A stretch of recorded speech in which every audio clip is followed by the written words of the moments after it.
Okay, so Joe Osei Wise will not be returning to Parliament. He's decided that he's done enough, so he will not be returning to. He's was member of Parliament for Bekwai. He will not be returning to Parliament. So he's decided that he's done enough. Whether or not Andres Esiama continue to get the second deputy speakership is another matter altogether. That will be determined at the end of the day. Depends on how the overwhelming majority feels. If the NDC overwhelming majority decides that they will give it to an independent candidate, then he doesn't get that ultimately. So all that will play out today, and we'll see what will happen.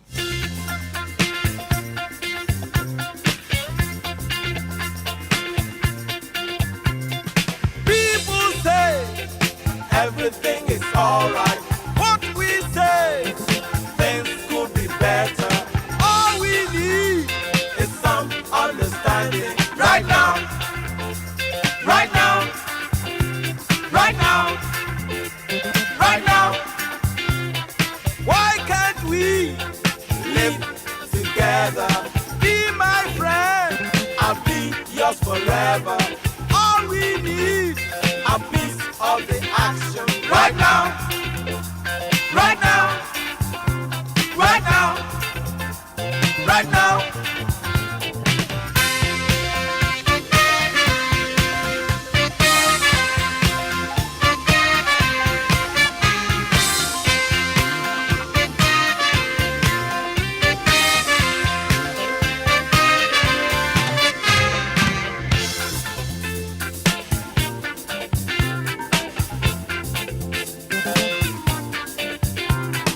What we say, things could be better. Why can't we live together? Be my friend, I'll be yours forever. Right now, right now, right now, right now.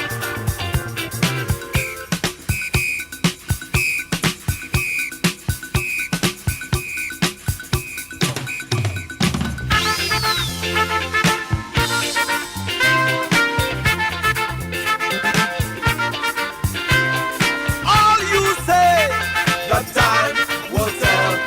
We've been kicked. Now, a few other things to draw attention to. Of course, Speaker Alban Sumana Kingsford Bagbin has been responded to actually that nomination, and this is a statement of gratitude from Right Honourable Alban Sumana Kingsford Bagbin, Speaker of Parliament, and it says that I extend my profound gratitude to the President-elect, His Excellency John Dramani Mahama, for the honor and trust he has in consultation with the national executives and the parliamentary leadership of the National Democratic Congress placed in me by the decision that I be nominated to be elected as Speaker of the 9th Parliament of the 4th Republic of Ghana. This is both a profound privilege and an onerous responsibility, a responsibility that I do not take lightly. I'm deeply humbled by His Excellency's confidence in my ability to lead the August House as we begin a new chapter in our nation's democratic journey. Throughout my years of service to Parliament and the people of Ghana, I have always remained loyal to Ghana and committed to the principles of justice, fairness, and respect for the rule of law. As Speaker of the 9th Parliament, I will continue to uphold these values and ensure that the 9th Parliament operates with the highest standards of integrity, transparency, accountability, and inclusiveness. I would like to take this opportunity to assure the President-elect, His Excellency John Dramani Mahama, and the people of Ghana that I would more than before rededicate myself fully to the task ahead of the country, working to strengthen our democratic institutions and to ensure that Parliament remains an effective and responsive institution to the needs and hopes of the people. Once again, I thank the President-elect, the national executives, and NDC parliamentary leadership for the singular honor to have a second term as Speaker of Parliament. Right Honourable Alban Sumana Kingsford Bagbin, Speaker of Parliament, as at the time he signed that. Like I said, his Parliament start dissolved now. So everything that will happen at 5 minutes past midnight. That's when a speaker will be elected. We know who the choice of the National Democratic Congress is. Like I said, if you look at the dynamics of Parliament currently, there's nothing if the NDC puts up a nominee that will prevent them from getting that nominee elected or voting that nominee themselves. no matter what the NPP minority does. It's a minute minority which will not have such a huge sway on whatever happens. So that is one side of it. But this is all a bigger, so because there are a couple of things happening. Parliament is being reconvened so that they can swear in the president. The president can only be sworn in during a session of Parliament. So without a Speaker of Parliament, there can be no proper session where the president can be sworn in. So they need a Speaker to be elected so that Parliament can be properly constituted so that the president can be sworn in that Parliament. So the Speaker of Parliament, if the Speaker of Parliament is not elected today, John Mahama will not be sworn. A Speaker of Parliament has to be elected for John Dramani Mahama to be sworn in as president of the how many presidents do we have now? The ninth president of the Fourth Republic. But anyway, he is not the ninth president actually. So there are 9 different terms in the Fourth Republic, but he's not the ninth president because now you are counting Kufuor, Rawlings, Kufuor, Mills, Mahama. Akufo-Addo, Mahama. So there's so Mahama is in there twice. So actually he's like the 5th, but it will always also sound like he's the 6th. But there are 9 different terms that are involved within this period. And of all of them, I think if Mahama gets a second term now, it will only be males who will not have had a second term. All of them have had 2 terms in office. So very interesting dynamics involved here. Well, and I have Lawyer Jimaga in studio. Lawyer, good evening. Good evening, sir. He's one of our panel for today. Join us in studio for a discussion ahead of that inauguration of the House of Parliament. I'll be coming back to him. He's one.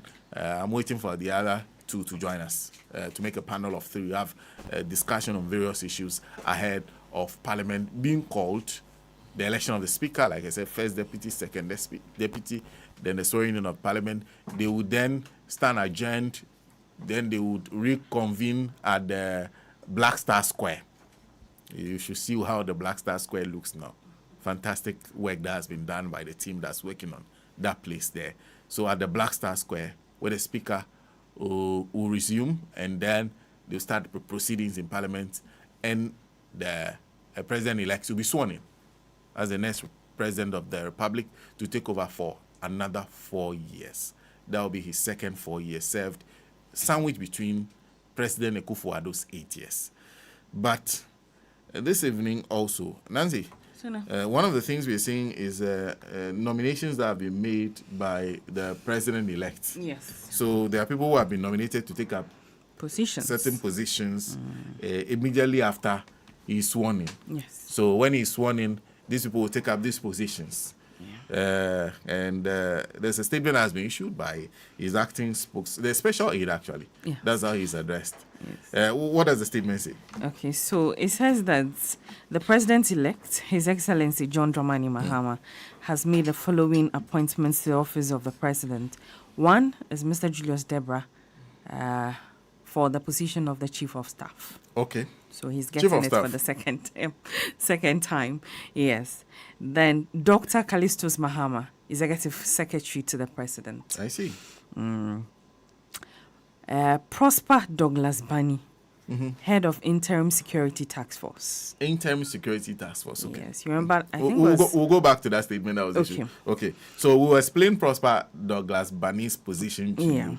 Yes. Dr. Valerie Sawyer, Senior Presidential Advisor, Governmental Affairs. Senior Presidential Advisor? Yes. Governmental Affairs? Yes. Then there is Augustus Guzitano, Presidential Advisor responsible for 24-hour economy and accelerated export development.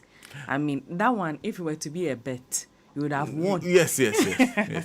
No, but it's interesting because those are 2 particular things that the President-elect has stated clearly that are important to him. The 24-hour economy and the accelerated export agenda. Yes. So 2 things he said. And he said he will be personally involved in both. Yes. But his lead spokesperson is Guzitano. Guzitano.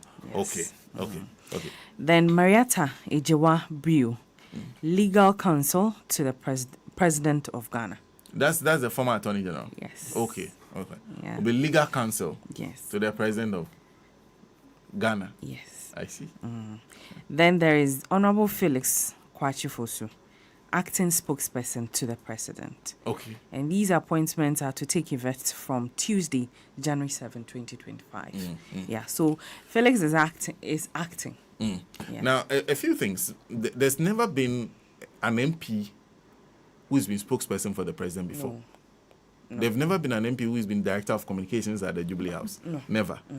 Felix will be sworn in as member of parliament today. Tonight, yeah. Yeah, so tonight he will be sworn in the wee hours of 7th January. He'll be sworn in as member of parliament.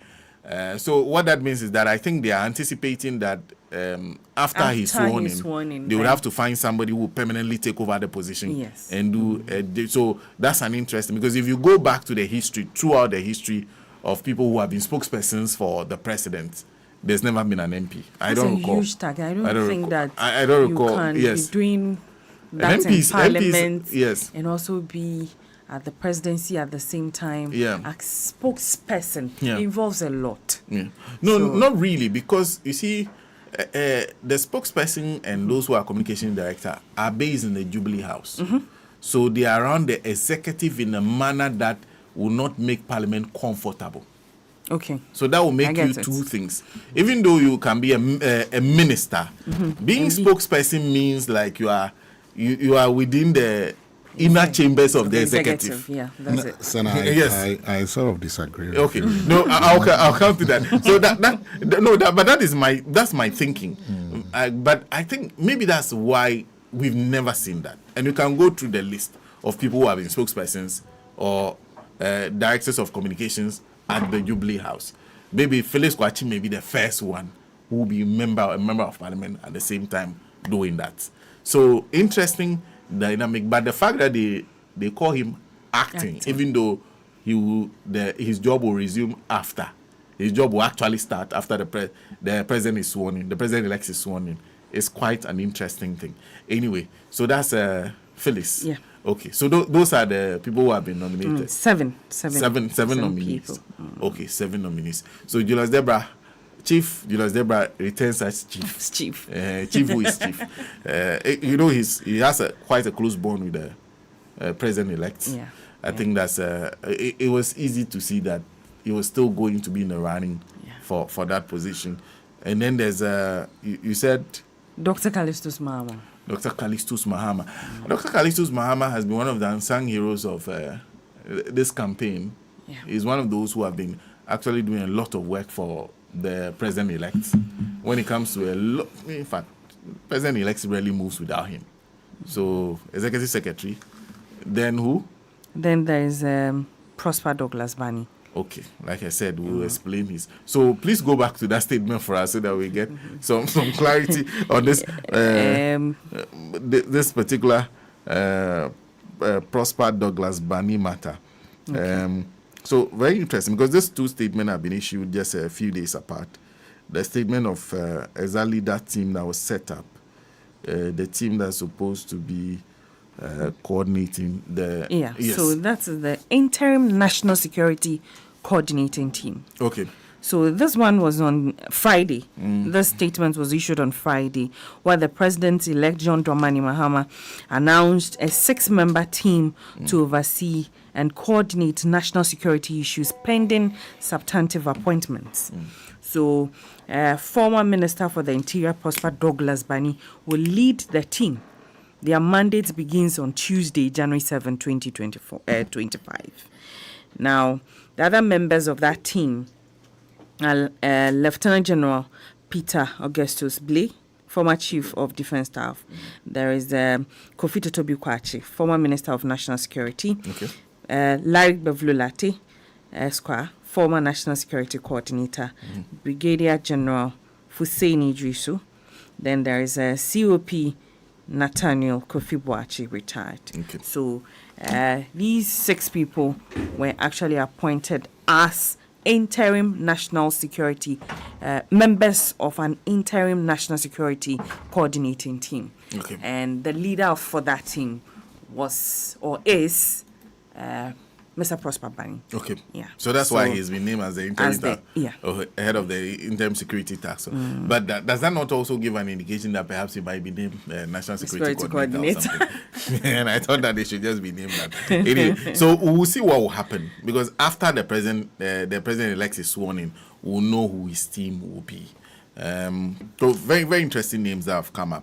But there's a lot that will happen, because we now also need to see who will be the front bench of the majority. Yeah. That's coming in. There are some interesting things being said. There's a suggestion that there's the proposal that those who are in staying, the current leadership stay, until ministers are nominated. So when ministers are nominated, when the ministers are nominated, then you know who will have to leave the leadership and go and become a minister. Well, it makes sense. Yes. So once that person moves out, then we'll find a replacement for the person. That's the thinking that is around the decision to keep the leadership in place. And that's quite an interesting one. Yeah. But it makes sense as well. That for now, that we don't know who will go where. Okay. They should stay. Honorable Tofosin stays as leader. Yes. Majority leader. Honorable Gweja as majority whip. Honorable Kofi Amabua as deputy majority leader. There is the Banda MP. Yeah. Ibrahim Ahmed stays as deputy whip. Yeah. And then first deputy whip, yeah. Second deputy whip, Joyo Gansa. Yes. If they get appointed as ministers, then we can find replacement for them. Okay. It makes sense. Yeah. Quite an interesting move by. So the other thing is about the second deputy speaker. The second deputy, that's an interesting one. Now we have a name for first deputy speaker, but we do not actually have a name yet for who is second deputy speaker. Like I said, it's usually a privilege that is extended to a nice minority. I don't know whether they'll feel like they have to give them. You see, this minority is not a nice one. They should not get it. That is my view on this matter. They should not get it. It is not a nice minority, because even the leader at this point is not getting the fact that he has just a minute number in Parliament. He's refusing to get that. But like I said, so far he hasn't done anything that you will be dragging him for. He hasn't wait. Even after the election, you see, I've always said that this minority leader, but he's minority leader now, right? I can refer to me as that. He's not a leader. He's not a strategist in any form or way. And so, even after the election and seeing the numbers and what will be happening in Parliament, his tonation, his utterances still remain same. Okay? By now, a strategist should tone down and sound in a different way. Okay. Like somebody who is ready to take up the position and try to work with the numbers on the other side. But he's not showing that. I've just seen a video of his. I've seen a lot of people say that, the NDC should not give that position to the MPP. They shouldn't give it to the minority in Parliament. And I've been thinking that these people, they've lost the thing so miserably. At least that should compensate them for something. But after seeing Apel Makin's video, I think I sent it to you. Yeah, the one where he was speaking in his constituency. In constituency. Okay. After seeing that video, Senna, I agree with the people who say that they shouldn't get the deputy second deputy speaker position. I agree. If they will find some fine, what do we call, independent candidate or independent MP and give to, it will be better than giving it to the MPP or the minority in Parliament. That is my position on this matter. Nancy, thank you. But this, to be by the history, it's only happened once where they've denied the minority that privilege, except for in the case of where Bagbin was elected. Bagman was coming from the opposition, became speaker. So necessarily there was not that tussle by the opposition to take the second deputy speakership, because they already had the speakership. So, but it was only on one occasion when the opposition or the minority was denied that. That was during the election of Begina Seshius.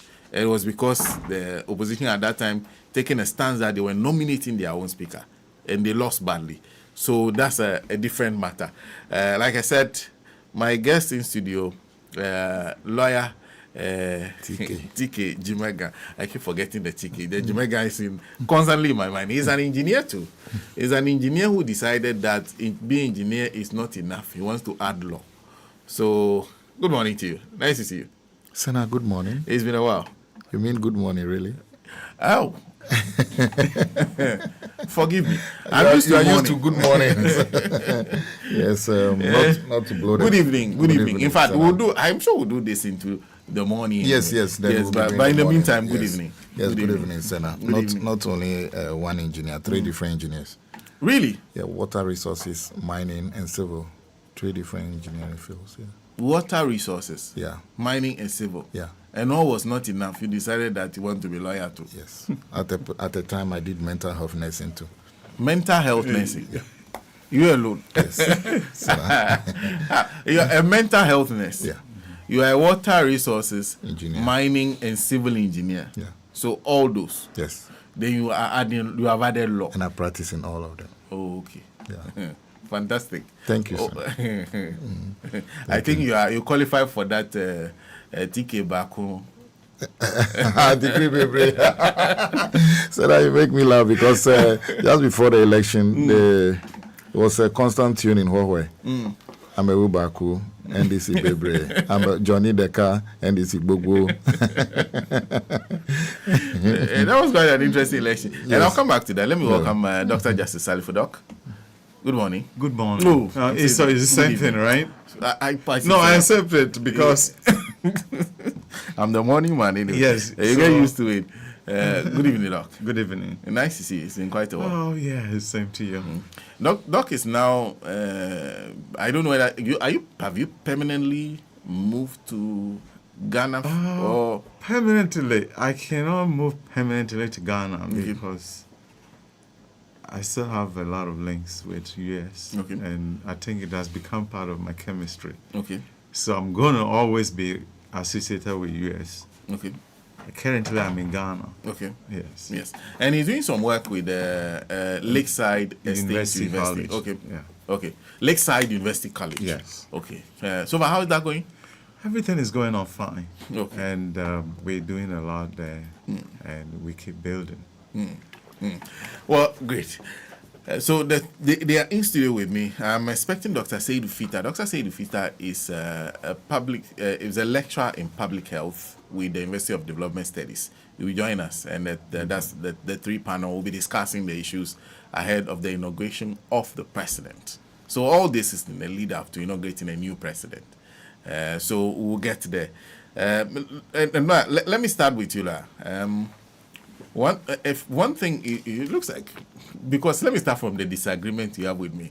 Yeah. When I said that, when I was trying to find a reason why I think that there's not been an MP who is also director of communications or spokesperson for the president, or an MP who is a presidential staffer. And I was saying that it was because that is the heart of the executive. And you cannot bury an MP in the heart of the executive. At least you can give him the ministerial positions because Parliament allows them to be. Because the Constitution allows them to be. You said you disagree. Yeah, I disagree because we have ministers of state at the presidency who are MPs. Okay. And we also have ministers of information who also carry the government's information buried in the executive who are MPs. So it will be novel to have a situation where we have a minister of a director of communication who is also an MP. I see the 2 I've mentioned earlier, ministers of state at the office of the president or at the presidency, and minister of information and both being MPs. They will be doing similar thing as what a director of communication will also be doing. I mean, there's no way a Minister of Information will communicate something very different from what the executive would like to communicate, what the executive would like all of us to hear. However, the only difference about the Director of Communication at the Presidency is communicates only exactly issues from the Presidency, not the bigger policy direction, etc. The information one communicates the bigger policy direction. So the Director at the Presidency looks like a smaller version of the Minister of Communication, which happens always. That's why I disagree with you. However, with the release this evening, I want NDC to know that the job ahead is going to be tough. Reason being that people have already started dissecting and asking questions. The first one is, how come spokesperson for the president signs his own letter? That was one that is trending on a number of platforms that I've seen. Then, even here, I listened to our own senior brother, Kwesi Pratt, asking that we have Ghana Export Promotion, don't know whether council or authority. I think now it's an authority. Now we have somebody for accelerated export agenda. So, what is the difference? People are beginning to ask questions. I also want to correct something which a lot of people are now agreeing to. Since 1st July 1960, that we had a republic, Ghana has never changed as a republic. Why do we say we have a fourth republic? It has been a propaganda that has been pushed down our throats, and all of us, including you guys who are at the back of the console, you churn it out for us. Just because there was a coup attempt, or there was a coup that removed Nkrumah and trying to replace everything in Nkrumah by saying the first republic is gone. Did we ever have any different republic? Did we have republic of, until recently that we have Republic of Umofia, we always have Republic of Ghana. So it's a serious misnomer or wrong naming to say that we are in the fourth republic. We are still in the Republic of Ghana. Nothing about fourth republic. What makes it a fourth? How do we go to the fourth? That's a common usage. Yes, not because, only by those of us behind them. Yes, because if the likes of you begin to correct it, to say, hey, we don't have a fourth republic. We only have one republic. Like we are talking about it today. Someone somewhere is listening and asking, it looks like what Lawyer TK is saying might be right. Then when they say it again, he also asked the question, where's the fourth? How did we move from, maybe doctor will help us later, that how do we move from one republic, first republic, just because of a coup? No, it has still been the Republic of Ghana. And the things that make you a republic have since been there since 1960 till today. So why are we going first, second, third, fourth republic? That's just by the way to draw your attention. And I believe that somehow you will challenge few of your panelists in future that how did we arrive here? It is the same republic, not fourth republic. The constitutions have moved. We have the fourth constitution. But the republic has still been Republic of Ghana from 1960. I stand to be corrected though, but I believe I'm making my point forcefully to you. But first of all, since you started from that list of nominees that have been put forward, what do you make of some of the names that are on there and the positions that are being given them? In fact, if you watch the list carefully, as for the post of a chief of staff, of course, every government needs a chief of staff. With the issue of, and of course, the president has the prerogative to nominate who is the chief of staff. The executive secretary to the president position has become one of the positions that is becoming entrenched. And Nana Asante Bedie too has been executive secretary to President Akufo-Addo over the period. President-elect Mahama is choosing Callistus Mahama, Dr. Callistus Mahama. Then there's Prosper Douglas Bani, who is head of Interim Security Task Force. Dr. Valerie Soya, Senior Presidential Advisor, Governmental Affairs. There's Augustus Guzitano, who is Presidential Advisor responsible for 24-hour economy and accelerated development, export development. Marietta Ajewa Brew, who is legal counsel to the President of Ghana. And Honorable Felix Kwachofos, who is acting spokesperson to the President. What do you make of that list? there are some things the lawyers say, the things speak for themselves. Okay. I mean, one thing you can say is it appears Julius Deborah has been so loyal. Okay. You don't see the president-elect moving anywhere without Julius Deborah by his side. You always find him. Okay. And I believe that someone who understands the president very well and who can handle the team around him should obviously be the chief of staff. Then Dr. Callistus Mahama appeared to have been the administrator of the office of the president for the past 8 years. You get to the office of the president-elect always, and he's there. Okay. He's taking minutes, he's arranging the next meeting, he's arranging who takes what photograph, who sits where. So, Mr. Prosper Douglas Bani, interestingly, I just noticed this today. He was the first person to be named in the last Mahama administration as an appointee. Yeah. And this year too became the first person to be named when the interim Task force was named. So there is something in there that maybe with time we might find out. But you ask, it looks like it might be a national security coordinator. Are we? I think under Gbavlo Latte, we didn't have national security minister. No. It was a national security coordinator. Yes. Are we going to revert to national security coordinator? Because they had, NPP currently have both national security coordinator and national security minister. Minister, yes. So with the lean government that the president-elect has promised, are we going to do just one? Just national security coordinator or national security minister? Okay. And I can say that with the experience of Mr. Prosper Douglas Bani, having worked with UN, having worked within our security services, etc., having been Minister of the Interior, I think he qualifies for that role. And he was, again, as Nancy said, picked from the interim security arrangement to become the head of the interim security team, which is the same thing. Now, Dr. Valerie Sawyer, in terms of policy, I think she's she's top-notch. Yeah. I am not surprised. At a stage, few people were wondering if Mr. Julius Deborah will not go. It looks like Dr. Valerie Sawyer might be the chief of staff. Okay. Yes. Augustus Tano, Guzi has also been a bit vocal, talking about the 24-hour economy. It looks like it falls naturally on. And I won't be surprised if maybe he's even the originator of the idea, or somebody who brought it and might have defended it. My mom, Marietta, senior Ejewa Brew, very good lawyer. She's hardworking. She was in Ashanti region with Madame Betty Moore during our campaign. She was in Eastern region.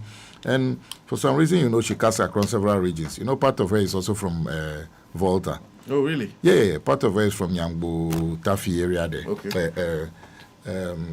Tafi, I don't know, where the monkey sanctuary is, Jope area there, yes, that is it. Yeah, before the Eastern and the others all combined. So she's also very good. Now, when Nancy was here, Nancy was talking about the speakers. No, we'll come to that. I'll come back to that. So for me, this team looks perfect. Okay. I mean, the first... What about the issues that are being raised with... for example, if you're doing a 24-hour economy, and one of the things we've criticized the New Patriotic Party for is having a trade minister, a trade and industry minister, having 2 deputies, and then deciding to form a secretariat for 1 district, 1 factory. That raised eyebrows, because that secretariat then had a leader. So your biggest trade and industry policy, you have somebody else handling aside the trade and industry minister.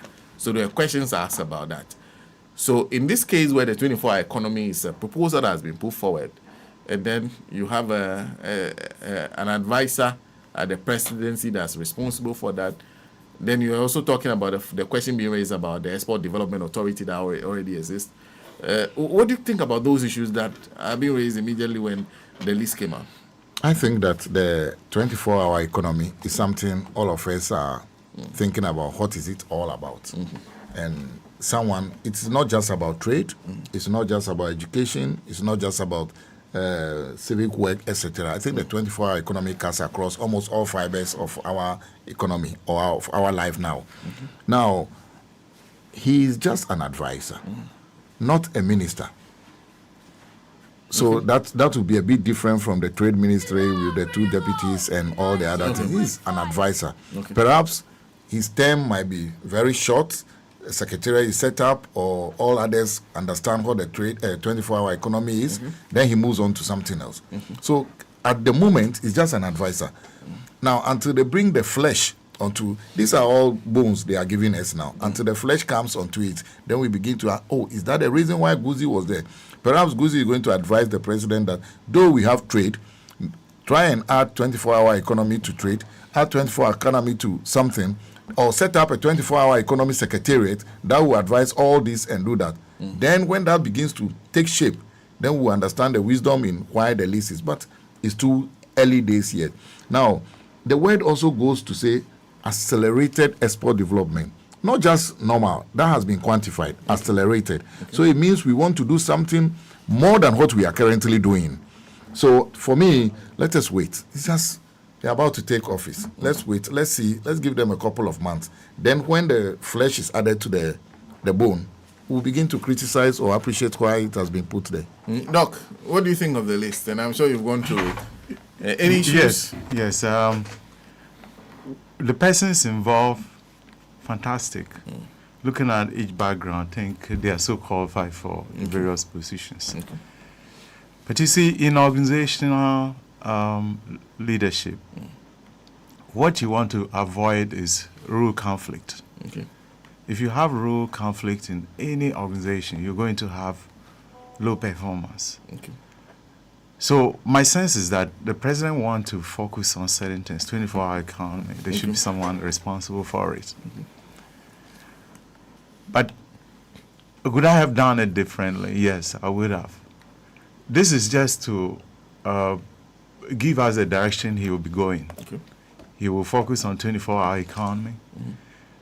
But certain positions, for example, legal counsel to the president,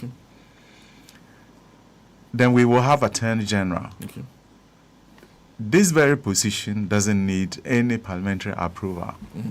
And everywhere, presidents do that. Because they appoint people who are really responsible for a particular area. You know, when Akufo-Addo came and appointed this bevy of ministers, we're all complaining. But if you look at it, every president do have areas they want to focus on. President Mahama wants to focus on 24-hour economy. He needs someone in charge of it, someone he will hold accountable. These press releases usually will just, won't talk detail about the position, because we're looking at them, you and I will always be guessing what their responsibilities are until we get a concept behind it. If there were to be a concept paper on the position that has been created, because you are creating offices, what the president is doing, creating offices. For us to understand what can potentially be the KPIs, then we need to understand what the position is about. Then we look at, whether there will be some rule conflict with the mainstream positions that will come after. For example, trade minister. Trade minister oversees everything regarding trade. In the U.S., I did an article on this with the design to reduce the number of ministers. Sometimes ministers' roles are expanded depending on the conversation they have with the president. You and I will not be privy to it. But one thing it does is that it makes people to understand exactly what direction the president wants to go. For example, if I had my way, I wish the president can come in and introduce Minister of Agric and say, your mandate, end tomato importation. Do this, make sure there's food sufficiency. Food prices goes down. You and I will know exactly what tax they've been given. It turns them to commissioners. That means they have a particular responsibility to undertake and to execute a mandate. If they don't perform it, you and I can't judge. By 6 months, if tomato importation is continuing, that means the minister is ineffective. So it gives us sense of some sort of KPIs to measure the performance of the minister. it can be done that way. But if you look at the list, President is trying to fix his office. He's trying to create an office, presidential office. Okay. Right now, there's none. And then he feels someone should be responsible for 24-hour economy because he wants to hit the ground running day one. Okay. Perhaps they've had numerous conversations on this, what Guzi will be doing exactly, and you already know it. But you and I are not privy to it. And because of the nature of these positions, we may not know because they are not going to be vetted by Parliament. But these are very important to President. Why he's sharing it is that is his discretion. He could have kept quiet on them and then just put them as presidential staffers. The state will pay them, and then they have different duties. Today, he can change the focus. We may not know. So I think he's building the momentum. He's beginning to build his office. And then as we progress, he's going to give us a clear sense of where he's going. The communication has always been one of the challenges we're facing. But this time, it's not going to be easy. Because what the president needs is Ghanaians behind him, not just electing him many people voting to elect him, but many people behind him. Because if he doesn't get that support, it's going to be very difficult. Every Ghanaian must be engaged in some fashion. How do you accomplish that? You need to get people to come on board. And then everything you do, you need to tell Ghanaians, this is what I'm doing. Okay. So my thing is that there's going to be a lot of positions, and my thinking is already, in the article I wrote, I know you published it, I was trying to see what is feasible, what can we do to just not reduce the number of ministers, but to avoid rule conflict and make cabinet more effective. For example, why is the IGP not sitting in cabinet when he has a responsibility to maintain peace in Ghana? National security advisor, he's an advisor. Why are we even bothered about him? He advises the president.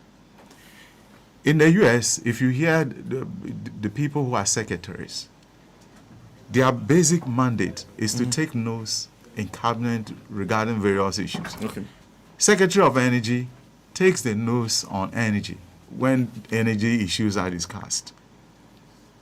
And their constitution came up with them for that reason. So they are basically secretaries to the president or the cabinet. But in Ghana, it's more policy direction responsibility, where they direct policies. They do a lot of specialized, things for president. So we need to really work it such that as we reduce the number of ministers, we will not mortgage some of the core responsibilities that should be undertaken. And then also you reinvent government such that it will make more sense. Chief of Defense Staff is responsible for the military. Military is our defense organization. Why is he not sitting in cabinet? Then he has to take another minister to sit in cabinet. If there's emergency, president is a commander-in-chief. And the person who executes whatever he wants to do as a commander is the chief of staff, of the military. So why can't he report, why can't he sit in cabinet? And then we need another minister to sit there and then be in between him and the president. So some of this we need to find out how can we eliminate the rule conflict and then reduce bureaucracy, because you need a lot of people to report to when you are given some of these responsibilities. So I think it's evolving, and once it evolves to a point, we can give it a very good analysis as to how this can impact the president's agenda. Well, thank you, Doc. And I'll come to the other doctor, Dr. Seydou Fita, who is also joining us. Doc, good evening. Good evening, Senator. How are you doing? Good. You? I'm doing well. And I'll come to you for your views on the list that have been issued. Sure. We'll go to Parliament properly. But first, we're picking information that there are court bailiffs in Parliament. They have served Parliament a stay of execution in connection with 3 constituencies: Tema Central, Okaikwe Central, and Techiman South. Remember that these particular constituencies were recollated over the weekend and redeclared for, in fact, they've been redeclared and recollated like 3 times already.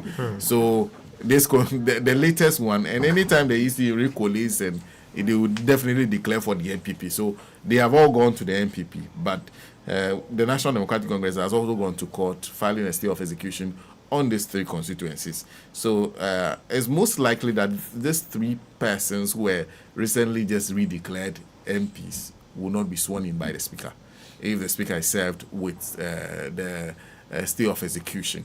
So that's also with Parliament. Of course, the Speaker will now be elected. Yeah. Yes. So now it's with the clerk. The clerk will have to make a decision. And even if the clerk does not, once the Speaker is elected, the Speaker has to make a decision on these 3 particular constituencies. Tema Central, Okaikwe Central, Techiman South. Tema Central, they have a problem with 1 pink sheet from one polling station. Okaikwe Central, 31 polling stations, same handwriting. Yeah, so that's one of the issues with Okaikwe Central. Techiman South is also another interesting because it was declared on the day of elections for the National Democratic Congress. How it ended up getting to the point where it's been declared for the New Patriotic Party is another matter. So that's also another issue. But Doc, we'll come back to that and what will transpire in Parliament. But I was taking views on the list that has been put out by the President-elect's spokesperson. What do you think? Senator, first of all, we must be guided by the fact that John Dramani Mahama, His Excellency, just returned to the presidency after he lost an election in 2016 and Nana Akufo-Addo came in to lead. We have seen a lot under Nana Akufo-Addo. So many ministers appointed, double roles given to different people to perform, and a whole lot of issues coming up. I mean, who goes to do which work and who does which work. Now, John Dramani Mahama, having the experience of ever being a president, gone to opposition to reflect on the mistakes made when he was the president of the Republic of Ghana, coming back to correct the wrongs of the MPP government and Nana Akufo-Addo.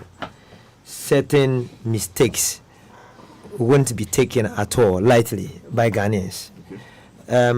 Looking at the names, you cannot doubt any one of them. Their capacity, you cannot doubt. Credibility, top-notch experience. When you come to Julius Deborah, for example, holding so many ministerial positions, regional positions, has ever been a chief of staff to John Dramani Mahama before. And very wonderful relationship with, we don't know the ministers yet who are coming in, but I am sure whoever is going to be appointed by John Dramani Mahama will have a very fine relationship with Julius Deborah, because he's going to be coordinating the ministers, and he should be a very good confidant of the president. And no doubt, Julius Deborah has a very good relationship with John Dramani Mahama. It's very evident. Now, you come to Dr. Callistus. That was already expected. I was not expecting a different person to become presidential secretary. I was already expecting Dr. Callistus, so it was not news to me anyways. Felix Kwachi, presidential spokesperson, that was expected. From the beginning of the joint transition team, he represented the NDC or the president-elect in the team. And every communique that was coming from the committee was coming from him. And so I am not surprised about his name. And he knows the art. He knows his work. The facts are in his fingertips, not just even in his brains. He knows what he's doing. And Felix on any day will not disappoint you. Right? He is not one person who will say, let me crack you a bit. Who will say, when you see a goat, say a cow. He's not one person of his sort. And so, but my only challenge, Professor Abani has been there before, former chief of staff, and Marietta Brew. My only challenge, just like Doctor, I could see that he was kind of looking at the challenges, looking at the roles of the Attorney General, who is supposed to be presidential legal advisor, and that of Madam Marietta Brew. A wonderful lawyer at that, no doubt about that. But is President Mahama going to appoint an Attorney General? If yes, is the Attorney General going to be the presidential advisor on legal matters? If yes, then what will Marietta be doing? right? Now, my point here is we are just coming from a government which is now going to opposition midnight today, and John Dramani Mahama taking the oath of power tomorrow, due to certain things which includes arrogance. People will start asking questions. They will begin asking questions like we're asking.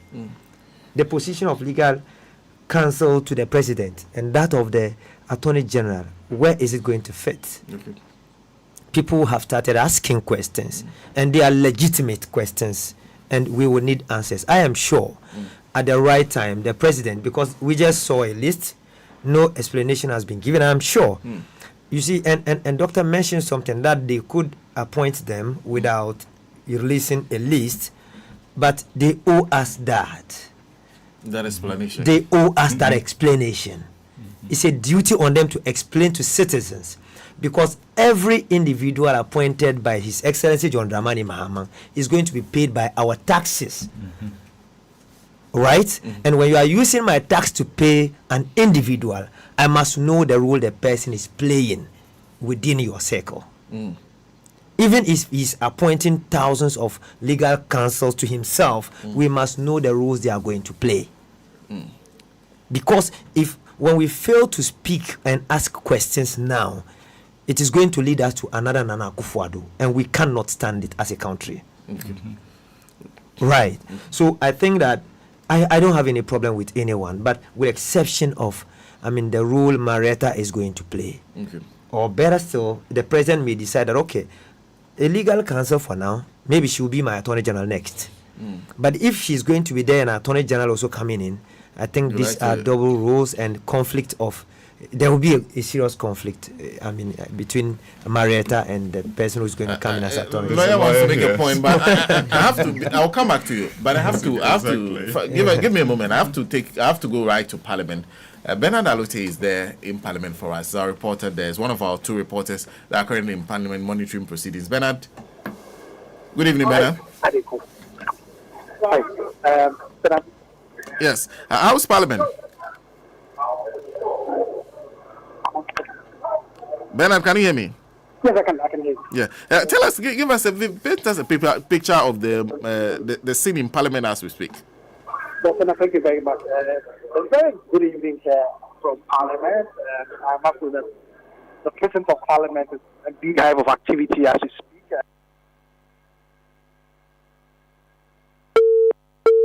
We've lost Bernard. We'll get Bernard back on the line. And La, you wanted to make a point. We'll get Bernard back, get a report from him as to what is happening in Parliament currently. La, you wanted to respond to the issue you raised. Yes.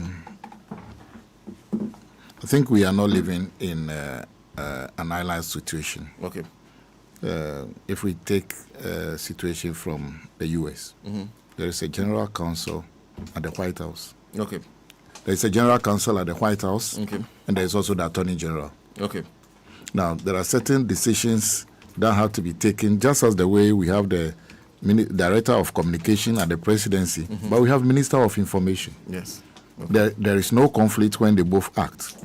Now, our Attorney General is not just an Attorney General, he's an Attorney General and Minister of Justice. Okay. That is for all of us, the country. We are talking about a situation where the Presidency just wants a lawyer. So his or her role is just the advice on works within the Presidency, not necessarily the whole country's who is getting prosecuted, which contracts the government needs to enter, etc. This is just a counsel for the office of the Presidency. So if you look at the name that is given, is the General Counsel for the President, not Attorney General.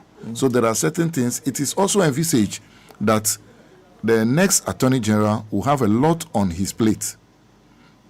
There will be the oral, and there are other things that will require the Attorney General's day-to-day activity. Okay. So it makes sense to have somebody who is there just to advise the President and the Presidency. So there's a big difference. I don't see how there will be mixture of their roles. No. You are to advise this particular group of people. You are the Minister of Justice for the whole country.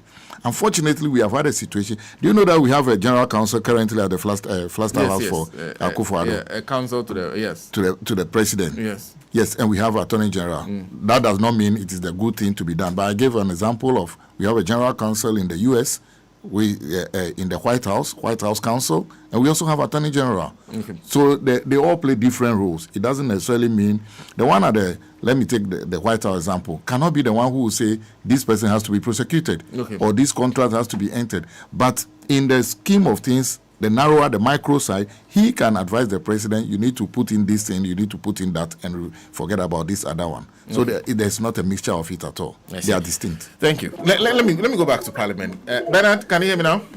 Yes, I can hear you. Okay, Bernard, you are painting us a picture of what is happening in Parliament currently. I said that it's a good evening here from Parliament. The presence of Parliament is a big of activity as we speak. People are coming in droves, and it's a time to behold.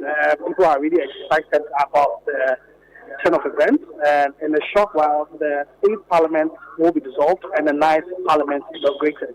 As I speak to you now, the new MPs are being ushered in, and some are clad in national colors, some are clad in our kente, some are clad in white.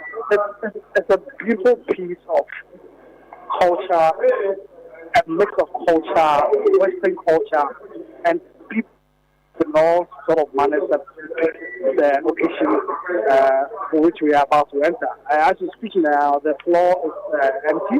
The new parliamentarians are expected to come in and at strike of midnight, the old parliament, the 8th Parliament, will come to a close, and the 9th Parliament will kick in. So as I speak to you now, I'm at one of the lobbies, and I've seen people walking.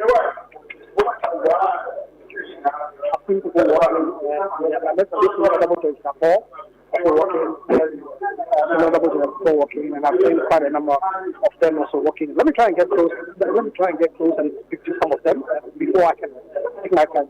I don't know. Honorable like Savannah Boy, good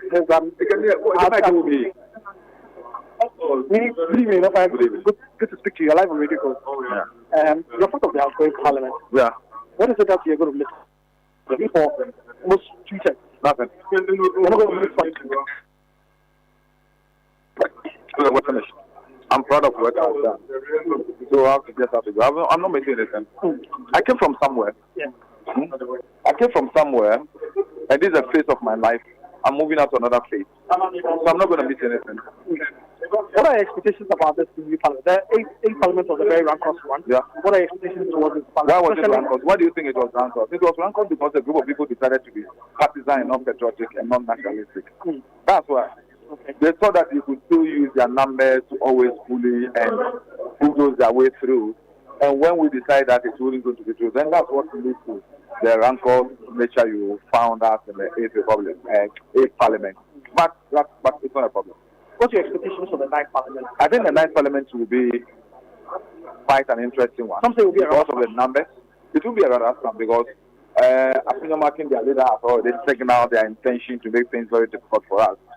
And I'm sure we have more experienced hands than them, and I'm sure we'll be able to work our way out and make sure that government policies do not suffer. But a forum for consensus building, no matter our numbers.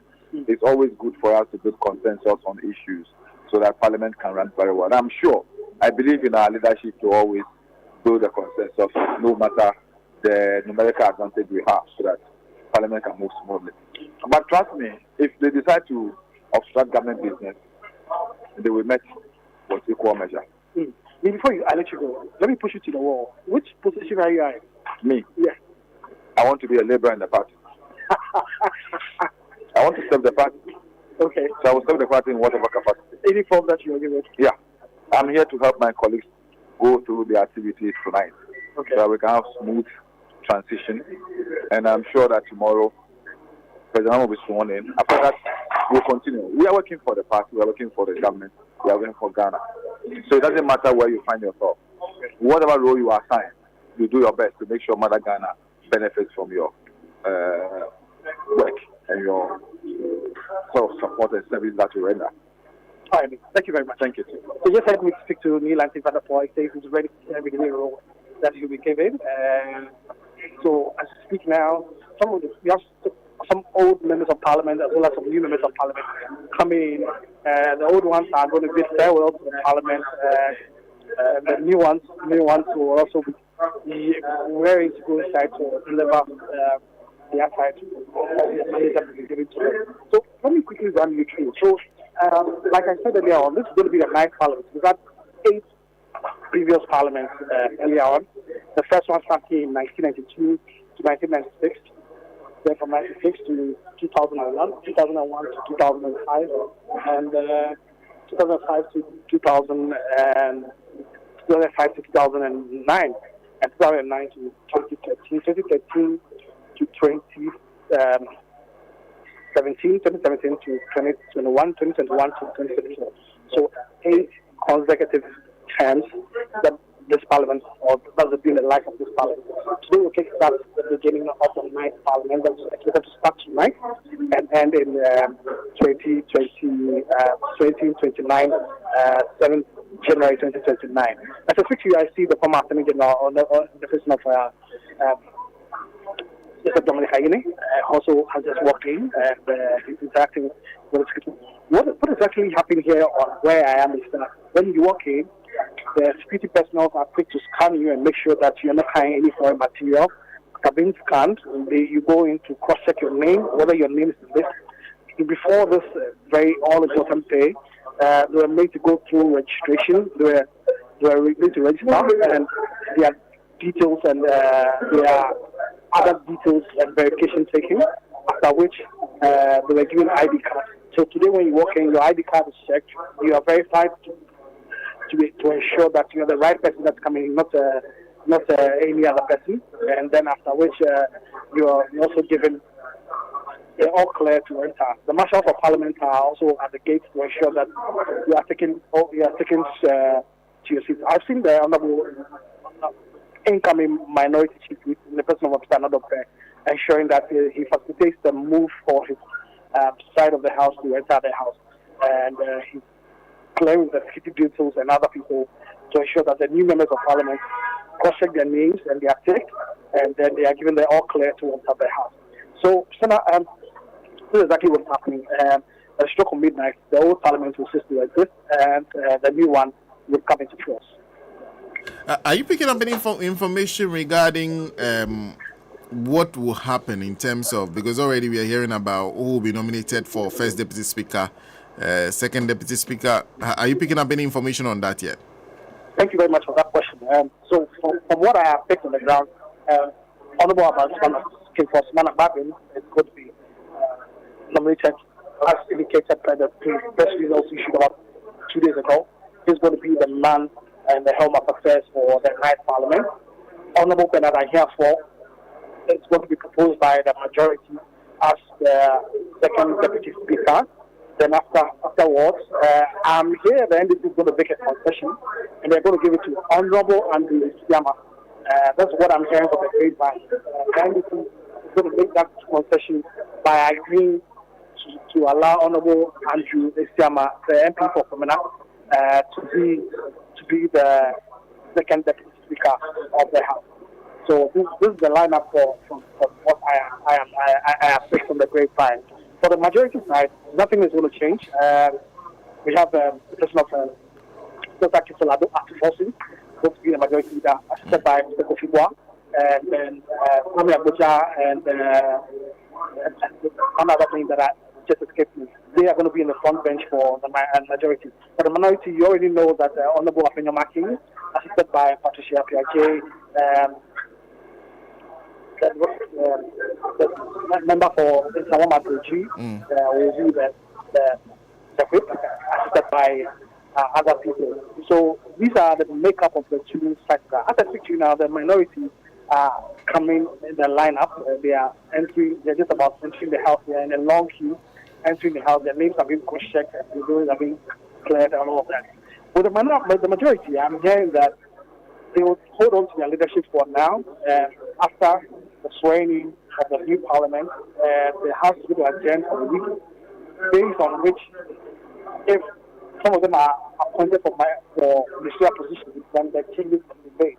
But what we are hearing for now is that they're going to maintain their leadership of the House as we speak, same old leadership for now until the ministerial nominations come out. Then they can finally make changes to their various positions to the various places they have. I can see the Honorable Speaker also SSNG.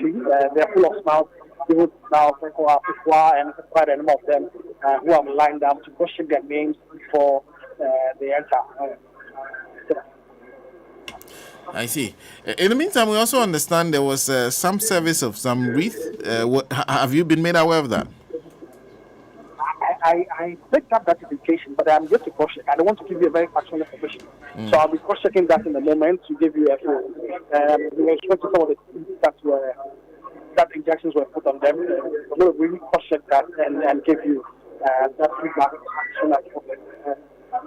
Apart from that, everything, apart from the injections that are in place of those, I'm going to check whether the office of the speaker has served and those that are injected, whether they are going to be in the presence of Parliament. I just think Samuel Oku also working. Samuel Oku is also a new member of Parliament coming in for the people of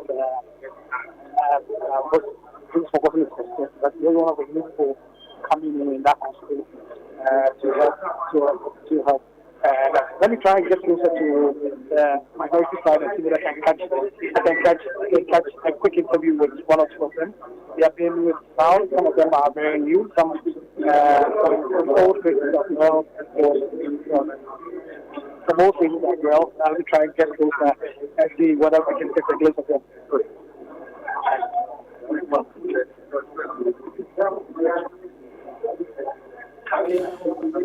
Well, that's Bernard Alote, who is actually.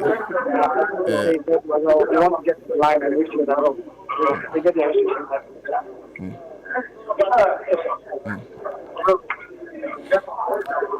Bernard?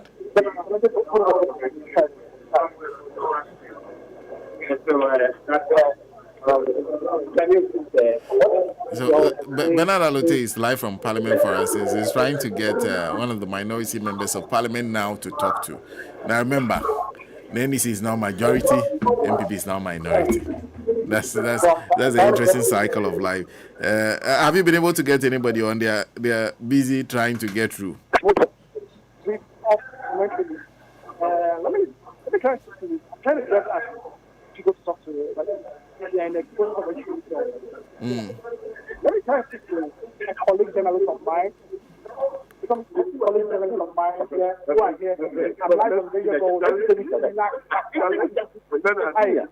to see you. How are you? Ben, good evening to you and good evening to your listeners. I'm doing well. And then Happy New Year to all the radio.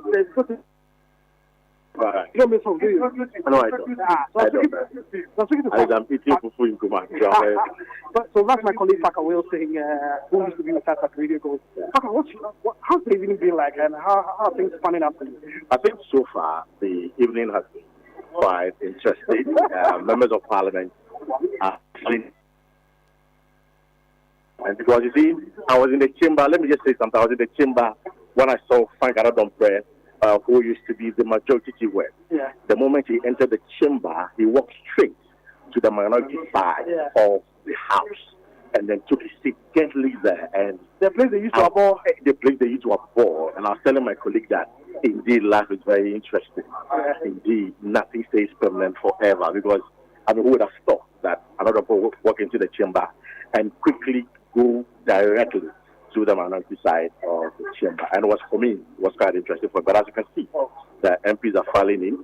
They are checking in where their names to see whether they've been captured or not before they get inside. I checked with Parliament and the information I put up is that they want to avoid the incident of January 6, 2021. So that MPs are thoroughly trained before they get into the chamber and also to ensure that whoever gets into the chamber has his name registered with the clerk and the marshal. So I'm sure that by 30 minutes, Parliament will kick that, and the process will go on. Do you have any info on the injection that has been paid? Have you heard about Parliament being left? Yes. So in the last 30 minutes, we got information that the Bailey have managed to serve Parliament. So we're talking about the Concrete Central, Chairman Central, and the Chairman South. But interestingly, the MP elect for the Chairman South, Martin Ejemesa, is in the chamber. Wow. But I just saw him just before we were in the chamber. He was in the chamber exchanging pleasantry with some of his colleagues. So one begins to wonder whether the step on the Speaker of Parliament will take effect or not. We are waiting to see the position of the Speaker when he assumes his seat and decide whether or not these MPs will be asked to exit the chamber or allow them to sit through the process and be sworn. Do you think they're going to have a quiet swearing or with a bit of drama? Well, I think, in all fairness, if you ask me what I want, I don't want drama because I was here last 4 years and it was very chaotic, very, very chaotic last 4 years. And of course, Adam Agbana just walked in. Yes. But we'll hand over to him. Adam, you're live on Radio Gold. Good evening and thanks for joining us here. Well, what's the excitement like for you? Well, I'm very excited, not just for myself, but for the whole of Ghana, because President John Dramani Mahama won.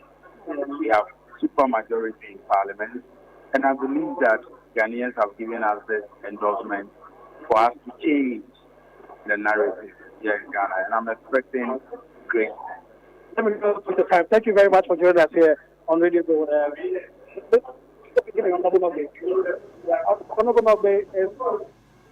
Honorable Nogbe is MP for Ashaman. He's been a stick of affairs.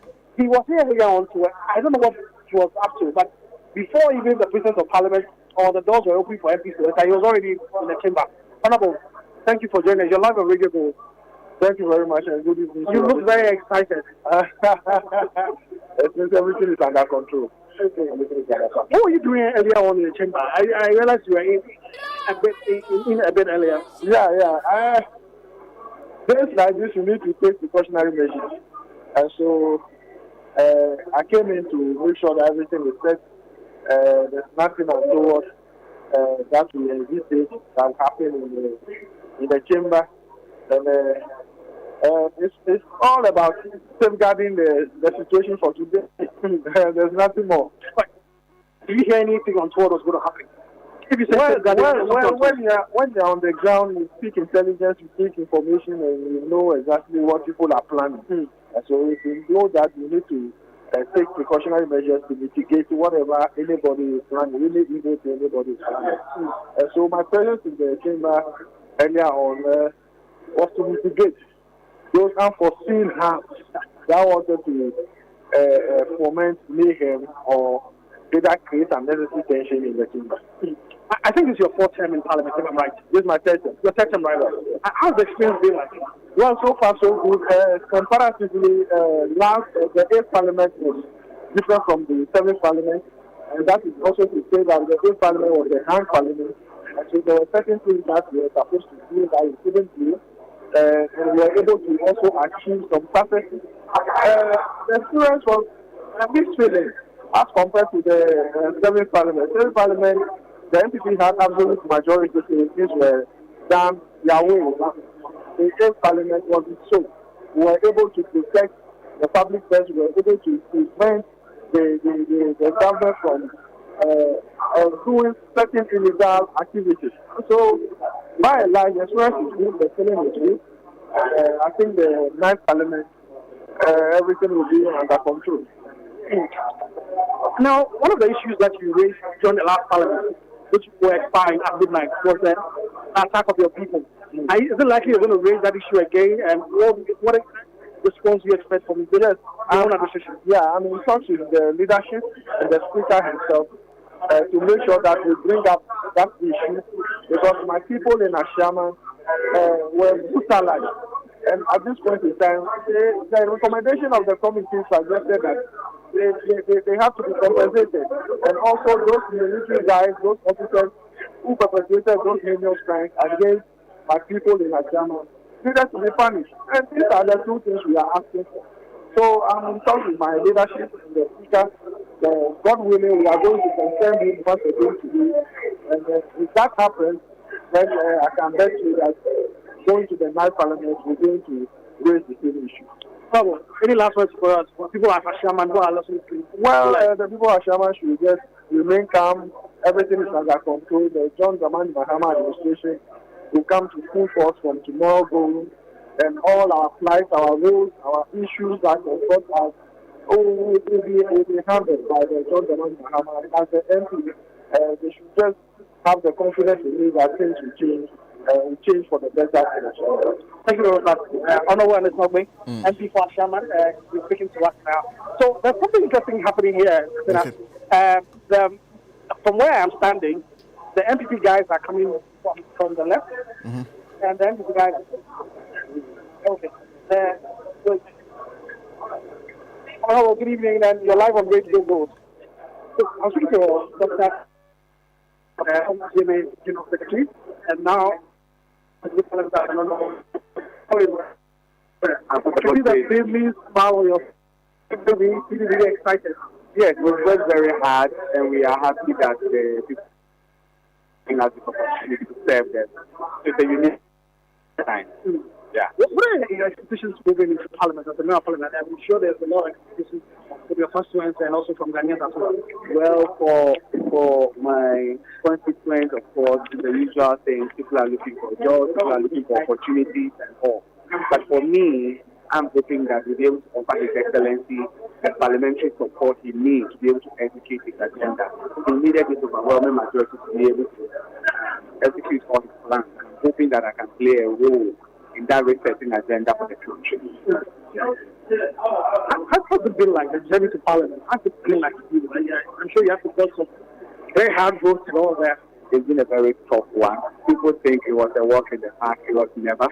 I took some very difficult decisions to resign from the medical association to leave my teaching position as an associate professor at the university and to take on this new career path. I'm grateful that the people didn't let me down because they called me sick, but I really faced a lot of hurdles. But I'm happy that we've been able to surmount all of them, and we are finally here. Are you up for the challenge that lies ahead, especially with a lot of pressure that's on the country? Definitely, but we are hoping that by God's grace, the same God who brought us this far will help us overcome those challenges that will come on our way. Sure. Thank you very much. It's nice to meet you. So let me speak to someone who participated in our conference, Honorable MP for the review. Hi, how are you doing? Good. I am good. How are you? I'm good. I'm sure your concerns might be really excited to see you dripping all white. Certainly. And I'm here representing them live in Carlos. What are the things that are you going to work? What are some of the things that you're going to work on for the people of Odu? I'm going to work on the education, I'm going to work on jobs, I'm going to work on the provision of water, drinking water for my people. There are quite a number of things that we're going to do. To take our time and work together. I have already started putting measures in place. So after tonight, we're making the ground running. I've already started doing the preparation work. Just go without wasting much time. Congratulations, and we wish you all the best. We actually go say there's a member of Parliament Electoral for the review. The member of Parliament Electoral for the review, and it's very soon going to be sworn in. Yes. So I was describing the thing I was telling you about earlier on. Okay. The NPP MPs are on my right, and the NDC MPs are on my left. They are in a long queue. This is what we call majority. Like, this is obese. This is big. The numbers are huge. I'm finding words to describe it. I mean, it's so boasting. Like the people who are sitting there, they're so boasting in number. And when you look on my right, the NPP MPs are just a handful, and they were coming in a long queue, but now we've reduced to quite a significant number that I can count. But the NDC MPs they are here in their large numbers. I can see a queue with all of them in there. Both the new, old and the new MPs are in a nice queue, uniformly dressed. But majority of them are in their white attire. Others are in kente, dressed in their kente as well. So I'm trying to get closer to quite a number of them. Okay. So let me Honorable Kion. Hi, good evening. You're live on Radio Gold. It must have been a very long road for you coming to Parliament. Yes. You envisaged that it was going to be this long. Sorry? You envisaged this battle was going to be this long. It was, but it wasn't that long. Now, you being in Parliament, what are expectations for you? Not expectation for me, but expectation for Ghanaians. We are going to do what Ghanaians are expecting from us. That is all we are expecting to do for them. All right. Apart from that, nothing is personal interest. All right. Thank you. We are serving the people. So thank you so much. So yes, I will speak to Honorable Kion, member of Kai South. So, like was indicated earlier on, the injunction has been served on the speaker, but my colleague Baka Wilson was just telling us that, well, it's just that the honorable member for Council North in the chamber. I'm very sorry that when I stepped on the floor, check whether he's indeed on the floor.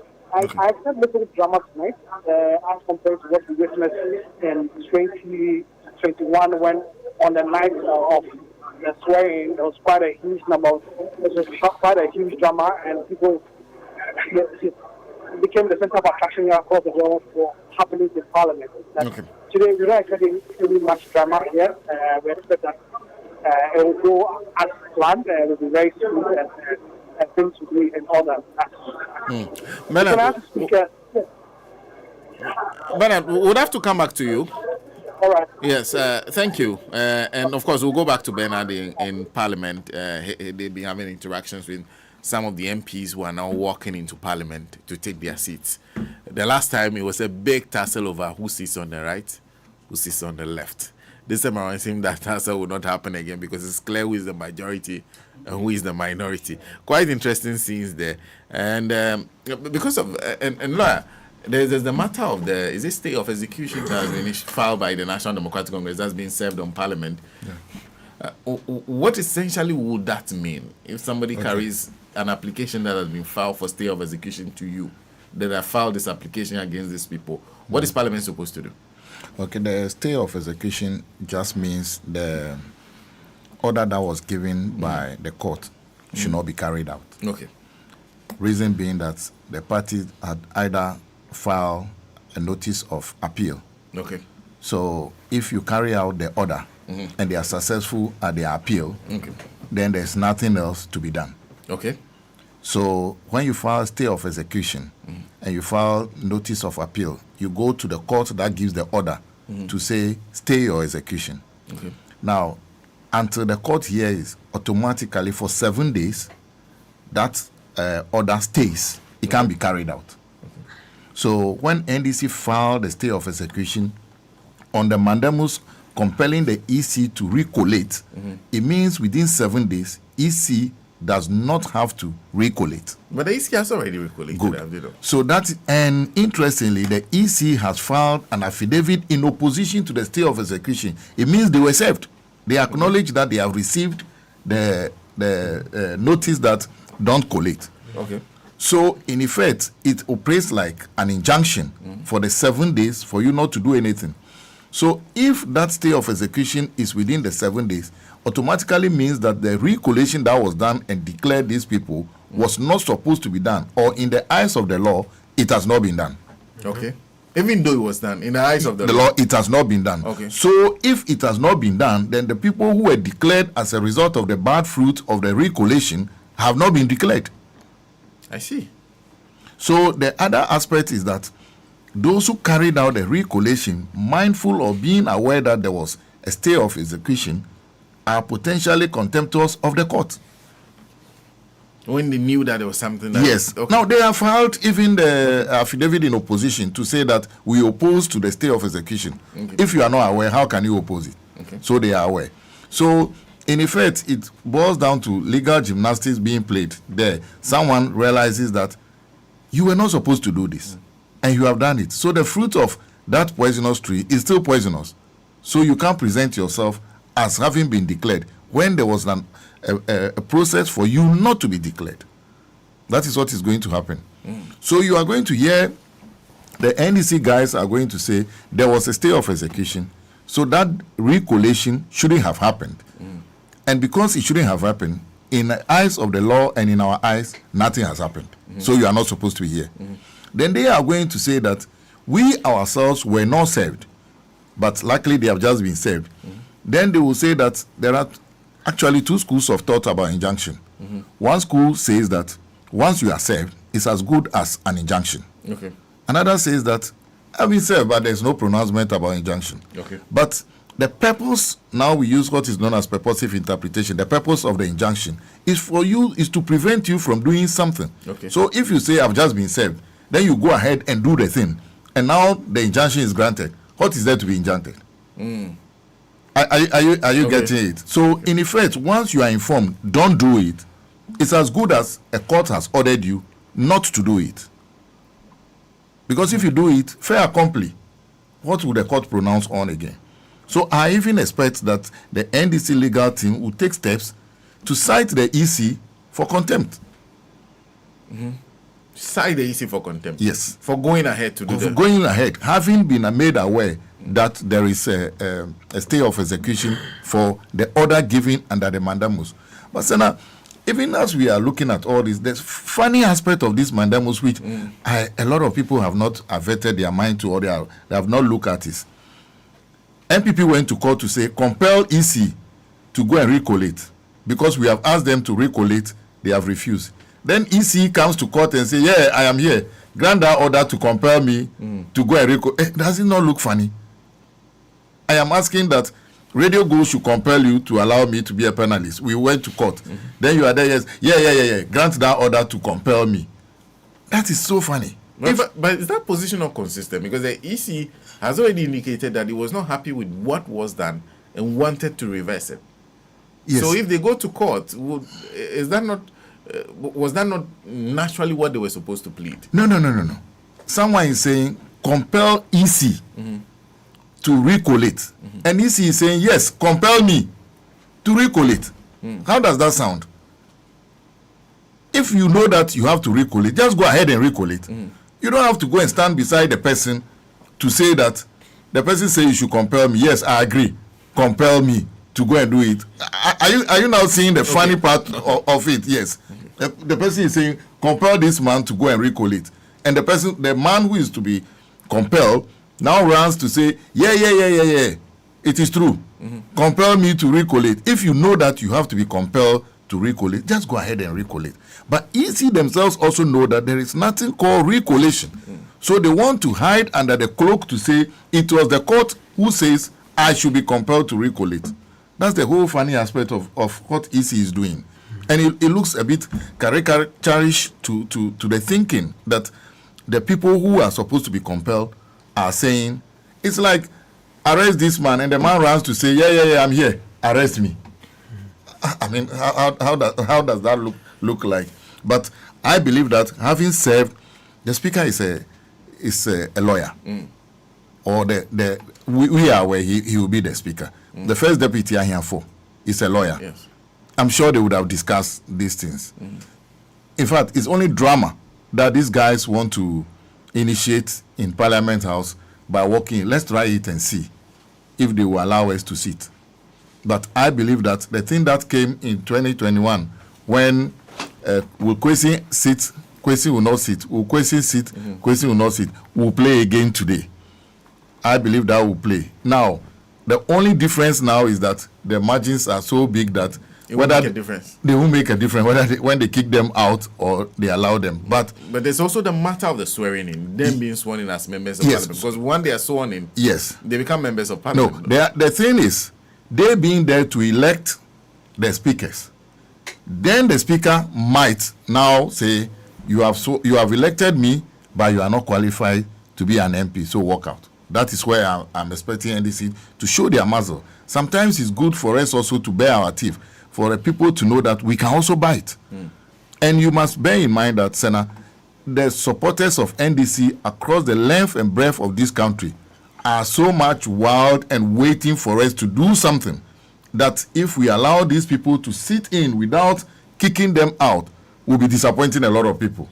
Even not necessarily NDC people. There are people who feel that we have already voted for the person. The person was declared. Look, if they had done the rerun in Domiko Abenya, that single polling station, I believe the MPP agent would have even voted for Eli Plim Akurugu, because it is so clear what people are looking for now. If this MPP feels they've won those courts, they should throw their hat in and say, let's go for rerun in those constituencies. They might not even get 10 votes. Because people are so, it has become so clear. That's what they are afraid of. So I believe that NDC, the Speaker, the First Deputy Speaker, our leaders will be up to the task to this evening to say, hey, you can come in and sit in, but you'll not be sworn in as MP. That will be one thing that will satisfy the teaming supporters and the so-called neutrals. Because they have declared somebody already. Let's not go round. And the law is clear. If you are not satisfied, go to court. Now, people are talking about Afarijan ordering a recollation, but that was not under CI 127. CI 127 did not anticipate this in CI 127 in collaboration with the People's Representative Act PNDC Law 284 says that if you are not satisfied, wait. Let there be a gazette. Once there's a gazette, within 21 days, go and challenge it in election petition. And if you remember Amewu's case, you remember that before that 7th January 2021, there was a sort of injunction against Amewu in a whole court. Yes. Now, the AG ran to the Supreme Court to say that this is an election petition dressed differently. Why don't we wait? So the petitioners should wait until the Gazette, and within 21 days, they should be able to file their petition. And that is what led Amewu to be in Parliament today. Let them wait. After the Gazette, let them file the election petition, whilst those who have been declared will sit in Parliament. The one that even surprised me is the Obuasi East or West guy. Obuasi East. You congratulated the NDC candidate. And when he was redeclared at Tesano, the police head, you see, he wasn't cheerful. He looked so down. He looked like he wasn't happy about the whole thing. So you see that people are forcing such people to. So I believe that the best thing for NDC to do today, in terms of the stay of execution, is to make sure those three MPs, Tema Central, Okaikwe North, and Techima South, Okaikwe Central, and Techima South, they should not be sworn in as MPs. They should go to court and get the. For example, if you listen yesterday or the day before, when they were coming with scanned copies, for Ablekumanov, it was sad. And quoting the fact that the law says they can use electronic means. You see, there's another thing which is missing. We have not been prosecuting electoral officers. There's the part of the law calls for their prosecution if they misbehave. This time, let's prosecute one or two. If we prosecute one or two for not doing their work well, next time when you are there, you will sit up. And again, those who were, Fosuhini in Tema, who was giving orders that this man should declare, this man should redeclare, people like that, we should prosecute them. Then when we prosecute them, in 4 years' time, or this way assembly elections, when you are an electoral officer, you will start to think properly that if I misbehave, somebody will prosecute me. I think that's where we have reached now. Doc in the middle. I'll come to I'm wondering what you think the problem is with these constituencies, because there were 9. Now I think Domi Kwabenya has been settled properly. Everybody agrees to the outcome of Domi Kwabenya, but there seems to be some 8 constituencies still outstanding, where there are issues that have not been resolved properly to the understanding of everybody, to the acceptance of everybody. What do you think the problem is? Is it with the EC? Is it with the political parties? Who should take the blame for where we are? How should it be resolved? I think it's combination. We all know that EC was one-sided from the beginning. Many of the things NDC requested they do, they rejected. So obviously they were against NDC's victory, but the victory was so overwhelmed, and there was nothing they could do. They were overrun by this, happening.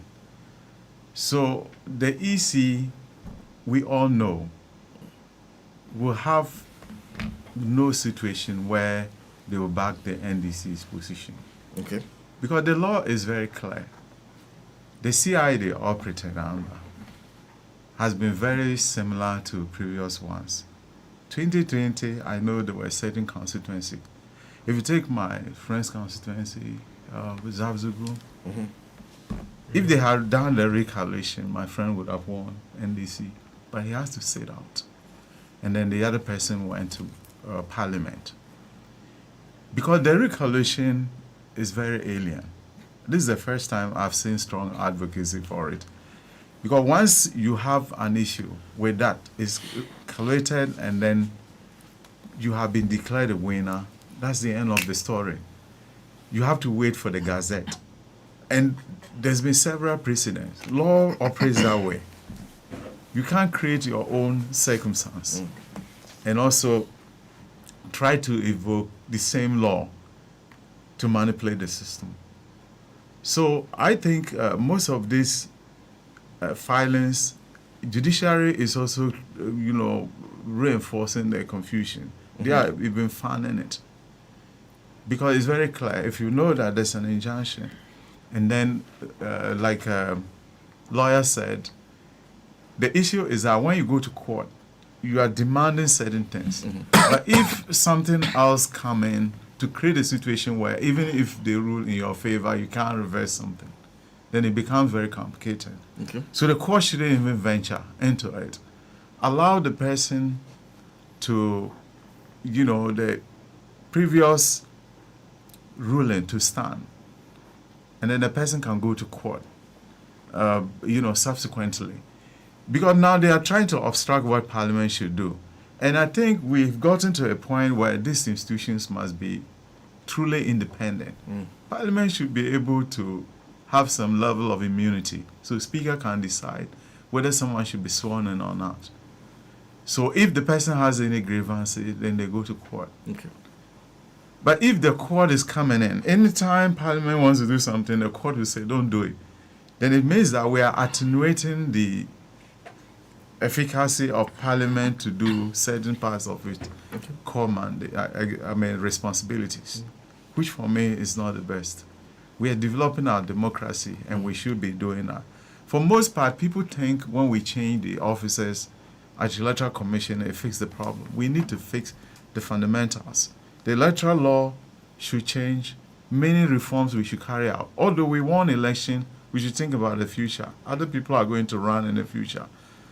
So we need a comprehensive electoral reforms in Ghana so the Electoral Commission will be disarmed from where they are now, and then they use that power. The independence doesn't mean immunity from, being questioned. And the Electoral Commission has gotten to a point where nobody wants to touch it. They are so empowered. And if we don't create systems that can immunize ordinary citizens against the abuse that Electoral Commission is perpetrating, we can never have a good electoral system. You see. So I think that reform should really focus on the system. But in the meantime, how do you think this issue can be addressed? Because there's still the seats that may be subject of this legal wranglings for as long as it can. If the court does not make a decision that both parties are happy with, this could drag on for many years. Sure. And because we have precedents, we should stick to that. Because our democracy, I've said this before. You see, when we crafted our constitution in our own way, we don't have a whole lot of examples. If we run an American or British constitution, we will always have precedents because they've run theirs for 200 and whatever years. So they have a lot of examples that we could go and then precedents we could go and fetch. But most of this, we are doing it anew. And we don't have many examples. Our democracy is not that, has not been around for a long time, so we don't have a lot of things that have developed, and then we have entrenched certain positions that they can go and evoke to solve these problems. So the ball is in our court, and I will emphasize we do a comprehensive report so that there will be effective check and balances. Because it looks like the judiciary, we are used to judiciary tyranny that emerged under MPP. Whatever it says, this court will say this, the other court will say the other thing. And sometimes it doesn't conform to legal logic. So we should seriously look at the reforms. Look, in fact, on that matter, and I realized you were shaking your head when I was raising the issue, that this will be the subject of legal wranglings for a period of time. Do you think these matters are matters that can be easily resolved? Yes. Resolved as soon as possible? Yes, I believe that after the last election petition, the judiciary has fashioned out a manual for adjudicating judicial disputes. Okay. That's why you see that in the current era, they had, even during the vacation and the holidays, 31st, 4th January, etc., when all the other courts are on vacation, the courts are sitting to deal with these matters. So I believe that they would like to do this, they will deal with this quickly, so that everybody moves on. You see, when they were giving the rulings against the NDC, then they didn't know that today will be coming. For example, the last case when Afenyo Markins went to court and they said that denying those people of representation in Parliament will not be constitutional, etc. Today, for example, if you take you say Okaikwe Central, yes, Okaikwe Central, where the returning officer says he cannot continue with the work, it means until that is solved, they don't have a representation. So I think that's even a black man, no? That's a black one, okay. Yes. Yes, he said, so that means that they cannot have a representation. And when the Afenyo Markins and the cross-carpeting of those MPs came in, the Supreme Court quickly says that, hold on, we have to resolve this issue quickly so that they can have representation, forgetting that SAL stayed for almost 4 years without representation. So now they have tied their hands behind their back to say that it has to be done quickly. That's why I was shaking my head that with what the precedents they have said, this has to be done quickly. Now, we are talking about just, is there a declaration? If there was a declaration, let's move on. What's next to the aggrieved person? Election petition. Let's move on and do it. These are just simple things that have to be done. But the idea of recollation, as Doc in the middle has said, is new to us. We have never heard it before. I also disagree slightly with Doc that our democracy is new, so we have all the examples to deal with this. We have had election petition before. We have Inre Wulensi, we have J.H. Mensah, the Sunyani seat, we had Rebecca Adote. Yes. We have all the examples. Indeed, we have Jechi Kwesen recently, and we have Amewu. We have all the examples to use. But the part I will agree with him is the legal gymnastics we have seen, particularly within the last 4 years, is making it a bit uncomfortable for those whose shoes were comfortable wearing the shoes then, whose feet they were comfortable wearing the shoes then, today might not be comfortable wearing the same shoes because it has turned to the other feet. That's the part I will agree with Doc on. But in terms of experience, I think we have experience, though our experience had not been as quick as the likes of Kenya, who had very short time for like their election petition and they resolve it quickly instead of, and you know, this is the last one we resolve quickly. So we have the examples to do it. So I think that it is just let us add. And Sana, have you noticed that the CI for 127 says that they should paste the pink sheets at the various organizations. Now, the idea is for people to take pictures, etc., and present their pictures on a day like this. But it seems they were not posted. So if they were posted and people had taken pictures, today they would have been presenting those pictures to us to say that when you posted it, this one had 20, this one had 10. Why today you are coming to say the one that you said someone, Okaikwe Central, and the same handwriting for 31 polling stations. Yeah. If they had taken pictures and you are bringing those ones today, they would have said, no, hold on. That is not the situation. We took a picture here. So those are some of the things that I say that let us prosecute the people. Then tomorrow when you are a polling station official there, you will do the right thing. I see. Dr. Fita, what do you think? Senna, before I go there, let me drag you back a bit. Nana Akufo-Addo is a president who should never have been. I mean, trust me, a president who should never have been, right? Nothing. I think his records are so terrible that any president would want to emulate him. Now, what's my point? My point is about, let's not do what he did and use it as a yardstick to compare. For example, I still have my challenge. Legal advisor to the president and attorney general. He's also a legal advisor to the government. That's the president. I mean, let's fit it. I am sitting here in my capacity again as a constituency communication officer. When we went to a grassroots campaign, we told them the terrible stories of Nana Akufo-Addo. And they will warn you, we are going to vote for you, but don't come here to do the same things Nana Akufo-Addo did. We are here to correct his sins. Right. Now, Senator, looking at the seats, we are in a growing democracy. We're in a growing democracy. And lawyers stand to be corrected. Immediately an election is declared in favor of Party A.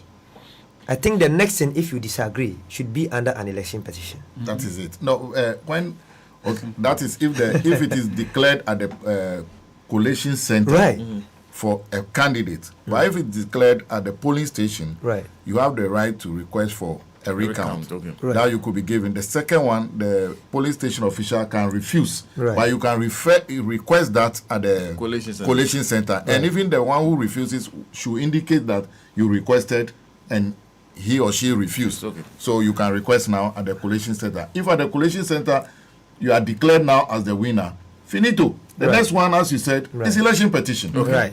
Okay. So, and in these elections, all these seats that are in dispute were all declared at the coalition center. Exactly.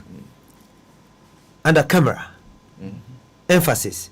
When you come to tell us that someone declared an election under duress, then we begin to look at the dictionary to find another meaning for duress. Someone declaring an election and smiling, and the one who lost the election congratulating the opponent, later coming to agree with the Electoral Commission that, look, someone was really under duress and declared the election in favor of an NDC. Number two, Senna, you are a referee in a match. When the other team is cheated, the aggrieved team have the responsibility to petition and not the referee. You look at it differently. You understand? You are a referee. You managed a match between myself and lawyer.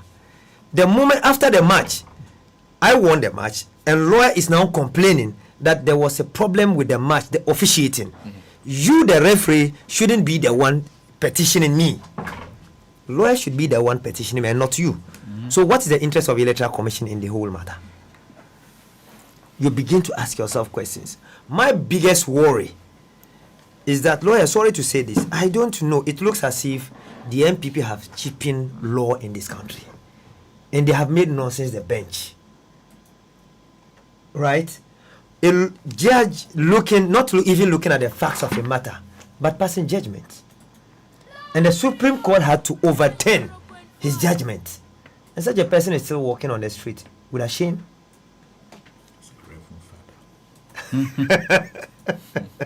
I didn't hear that. I'm a Catholic. So Senna, I expect, like lawyer mentioned, that the petition have to look at. They have to look at it so quick, so fast, so that these constituencies can have proper representation also in Parliament. John Dramani Mahama is supposed to be one of the luckiest presidents in the history of Ghana.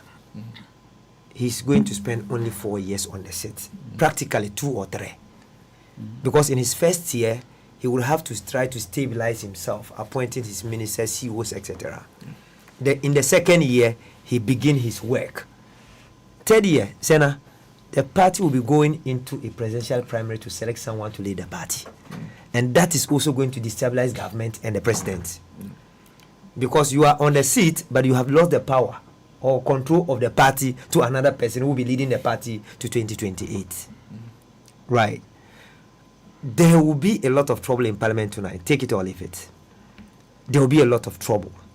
The same Parliament that we witnessed in 2024, right, in 2020, will happen today. We are waiting to see how the lawyers are going to play around the law in Parliament today.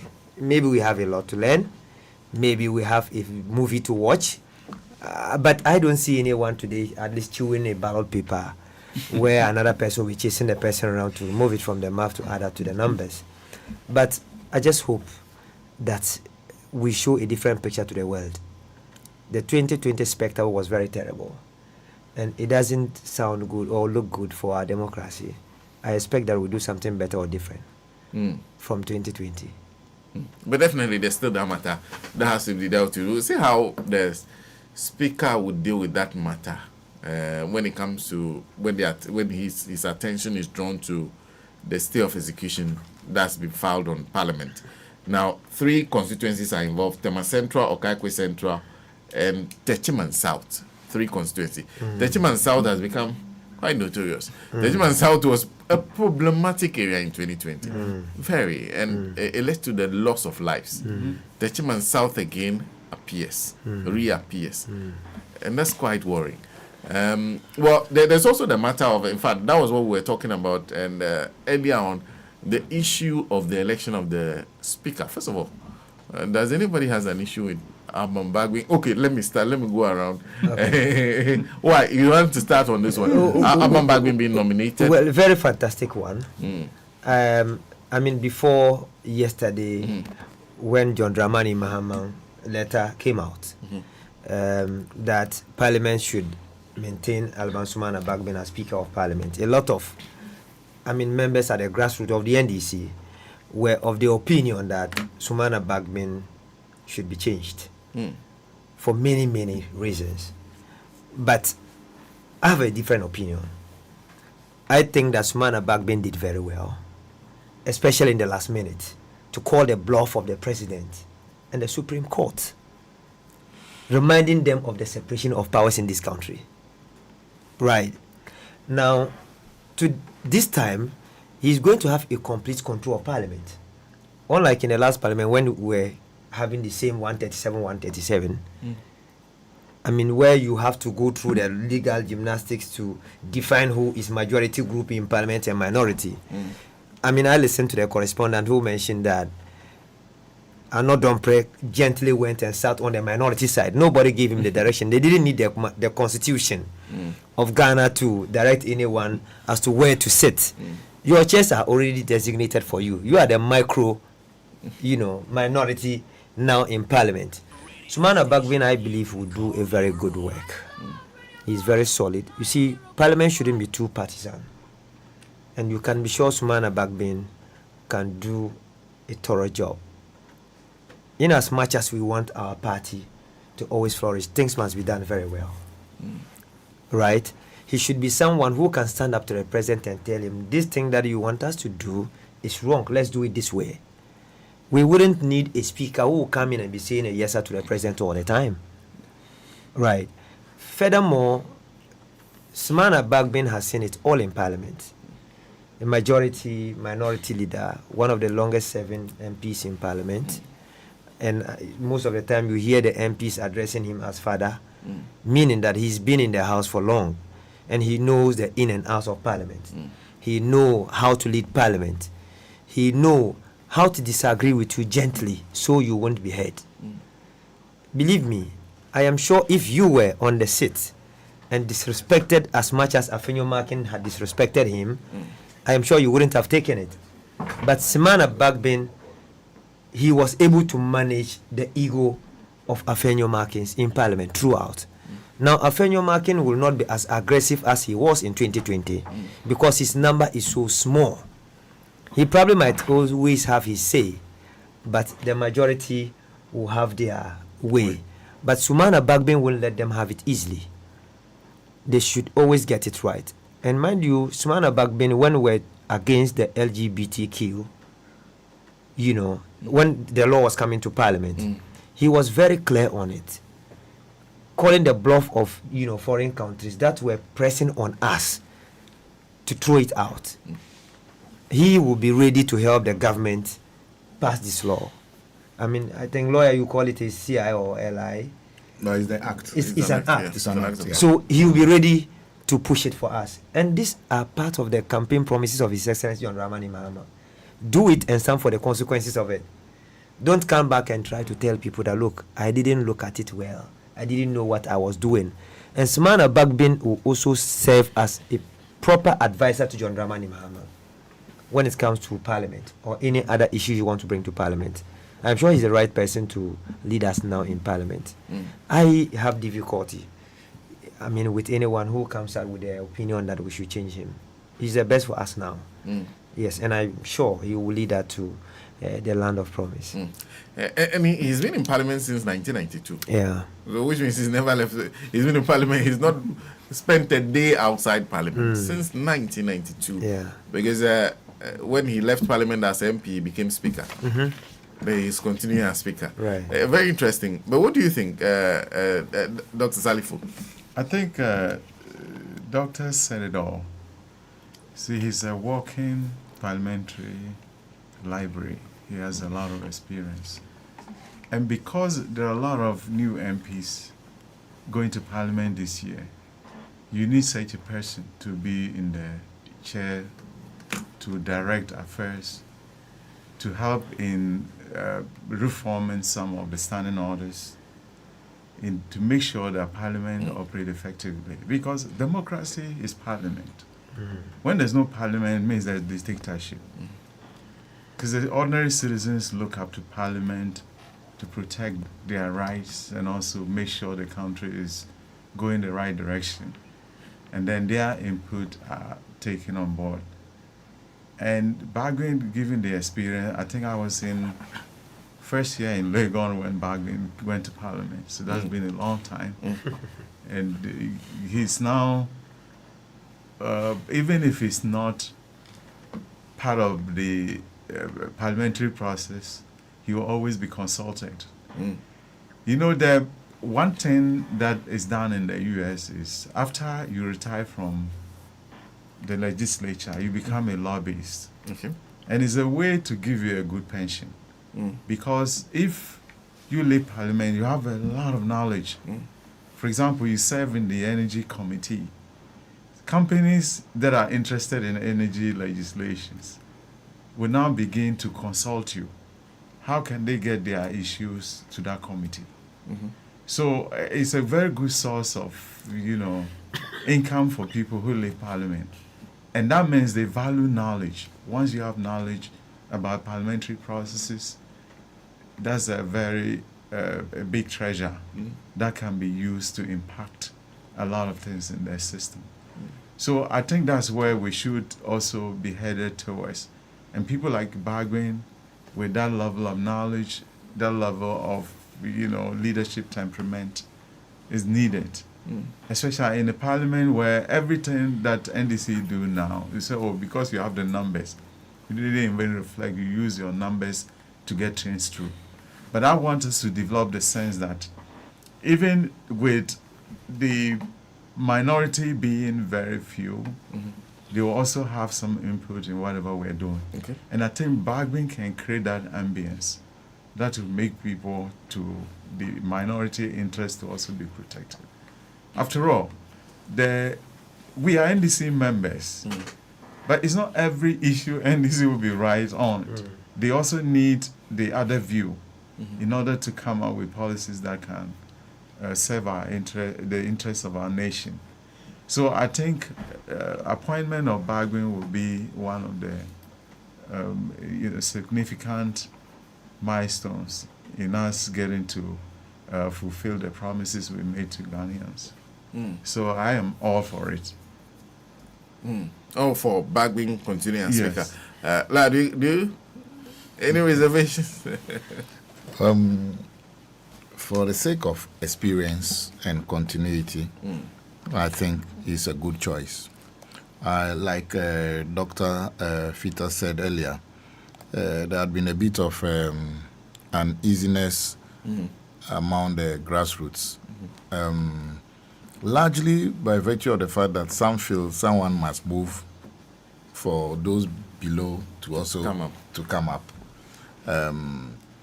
At a stage, I nearly bought into the idea that the speaker retires on their benefit. So let a second person also Otherwise, we are having only one person retiring. He won't get double retirement on. you get that thinking. That I thought about it, but I also ask myself, should the person just come in and not to help as such? In the doctor in the middle gave a lot of examples in the U.S. where there are certain senators, when you get into Senate, everybody wants to take picture with them because they have been there for so long that they've become the papas and the mamas of the Senate.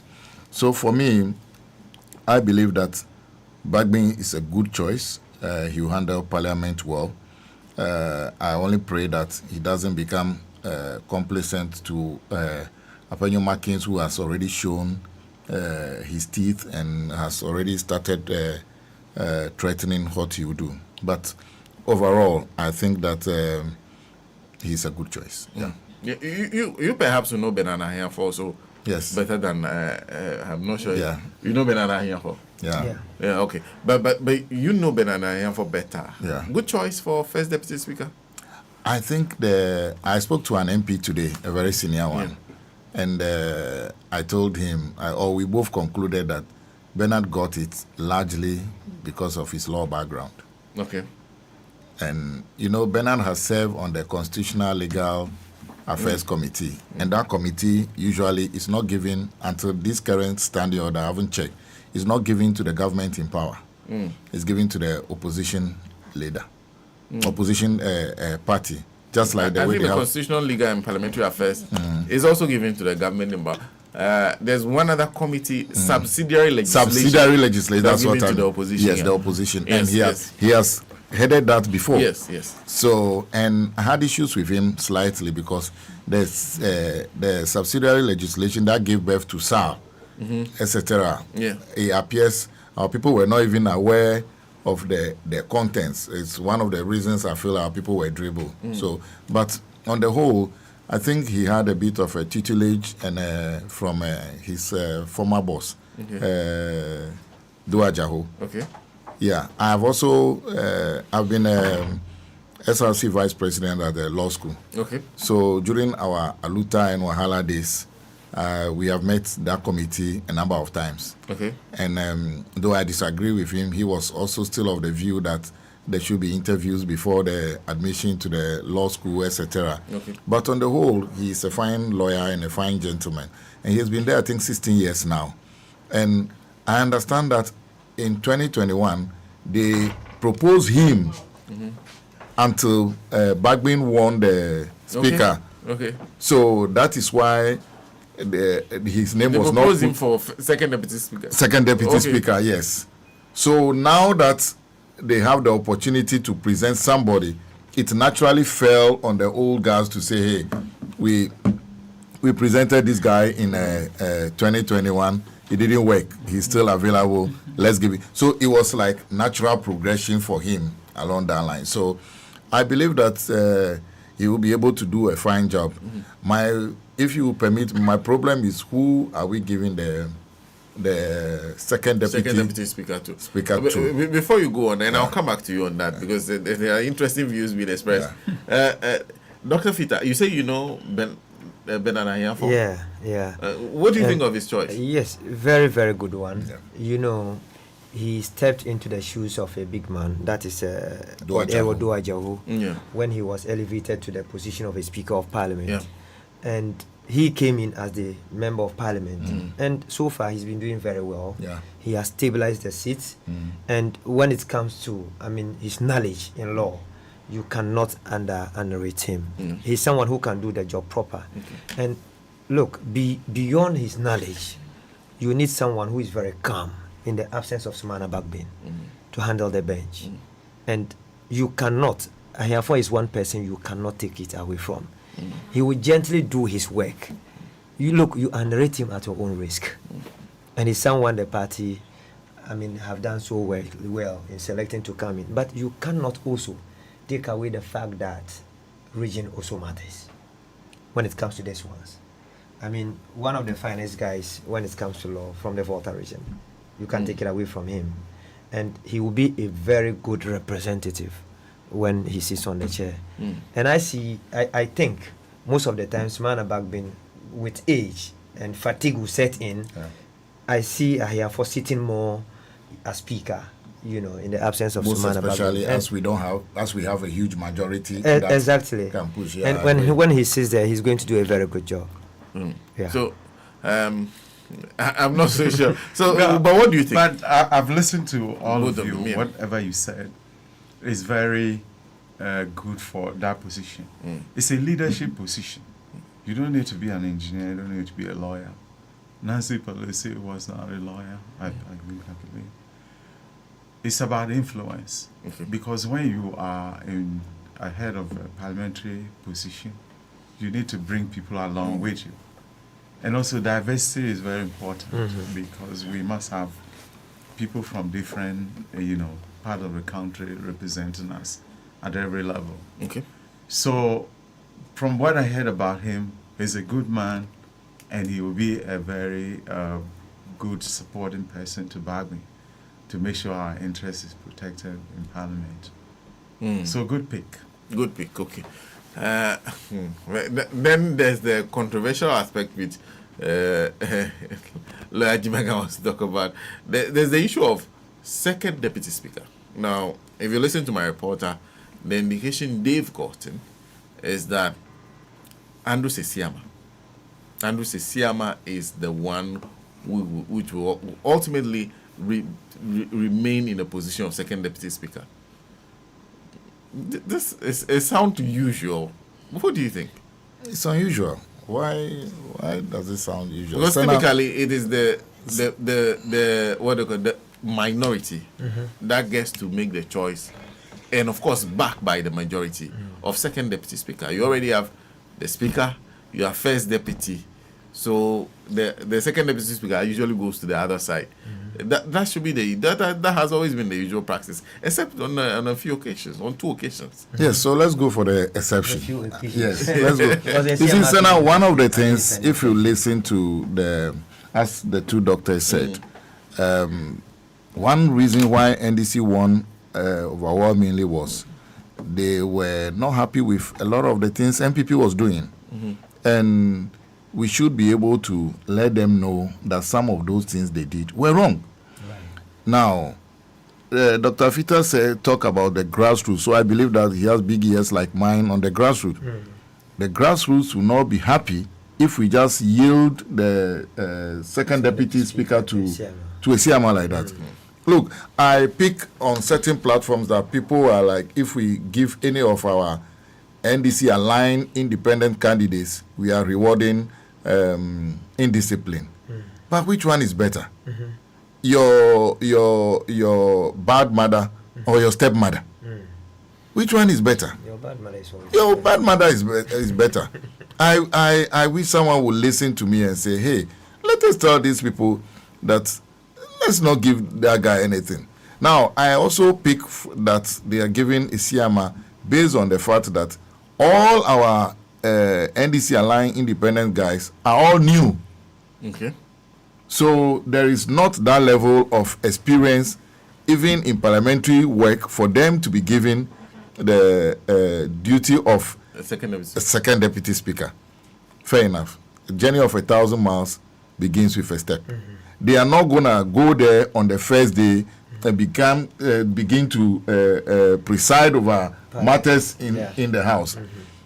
Give and take a month, 2, they would have seen, and there was. I still feel that let us, you see, for shaggy reasons, sometimes let's do some of these things, because you are going to have the situation where our people are going to be saying, hey, you people have started already dining with the MPP guys. 3 days ago, as Nancy said, you saw the video of Apenyo Markins that Futu is a republic by itself. So NDC will never get any of the MCE approved in a Futu. That's what he said. And you think such a person is somebody we have to play ball with? No, we shouldn't. Yeah. So let us also bare our teeth now to tell people that, hey, we can also fight. So for me, I feel so uncomfortable when I heard that it might go to. But consensus is not supposed to be comfortable, is it? No. Because you have two sides of the house. Yes. Almost all the time, the minority must be heard to a certain extent. Yes. It might be unpalatable. Sometimes you might feel that these people do not deserve a voice. But that's the essence of democracy. You see, currently, I don't expect the second deputy speaker to make such a huge change in direction of the house because of where the vote, the numbers we have in parliament currently. I don't expect him. But the position of the second deputy speaker, the allowances and everything attached to it are better than that of an ordinary MP. Exactly. And that one should be given to one of us. We shouldn't just give it to, because it's not going to be a situation where NDC will pass a budget statement and a Siama will preside and they will vote and overturn the budget. It won't happen. Very little he can do as a second deputy speaker. Very. It is the prestige that comes with it that they won't get. It is the allowances and everything that comes with it that they won't get. Then they should also sit down to say, tomorrow when we come again, let's treat these people well. Otherwise, they will do it for us again. But if we are the people always saying, let's treat them well, a time will come, they will know that for these people, if we do it for them, if they come, they will treat us well. And we have to stop it now. I'm sorry I appear a bit militant, but that is the voice. Dr. Fita will tell you what we are hearing on the ground. And Senator, you can never be friends to the MPP. You can never. Especially when it comes to their interests. You can never be friends with them. Point number one. I am happy we are centering the conversation around Esiama. He became the second deputy speaker as an independent member of parliament. Okay. So it means it shouldn't always go to the party minority.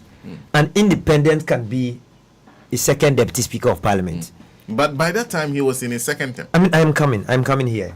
Going by lawyers, presentation, people can learn on the job. A journey of 1,000 miles, of course, begins with a step. It is not all the time that you'll be calling the second deputy speaker to duty. Okay. Even 2 months is enough for someone to learn how to moderate or how to, be a speaker in parliament. And mind you, they won't just even pick you a speaker and you come and sit on the chair of the speaker the next day. Certainly, they would also have their own caucus meetings all the time. How to go by their work in parliament.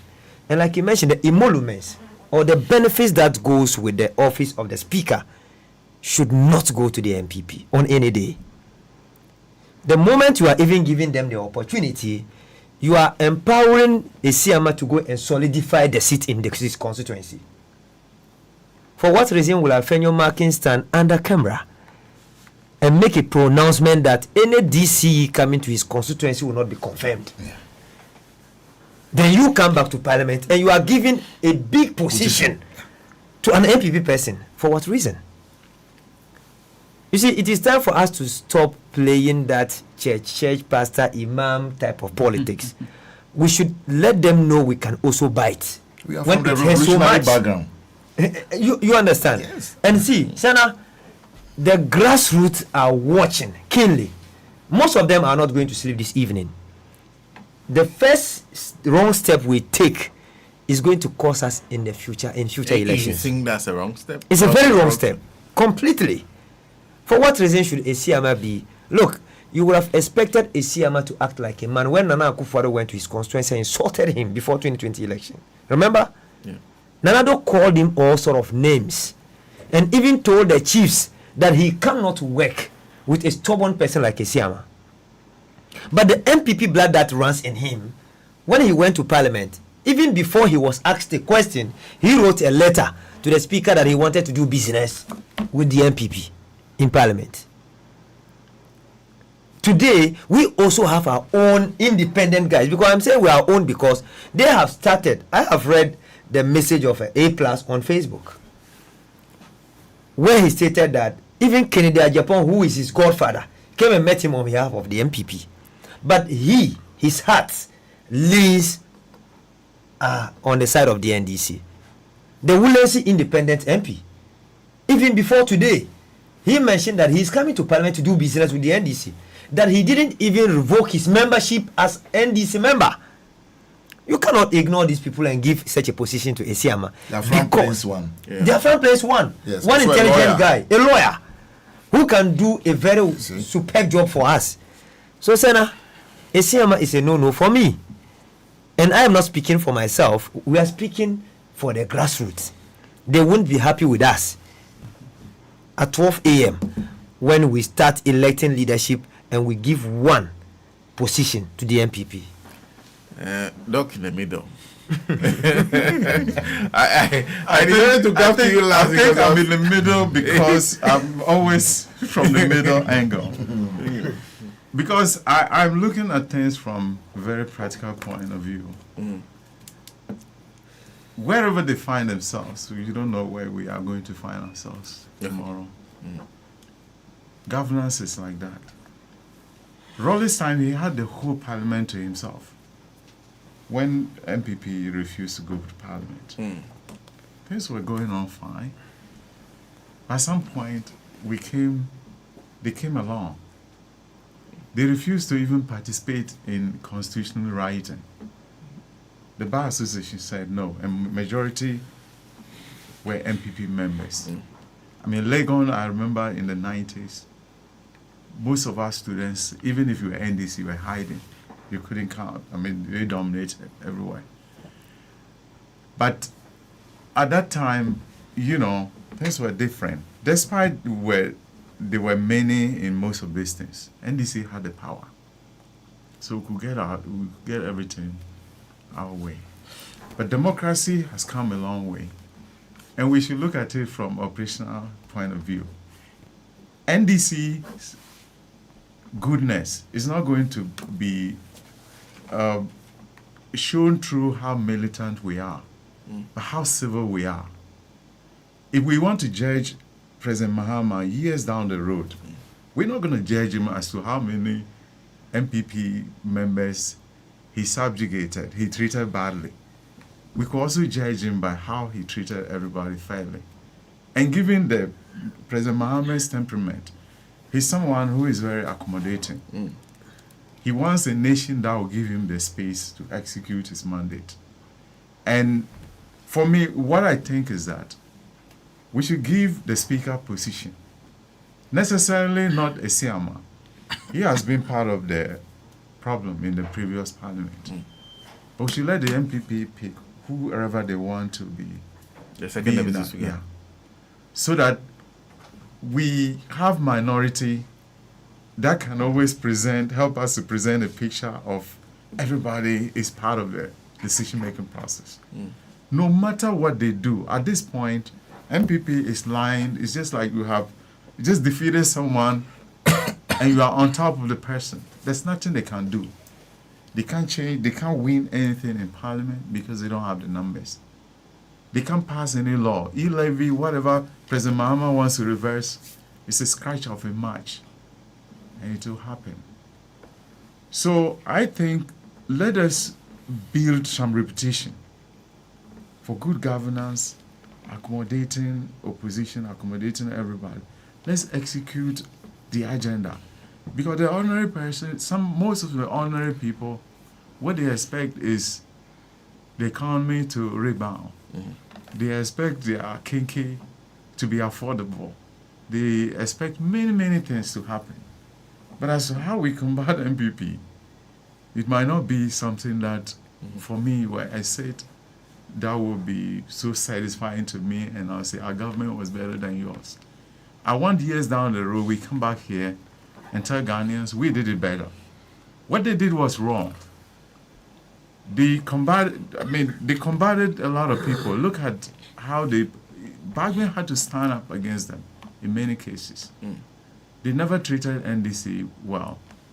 But we should not replicate, we should not mimic them. We should behave differently and then stand out. That's my thesis. It's not everybody that would want us to treat them that way. But let us be better than them. And to be better than them, let's include them. and see how they will operate under this arrangement. Well, on this matter, the comments just keep coming. I don't know, all of a sudden, everybody's commenting on. Haruna Sani says, I support the idea of not giving the second deputy speaker position to the MPP. They are not good. There's Salima Aminu, who says, we don't want any father for all this time. There's the Mamia Bao says, what are your guests saying, doing about Isiama? They should contact the appropriate person to advise him against Isiama. Then there's also Peter Solo. Somebody should let the NDC MPs to hear what you're saying about the second Speaker of Parliament. The branch level has started boiling. Kojo Krena says nothing for the MPP. Salim Amino has an issue with A+. He says A+, they're nothing for him. Sell the glasses. I don't even know why the NDC thinks the way they think. MPP will not have this opportunity. And mind you, why should we mind them? Give second deputy to any of the independent MPs. Kojo Krena, second deputy should go to the lawyer independent guy from Afram Place. Salim Amino says you should not give A+ any attention. That's Salima. Bright Mary Tibu says Isiama didn't treat us good at all, so we should not treat him well at all. Delahamon says nothing for MPP. MPP doesn't need NDC doesn't need anything from them. There's Mahindra Mama. In fact, we're speaking all of us our mind. Isiama is a no. Kofi Brufar, it's too early to start letting the grassroots disappointed. NDC learn and stop making such mistakes. It's too early. 4 years is just around the corner. Kofi said Deputy Speaker for Isiama is a no. Okay, so those are because people started talking about it, about the fact that they feel that it shouldn't happen. Doc, now how do you reconcile your position with the thoughts of the grassroots? Now, exactly how will the party make the decision you're asking for them of the people at that level, and then go back to the grassroots? What kind of explanation would you offer? I'm looking at the practical points of view. Let that burden be on them. If they pick a leader that cannot build consensus, because MPP can choose a Isiama and he can't work with NDC, to whose disadvantage? Is it not MPP? Good. So if they pick someone everybody grassroots doesn't like, NDC themselves doesn't like, it's a disadvantage to them. You see what I mean? Okay. That means they can't achieve their goals in Parliament. But let's put the burden on them. No. Now What do you mean by grassroots doesn't like, NDC doesn't like? Well, from the I'm here with two NDC members. Yeah. From what I've just listened, you are not in support of the Isiama, right? Grassroots have just also spoken. I mean, some of them are saying no for him. That means he has not received approval of NDC. So let's put the burden now on the MPP. If they pick him, that means he can't build consensus. You understand what I mean? When you pick a leader who cannot represent you well, it's to your disadvantage. So let us allow them to create more of their mess.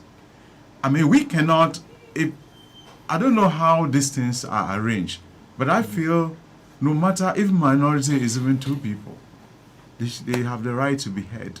And that's how we build our democracy. NDC started Fourth Republic. MPP was against most of the things that were being done. Today they embrace them. We build it and we have evolved from 92 up to now. You see, they boycotted Parliament, they joined later. Many things they did.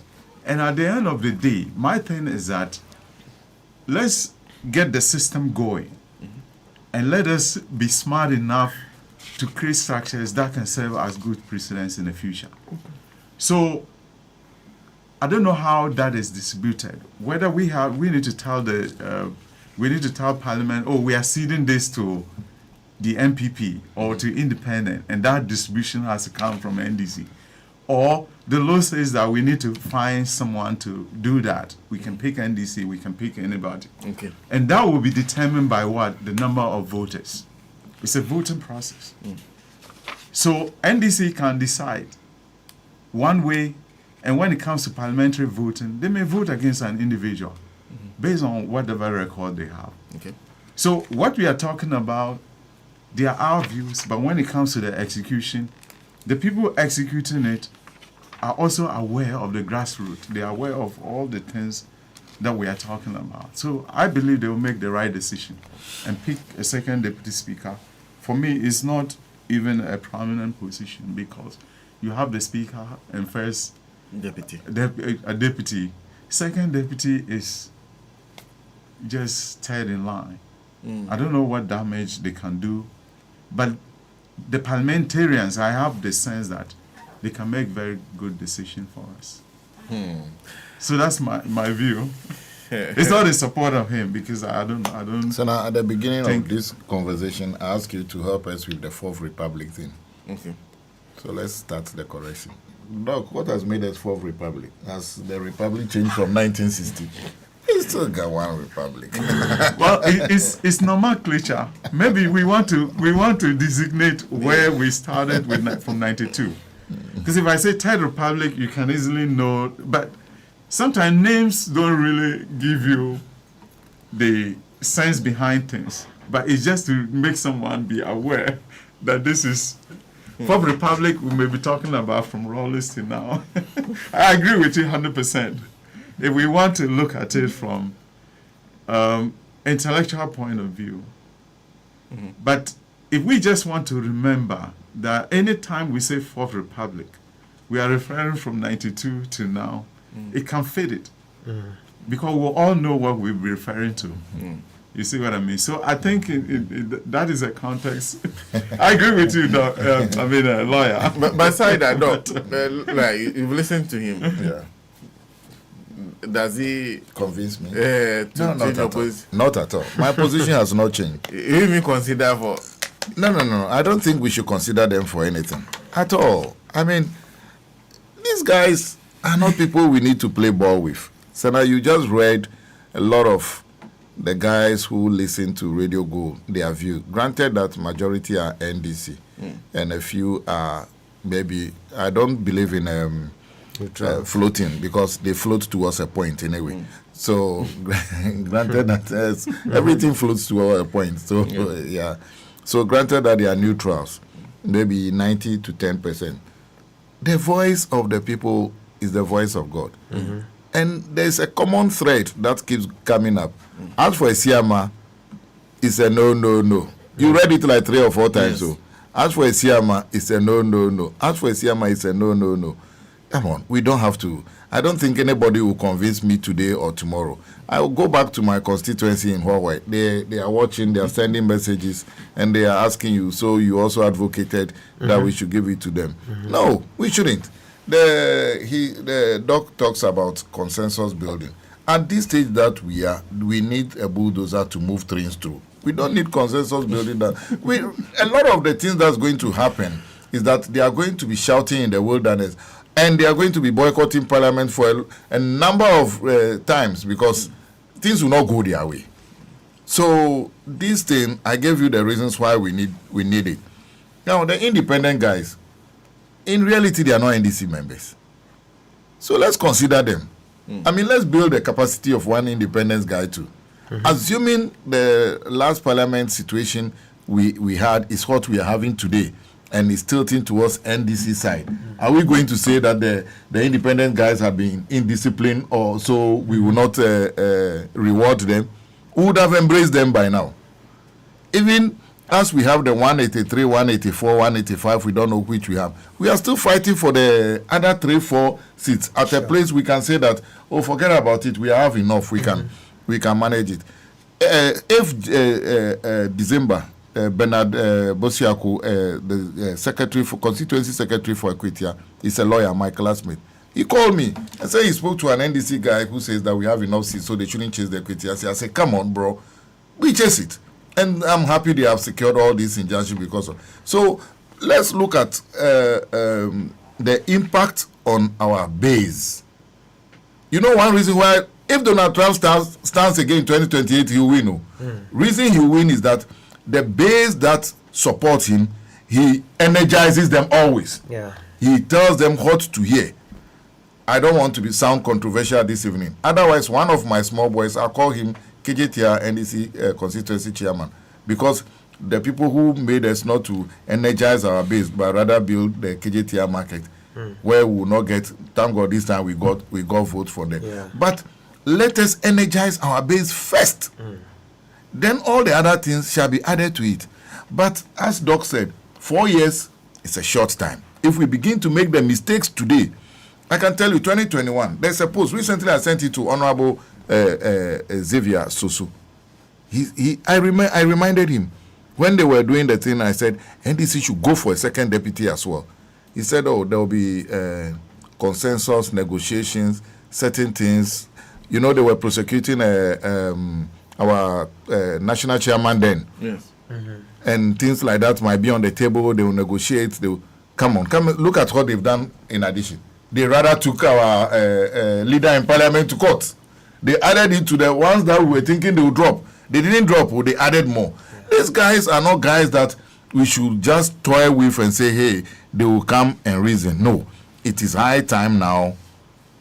We also show that we are born from the revolution. We have not forgotten. That's why I don't use MFA miao, because it has reflected on us that we are so cold. No, I don't use it.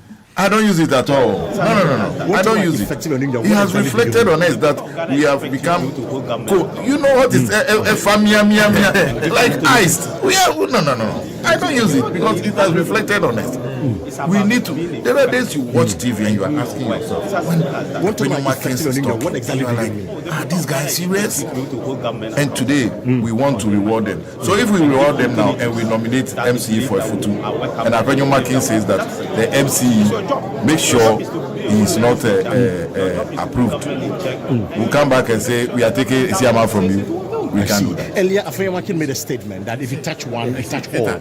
Some say that this is a very nice way of escaping from accountability. Do you agree? You have been a minister before. We cannot. You can't dine with the NPP. Nothing can you do to compromise what you've done. Right. For them, it's not about Ghana. It is about their party interest.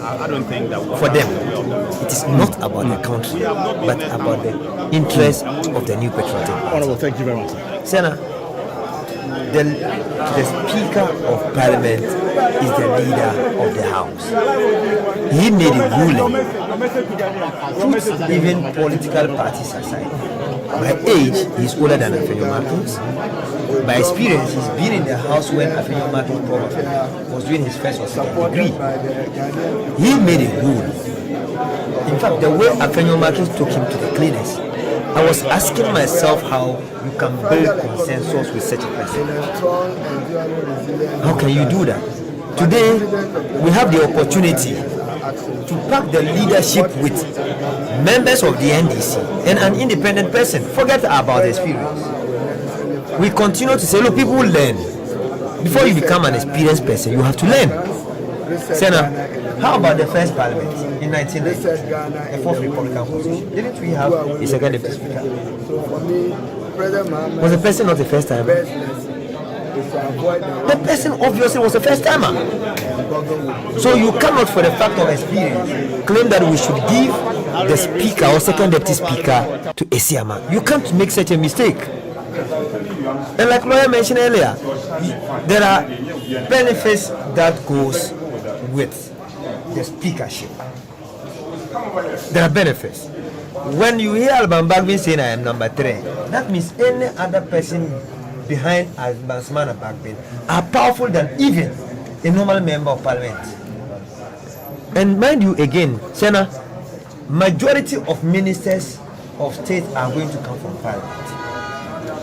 And some of our numbers will be missing because a lot of those who are going to be ministers are going to be busy, either at the ministries or outside the country on assignment.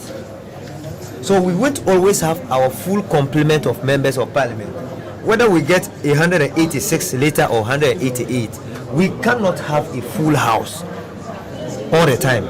Some of them will be on assignment because most of them are going to be ministers. And in those situations, you will need someone who definitely will go with our agenda. And when we say with the agenda, let us not think that without an MPP person to put us to check, John Dramani Mahama is going to be misbehaving. No. We know why we are here. We know the campaign promises we made to the good people of Ghana to elect us or vote for us to come to power today. Senator, so giving a second deputy speaker to Esiama is a no. The party shouldn't make a mistake. Why is it that all the time it is only the NDC that's talking about compromise? Mickey. Why is it always the NDC? Are we not also human beings with blood running in our veins? Senna, tomorrow, 4 years will just come like tomorrow, and we'll be going back to the base to ask for their votes to renew our mandate. Anything that we are going to do that's going to cause problem for us in 2028, we must avoid it now. ACMA is not the most knowledgeable person in Parliament. That should be awarded with the second deputy speaker. And the moment you are equipping your opponent, and that's the belief of the MPP. Senna, that is the MPP principle. The moment you don't believe in the agenda, you are no more a human being. Doctor, today side with them. They will hail and praise you. Tomorrow disagree with them. You are the worst human being to have ever lived. That is the MPP for you. So to give them a second deputy speaker, solidifying a CMA seat for him and for the MPP, for me, is a no. We should give it to any independent MP. They can learn on their job, and on any day when they are called to duty, I am sure they will do it to perfection. Well, if you just join us, we are still doing coverage of what is happening. In fact, it's towards the inauguration of the. In fact, what's the correct word? Swearing in, investiture, inauguration. They're all the same. It's a ceremony. Yeah. The act itself is swearing in. Right. Yeah. So. Yeah. Okay. And by now, Nana Akufo-Addo power has expired. Oh yeah. Well, I want to know effective in India. What exactly do you mean? Well, I'd like to say everything to the three of you. At this point, I'll be glad if you stay, but this, I don't know how long this will take. We have to go to Parliament because the session is started. Everything is But before you start, earlier, African made a statement that if you touch one, you touch all. Some say that this is a very nice way of escaping from accountability. Do you agree? You have been a minister before. Let's do it. So you don't target people because they are doing their work. So that's what he's trying to do. Very important. Well, he's a private legal practitioner. Now I found out that he also has a background as a mental health. Thank you very much. Very interesting. Anyway, always a pleasure seeing you. Dr. Justice Sally from Organization Manager Respect, and of course, Say the Fita. It's Electoral. It's Electoral. Yeah. So we have to take you live. Let's take you live to Parliament. Supported by the Ghanaian people. Summoning of Parliament for the first meeting of the ninth Parliament. Knowing all men that in the exercise of the powers conferred on the clerk to Parliament, I, Ebenezer reset Ghana in its governance, reset Ghana in the management of its economy, reset Ghana in the way we borrow, do away with excessive borrowing. So for me, President Mahama's best lesson do hereby appoint Parliament House to be the place. And 2025 to be Lord, Radio Gold 90.5.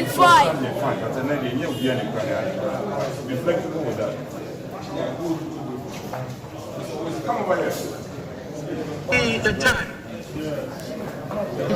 The leader to get when sworn in. Parliament shall sit to elect a speaker and deputy speakers for the administration of oath to the speaker and members of the 9th Parliament of the 4th Republic. Signed, Ebenezer Electoral, acting clerk to Parliament.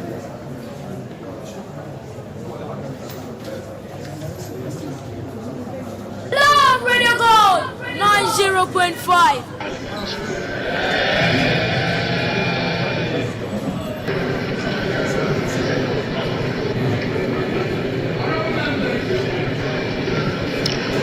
members elect, it is my honor to inform you that I have received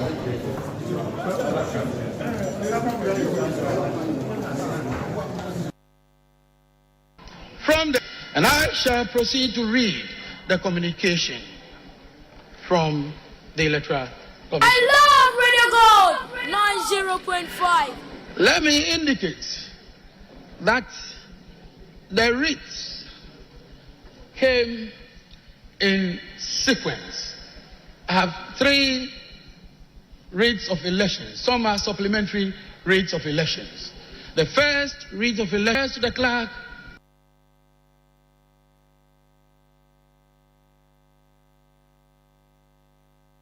to Parliament.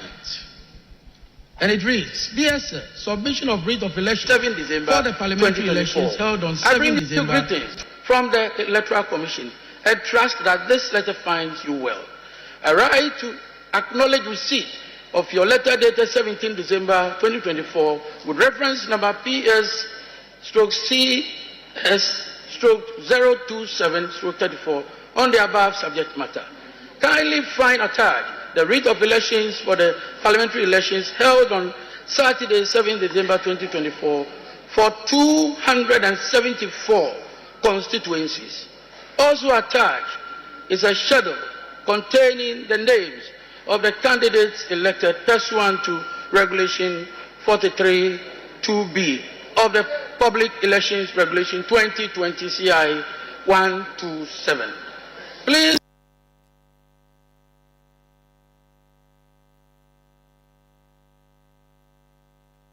When the issues regarding the 2 constituencies have been resolved. So that is the first one.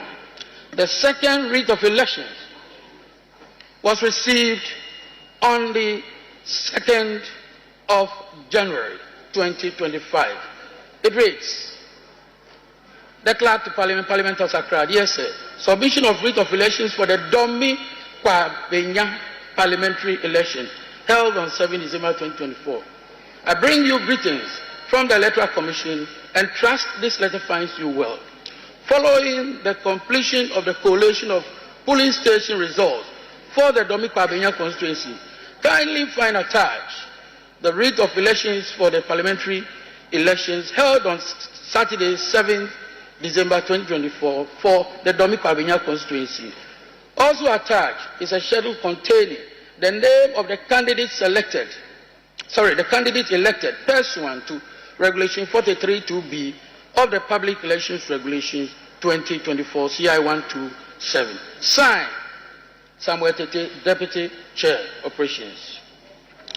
The third writ of elections was received on the 5th of January. 5th January. Also addressed to the clerk to Parliament, and it reads, Dear Sir, submission of writ of elections for Okaikwe Central, Tema Central, and Techiman South parliamentary elections held on 7 December 2024. I bring you greetings from the Electoral Commission and trust that this letter finds you well. Following the completion of the collation of polling station results for Okaikwe Central, Tema Central, and Techiman South constituencies, kindly find attached writ of elections for the parliamentary elections held on 7 December 2024 for the above mentioned constituencies. Also attached is a schedule containing the names of the candidates elected pursuant to Regulation 43(2)(b) of the Public Elections Regulations 2020 CI 127. Again, signed by Samuel Tete, Deputy Chair, Operations for Chairperson. Our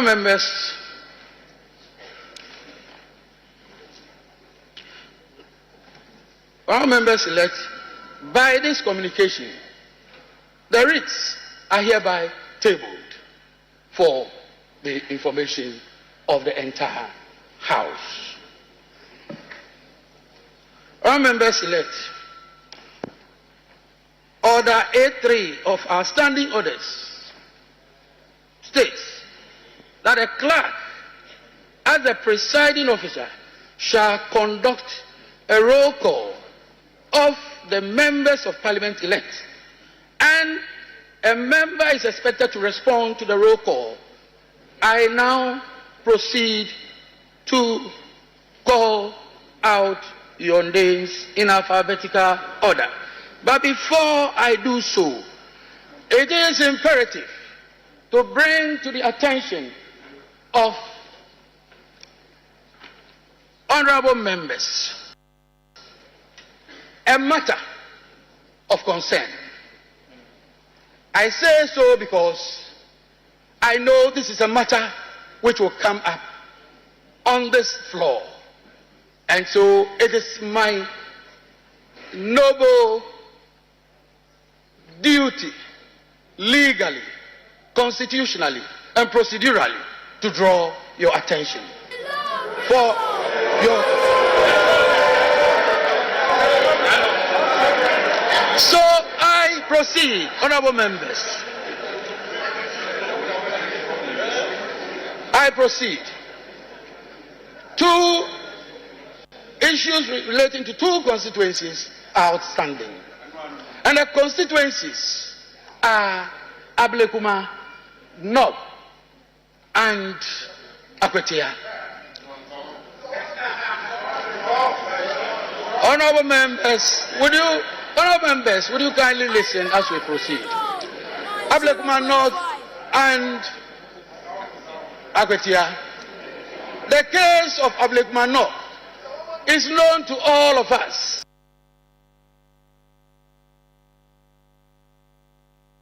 We have writ of elections from the Electoral Commission in respect of Ablekuma North.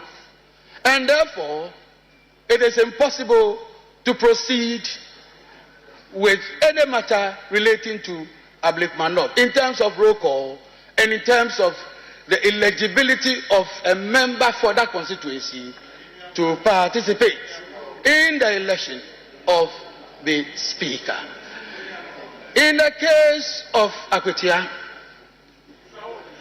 the clerk to Parliament was served a process on the 3rd of January 2025 with an order of interim injunction from a high court in Koforidua. This order was served through the legal office of the Parliamentary Service. The order directed the respondents, including the clerk to Parliament, indicating that they are restrained from proceeding to call, admit, register, swear in, recognize, gazette the said Ernest Yao Kumi as the elected member for the Akwetia constituency. At the time of the receipt of the order, the Parliamentary Service had already completed the process of registration of Ernest Yao Kumi as member-elect. This is precisely because the first writ of elections that we received, Ernest Yao Kumi was part of that process. So we received writ of elections in respect of Ernest Yao Kumi. And without the pendency of any suit, any process, the Parliamentary Service, in compliance with due process, had to register the member. So we did so. Subsequently, it has come to our attention. There's a restraining order of a court. Restraining not just the member, but the clerk to Parliament from proceeding with the registration from proceeding with the members' participation in the election of the Speaker. This is a matter that honorable members ought to know, since it is a court order which order restrains the clerk to Parliament as well from proceeding or dealing with a member in this matter. I find myself constrained.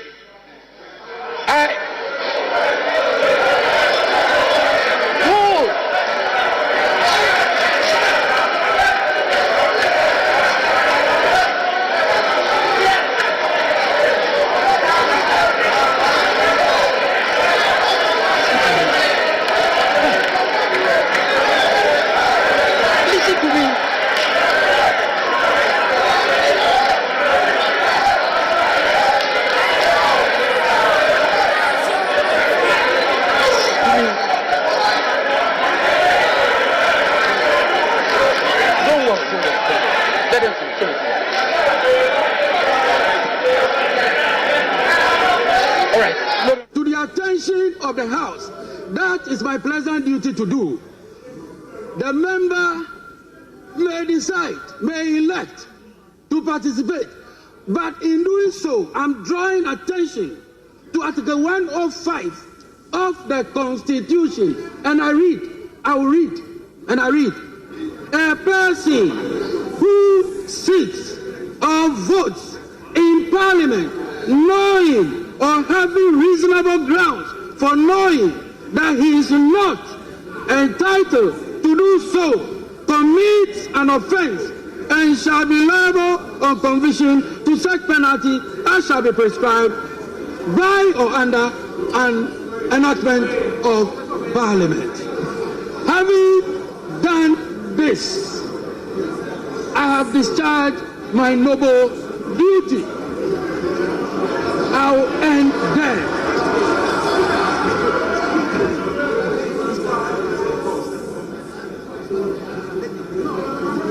At this time, all members, I proceed.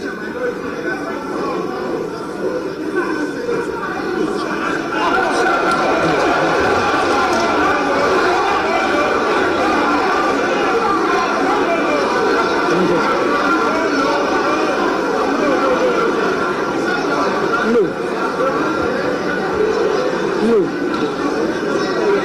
I am not sitting there.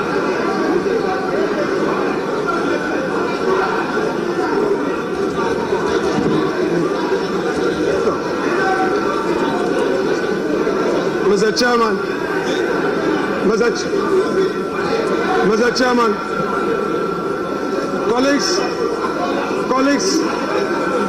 colleagues, please. Heard you.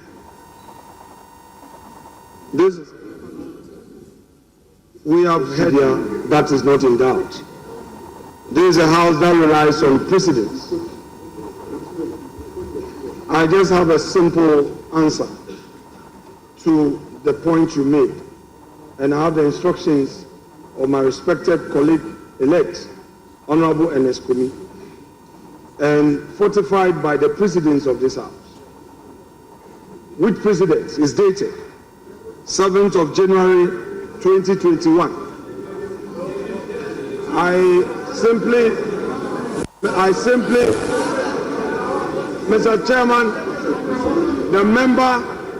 the member so desires to proceed to be sworn in and to also participate in the election of the Speaker and bear the consequences himself.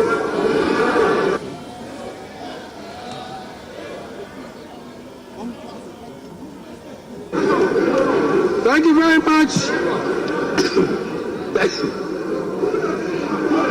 Thank you very much, all members. I need a roll call. Proceed with a roll call, and I'll invite the head of table to proceed with the.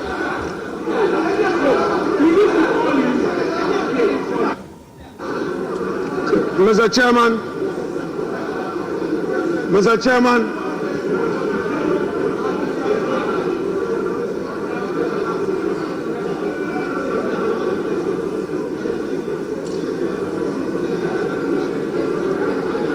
Mr. Chairman, we do not want surprises.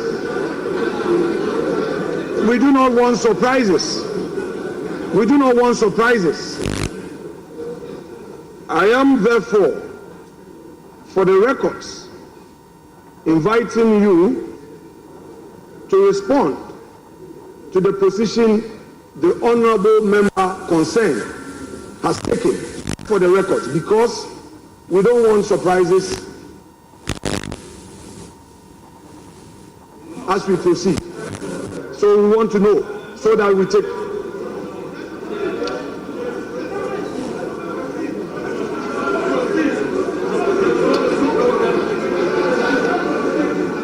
Honorable members elect, I have taken note of what the Honorable Minority Leader has said. We will proceed appropriately. Yes.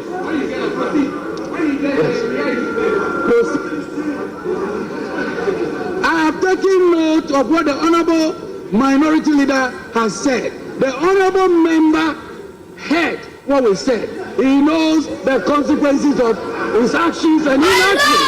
So he will be there. He will proceed. So, head of table. Mr. Chairman. Thank you, Mr. Chairman. Mr. Chairman, thank you again for the opportunity to speak on this matter. Mr. Chairman, yes, the minority leader has spoken. He spoke for the member. But Mr. Speaker, Mr. Chairman, since the member-elect is before this House, it will only be right for that member to speak for the records.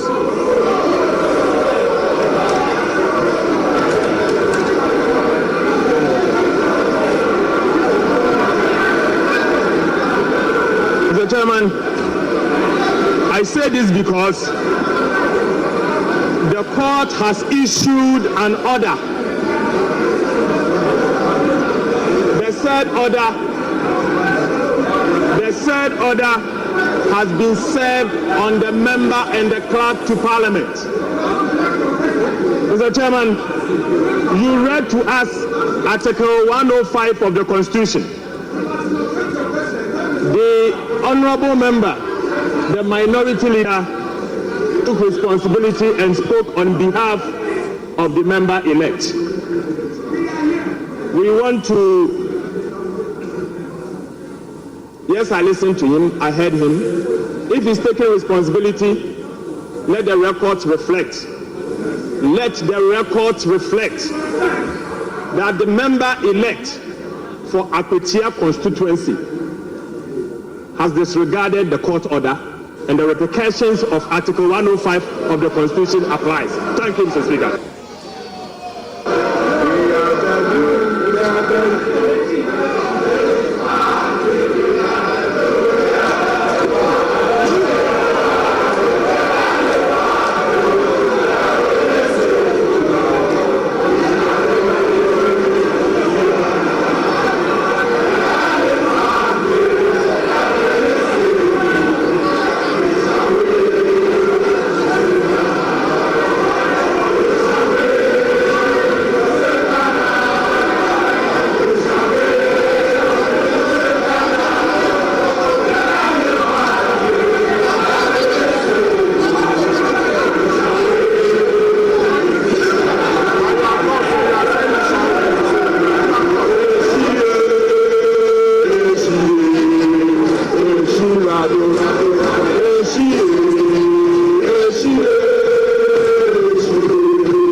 The member must rise in his seat to be recognized.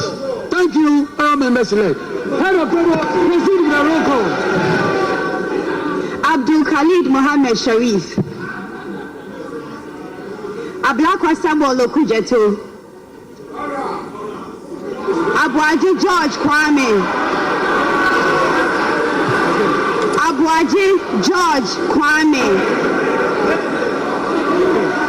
Abuaji George Kwame. Achampon Brian. Achampon Richard. Aqua Alexander Kwesi. Adam Hamza. Adam Mohammed Amin. Adams Abdul Salam. Adams Kofi Idi. Adams Mishab Mahama. Ado Ebenezer Kweku. Ado Kweku. Ado Yao Frempong. Ado Kenneth Daniel Nana. Adi Frederick. Ejay Felicia. Adomako Ernest. Adongo Isaac. Edutrum Yao Osei. Afenyo Sedem Kweku. Afenyo Markin Alexander. Afol Eric. Afol Kofi Bente. Efriye Nanayu. Efriye Frank. Agalga James. Agana Eric Edem. Agbanyo Fred Kwesi. Agbebe Charles Akwesi.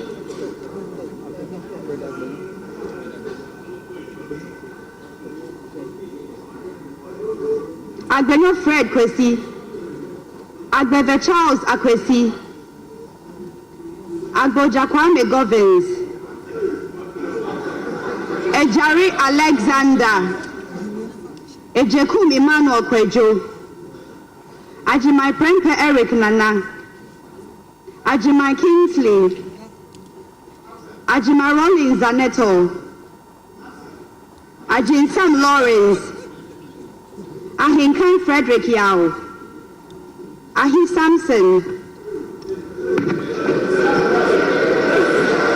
Ahi Afo Bernard.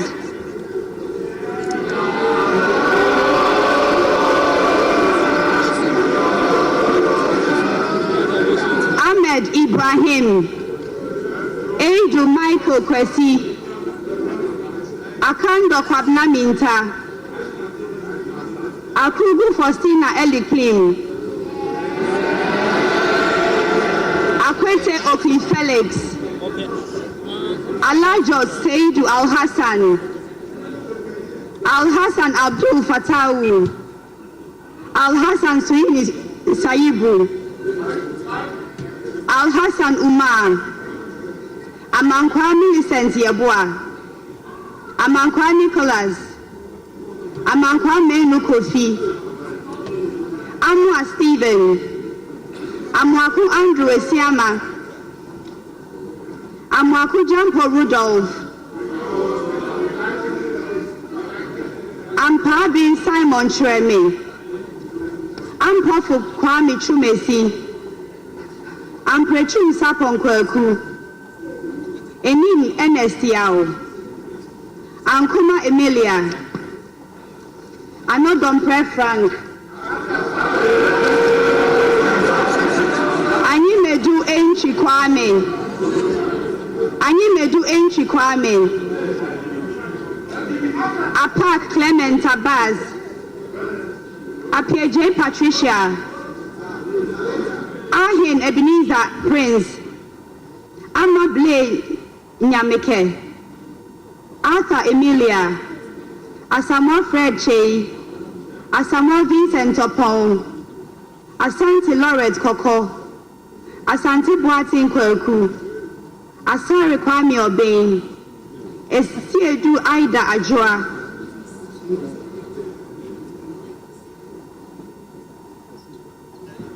Asensu Boachi Francis. Ashi Alfred Minkote.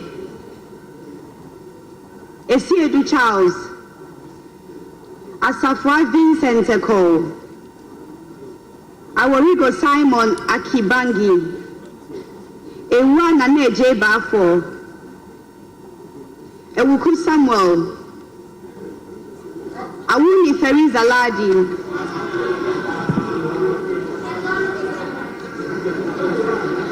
Ayamba Ladi Ayi, Ayarida Mahama, Aye Nana Asafweje, Ayen Sudankwa Grace, Ayine Dominica Kritinga,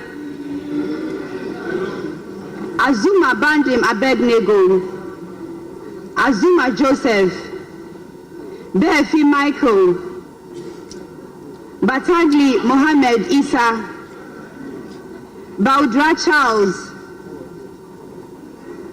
Bawadua Charles, Bejra Emmanuel Kwesi, Bequim Frank Estiedu Bequim, Bisi Daniel Keshi, Be Your Titles Kofi, Bisu Mavis Kukwa, Boaku Gideon,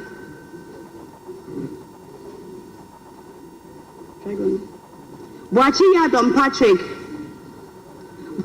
Boa Emmanuel Kweku, Boa Ma Patrick Yao, Boatin Joseph Apia, Boatin Kwabna, Brahma Muhammad Bawa, Briefly Bright Asamoah, Boa Emmanuel Amakofi, Bachman Philip Fifi, Bukari Joseph Nipe, Chiwete Andrew Dari, Kujo Comfort Doyo, Kujo Joanna Jan, Kujo Robert Wisdom, Dafia Mako Roxon Nelson Eche Kwame, Damwa Kwejo, Dan Abdul Latif, Dangbe Ernestina Ofori, Dapa Elvis Osei Mensa, Dapila Kletu Seidu, Darko John, Darko Mensa Kwabnotre, Dauda Collins,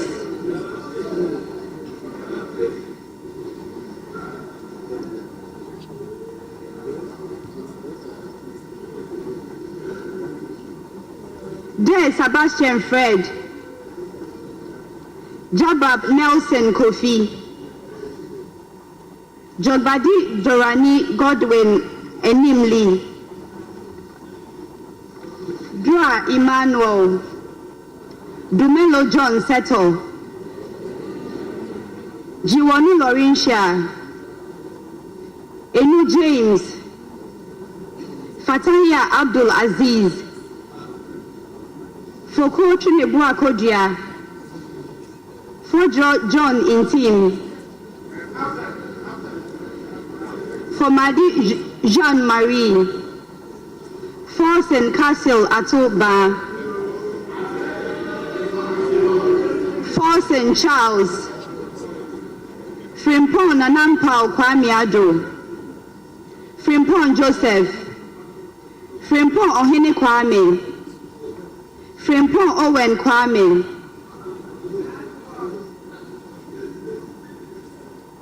good. Gakwe Kwame Jujoli, George Samuel Nate, Ganza Al-Hassan Kobna, Gomadoyao, Gomashi Jifa Abla, Janensa Richard, Jechi Nasira Fra, Henry Benso Godfred, Hotoje Alexander Roosevelt, Ibrahim Mutala Mohammed,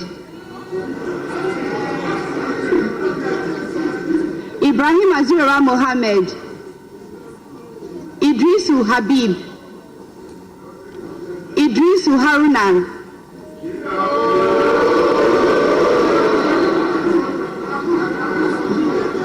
Isa Atta,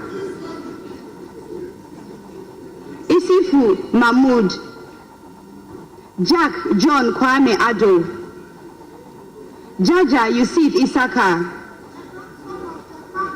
Joshua Godfrey Seidu, Jinapo John Abdullahi, Jinapo Samuel Abdullahi, Kabiru Muhammad Tai Abdul, Kini Jeffrey, Kodia Kwame Apia, Kunedu Akwesi, Kosa Martin Kweku Ejay Mensah, Peli Wolase, Potosu Edem Richard Kofi, Kuma Joseph Kwame, present. Kumi Ernest Yao,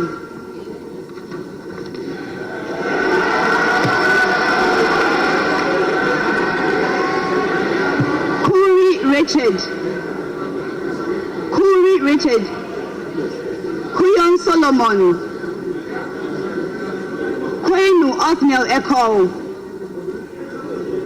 Kwatin Kweku Ajimai, Chain Shirley, Chiredria Dixon, Lamisi Akambai Balidia, Labi Oscar Ofori, Latte Agnes Namomo, Lukuto Maxwell Kwame, Mahama Daniel Dung, Mahama Shaibu, Marfu Kofi Ahenkwa, Mensa Collins Adomako,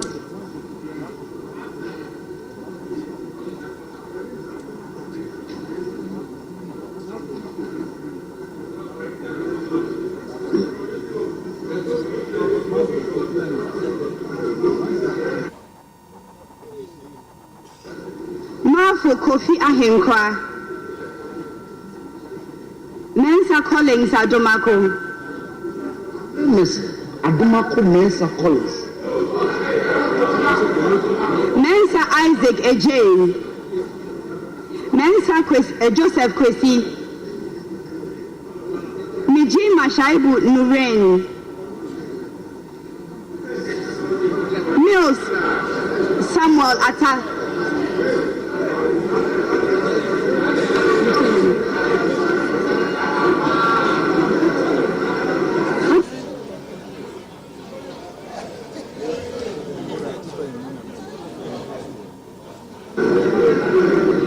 Anthony, Muhammad Haruna, Muhammad Yakubu, Mubarak Seed, Mumuni Alasan, Muntaka Muhammad Mubarak,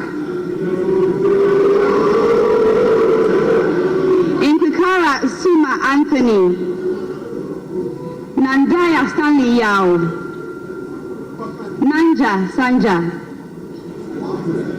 Napari Dominic, Nancy Ayiku Benjamin, Nawani Mark Kurt, Indebila Ebenezer Alumri,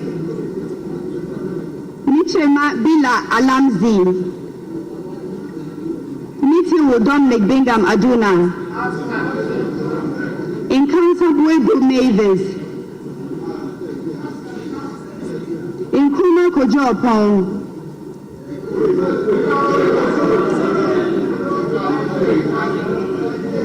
Nukwa Pius Kwame, Nokwai Kofi Ako, Nogbe Ernest Henry, Notuko Toy Peter Kwesi, Intebe William Ayo, Intekuni Emmanuel Kofi, Intim Adelaide, Intosu Helen Ajwa, Nuruddin Mumuni Mohammed, Nyakote Albert Tete, Nyaku Bismarck Tete, Nyaku Isaac Buama, Nyaku Kingsley, Nyaku Thomas Ampem, Nyaku Kwame Naminta, Nindam Matthew, Okulu Linda Ohenewa, Odanton Isaac Asha, Oforiata Duke William Allen Kwame, Ofosu Felix Kwache, Ofosu Jari Elizabeth,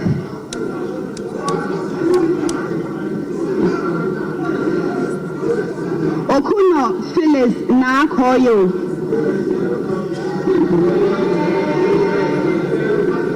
Oyina Champon Akwesi Jenfi, Opoku Davis Ansa, Opoku Eric, Opoku Isaac Yao,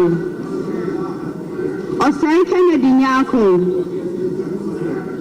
Osei AJ Nana, Osei Akoto Seth,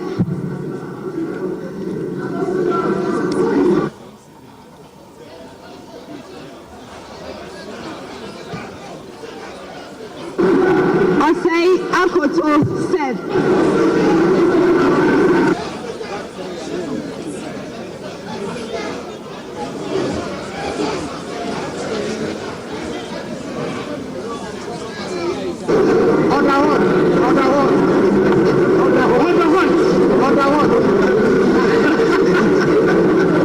Osei Akoto Seth, Osei Asari Abina, Oti John Pabna Bless, Orebu Charles Esuaku, Owusu Gloria,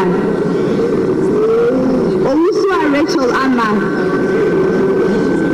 Owusu Charles Francis Pabna Brempong,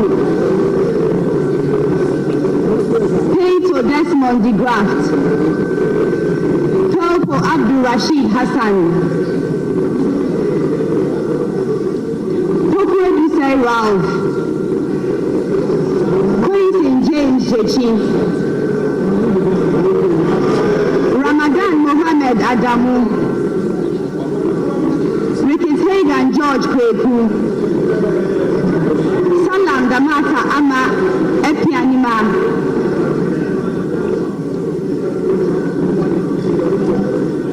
Sandari Sebastian Meneso,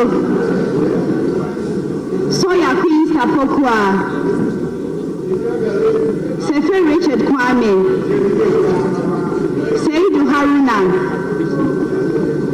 Shaib Jerry Ahmed, Sosu Francis Xavier Kojo, Sowa Rita Nao Jole, Supari Mohammed Adams, Sulemana Adama, Sulemana Al-Hassan, Sulemana Al-Hassan Tampuli, Sulemana Yusuf, Tanko Mustafa Amaju, Taylor Isa Salifu, Taylor Adi Ebenezer Okite, Tete Agotri Gisela,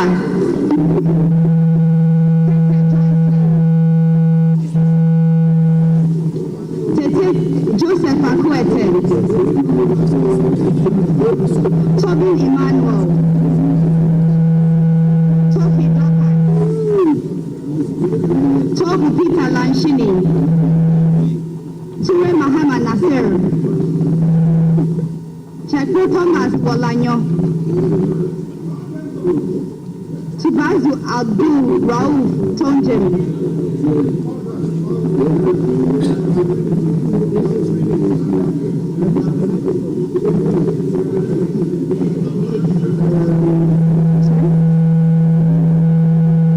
Yusuf Mustafa, Vanderpoy Alfred Oko, Bondi David, Winsum Anaba Thomas,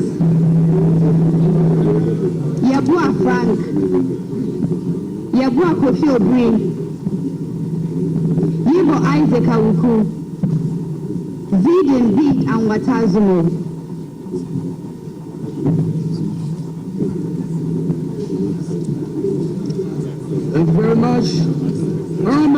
elect, we shall proceed in accordance with Standing Order 8.1 of the Standing Orders of Parliament. I am satisfied that quorum is present in this House to enable me proceed to conduct the election of the Speaker. In doing so, I would like to draw your attention to Article 95.1 of the 1992 Constitution, which requires that a Speaker of Parliament be elected by members of Parliament from among persons who are members of Parliament or qualified to be elected as Member of Parliament.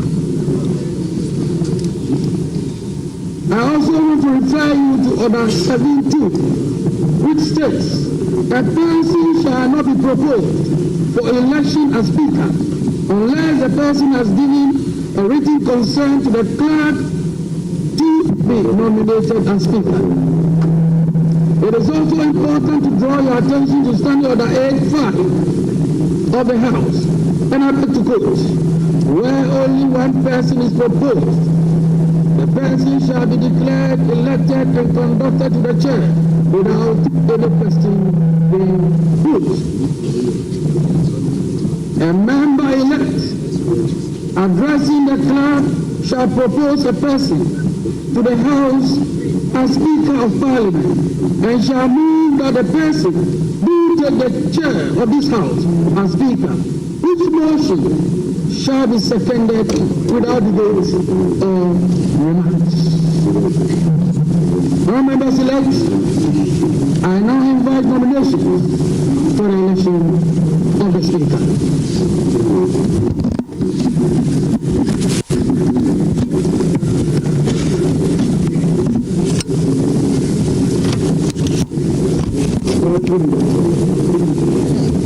Mr. Chairman, I come under Order 8.4. Mr. Chairman, I beg to read. A member-elect addressing the clerk shall propose a person to the House as the Speaker of Parliament and shall move that the person do take the chair of this House as Speaker. Which motion shall be seconded without debate or remarks. Mr. Chairman, I move that Honorable Alban Sumana Kingsford Bagbe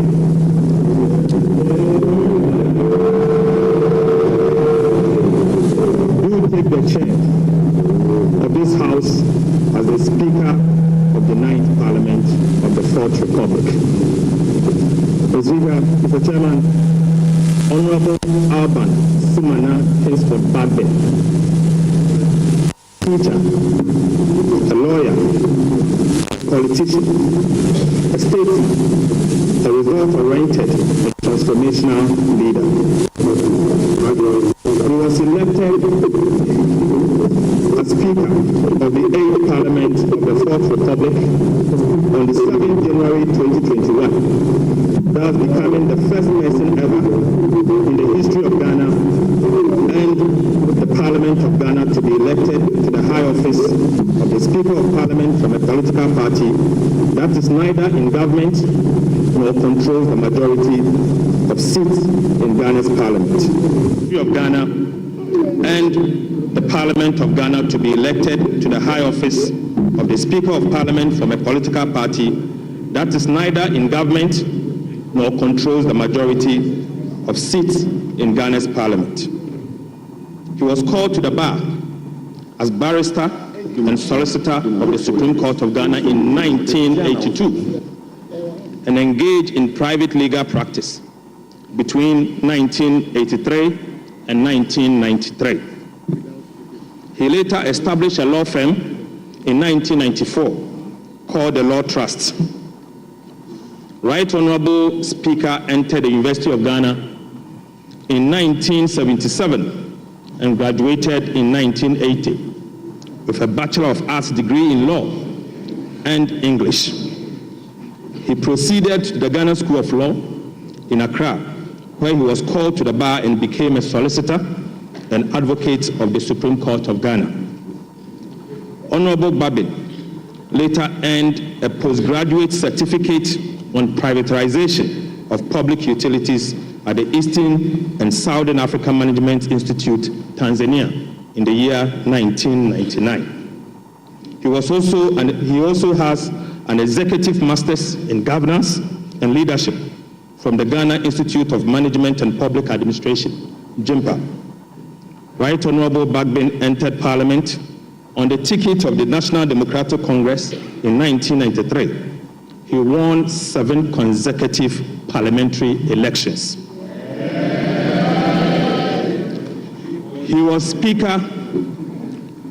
Right Honorable Speaker decided not to contest as a Member of Parliament at the end of his term of the 7th Parliament of the 4th Republic in the year 2021. He was elected Speaker of Parliament of the 8th Parliament of the 4th Republic of Ghana. Within these years, spanning some 28 good years, Honorable Alban Kingsford Babin served on various parliamentary committees and chaired several of them. He served as the minority leader from January 2001, a position he held for 8 good years until he transitioned to the majority leader and leader of government business in the year 2009.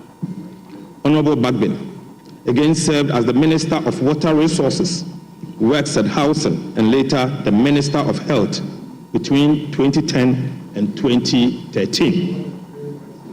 In 2014, he returned to the House as the majority leader and leader of government business for the second time. He was elected the second Deputy Speaker in January 2017 for the duration of the 7th Parliament. He was a member of the task force responsible for the President of Ghana's priority project in health, education, and transport from 2013 to 2017, famously referred to by Ghanaians as the 3 wise men. Right Honorable Speaker also served and continues to serve on several boards and international organizations. This includes, currently is the chairman of the Parliamentary Service Board of the 8th Parliament of the 4th Republic of Ghana that dissolved today. He was a member of the Parliamentary Service Board for the 3rd, 4th, 5th, and 6th Parliament, and he was also in attendance as a member of the Parliamentary Service Board for the 7th Parliament of the 4th Republic of Ghana. He was a member of the African, Caribbean, Pacific, and European Union Joint Parliamentary Assembly, the ACPEU, at Belgium between 2013 and 2015. He was again a member of the International Council for Parliamentarians for Global Action. He is again the founding member, Global Organization for Parliamentarians Against Corruption, GOPAC, between 2004 and 2014. He was a member of Parliamentarians for Global Action, again between 1994 to 2017. He was the Vice President of CPA between 2021 to 2022. Currently the President, Conference of Speakers, and President of African Legislatures. He's a member, International Advisory Council for Global Governance in Washington, and a member of the International Council for Political Renewal, again in the United States, Washington. For his outstanding leadership and lifetime of dedication to public service, both in Ghana and abroad, Speaker Babin was awarded Doctor of Law Honoris Causa, LLD, by the University of Professional Studies, UPSA, in the year 2017. Right Honorable Speaker has won a significant number of international and domestic awards. He's a strong advocate for gender and social inclusion, women's rights and empowerment, and equitable representation in Parliament in all decision-making across the country and globally. He's also noted for his principled, courageous, firm, decisive, and resolute personality. Right Honorable Bagbin is a man of high integrity and a Democrat par excellence. Mr. Chairman, Speaker Bagbin has championed several institutional reforms and the welfare of members and the parliamentary service during his first term as Speaker. In addition to this, he is the first Speaker of this House to demunicify Parliament by taking the institution to the doorsteps of the people of Ghana. He is married with 2 kids. I so move. Thank you.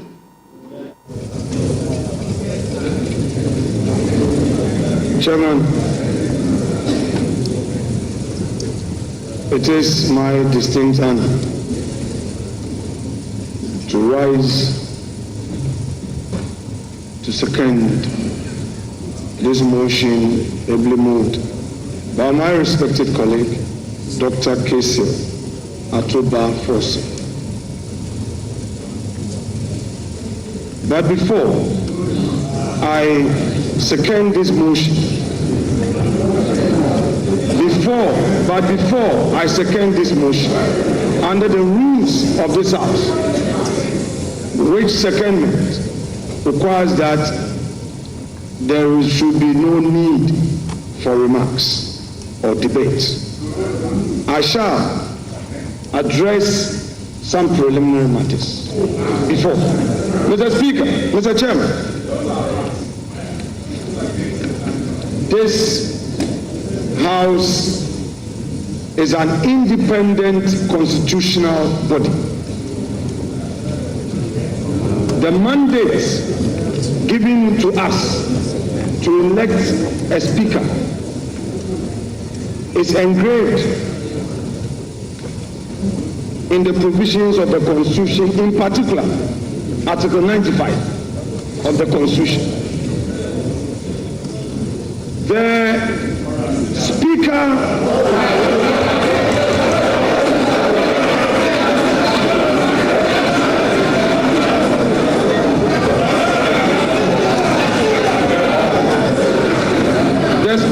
he hasn't called. Mr. Chairman, your guidance will be needed in this matter. This is my 4th term in this House, and this is the first time in the history of this Parliament. Our standing orders are very clear.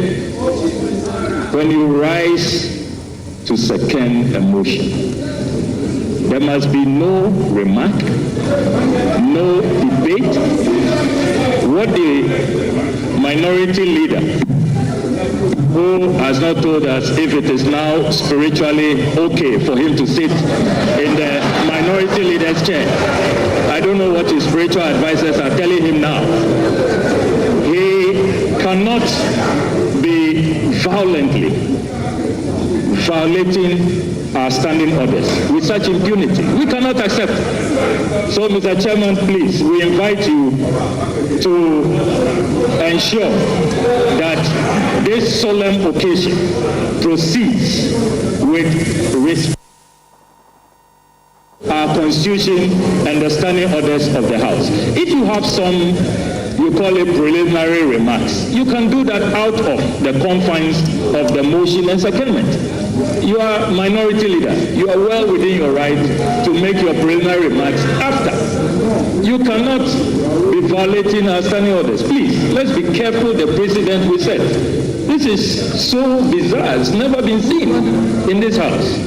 So, respected minority leader, please. And, Chair, I'm getting the impression that the clerk is allowing the minority leader to dictate the pace. Please, let's see your authority. We will not accept this.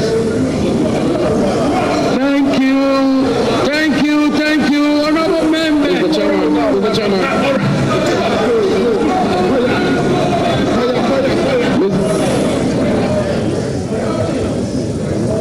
Honorable members, thank you very much.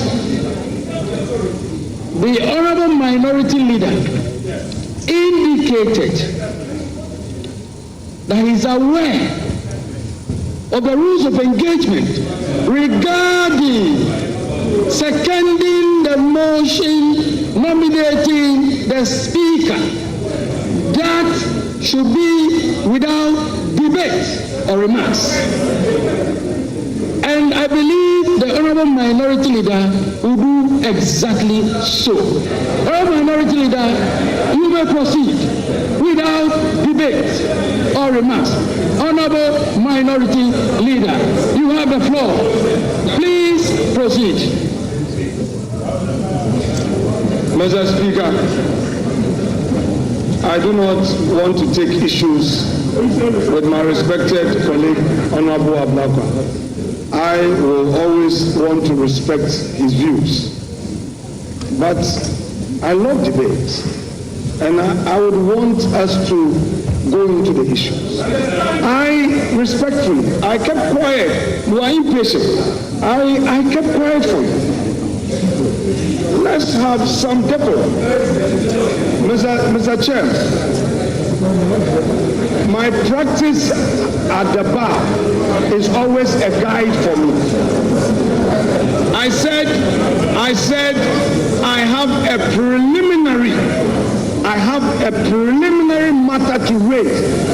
In law, Mr. Blakwa, you pay attention, this is a matter of law. This is a matter of law. This is a matter of law. Law, pay attention. When Mr.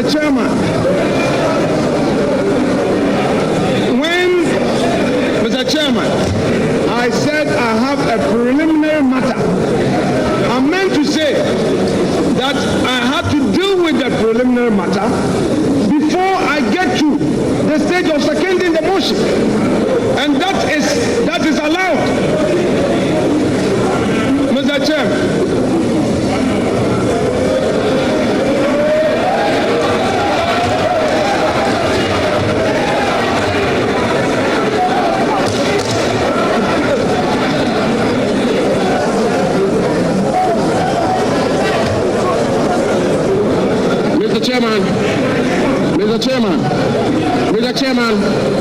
Mr. Chairman,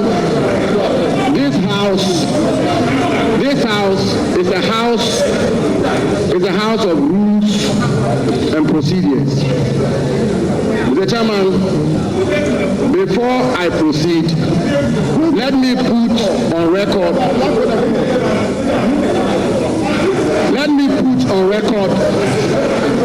that the minority leader is a distinguished lawyer of repute.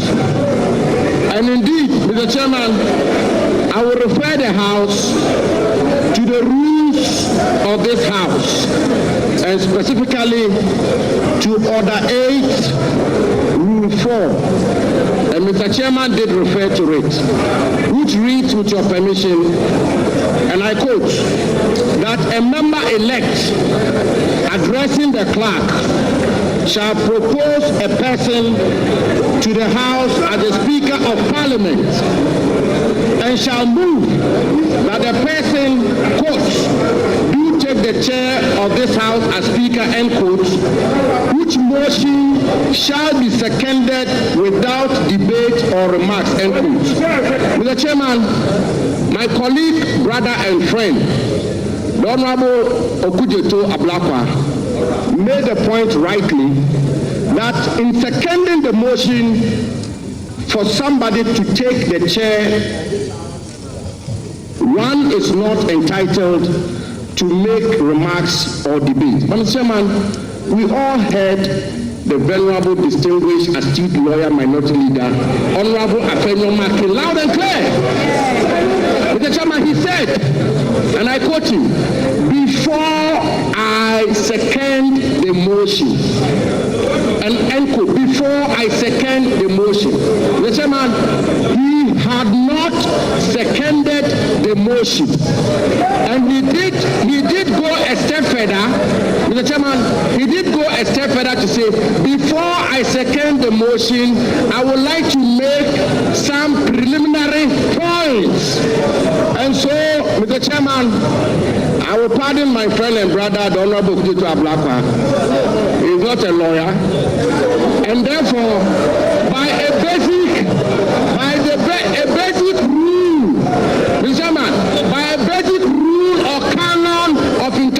nation, even a lay person, will appreciate that the distinguished minority leader is yet to second the motion, and therefore he's entitled to make the preliminary points he sought to make. So let the minority leader make those points. Thank you very much. Thank you, honorable members. Thank you, honorable members. Honorable members, we shall proceed with seconding of the motion. And honorable minority leader, please proceed. Brevity. Mr. Chair, Mr. Chairman.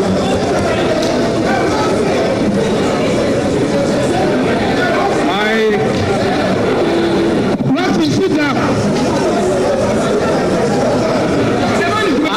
Mr. Chairman, to rise to second the motion is a voluntary act.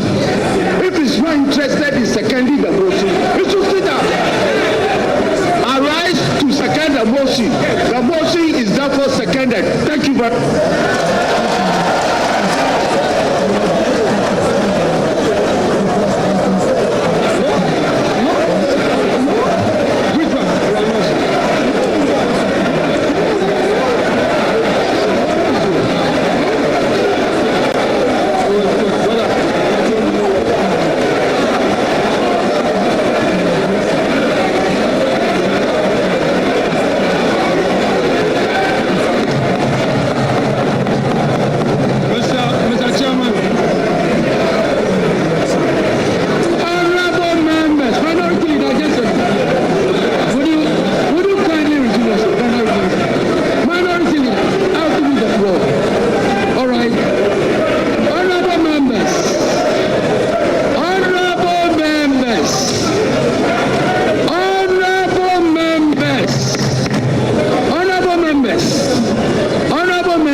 Mr. Chairman, our Constitution, Article 95, provides that there shall be a Speaker who shall be elected by members of Parliament from among persons who are members of Parliament or who are qualified to be elected as members of Parliament.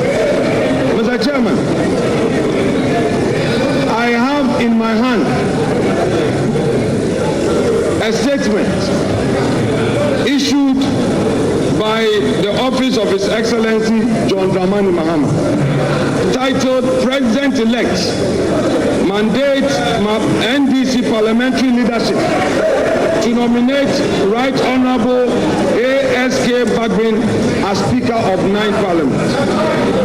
It reads, the President-elect, His Excellency John Dramani Mahama, has in consultation with the National Executive and Parliamentary leadership of National Democratic Congress, mandated the nomination of the Right Honorable Aban Suman Kingsford Babi as Speaker of the 9th Parliament of the 4th Republic.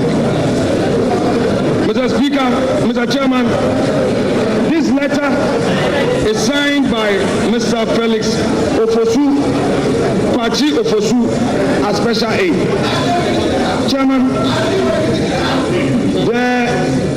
the preliminary issue I'm raising is to the effect that the nomination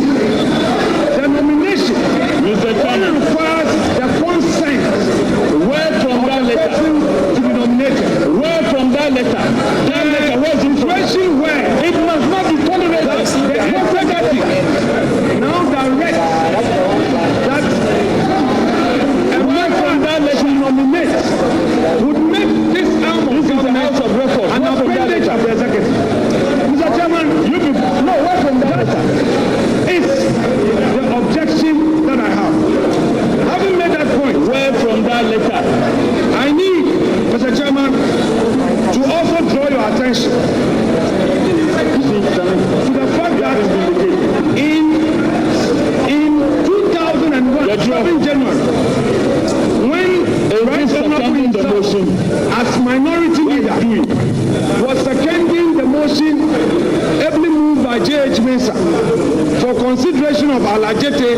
as the Speaker.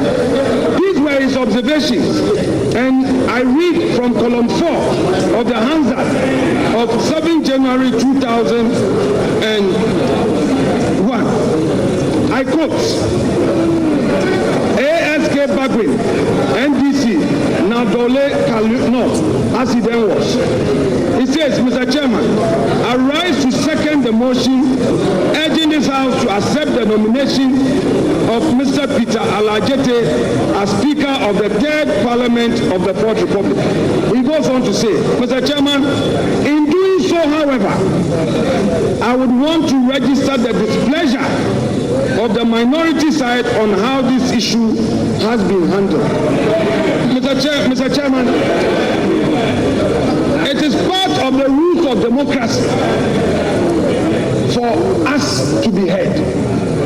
I am not opposed to the motion, but my concerns must register for Hansa.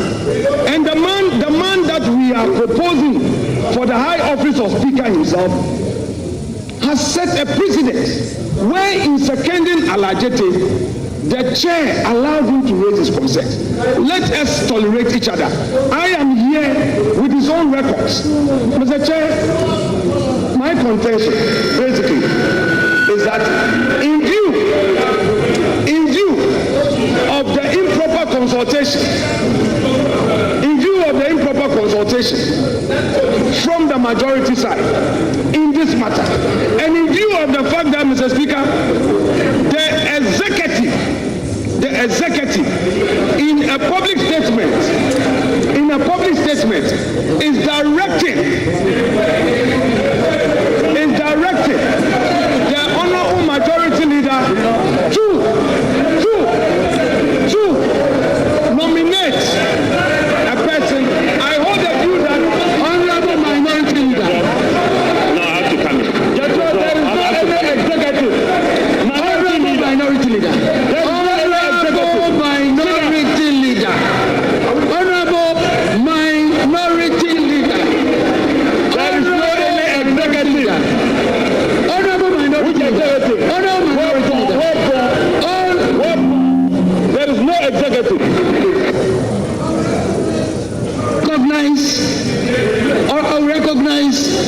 Honorable members' intent. But let me make a point. Honorable minority, I am the chair of this proceeding. Let me make my point.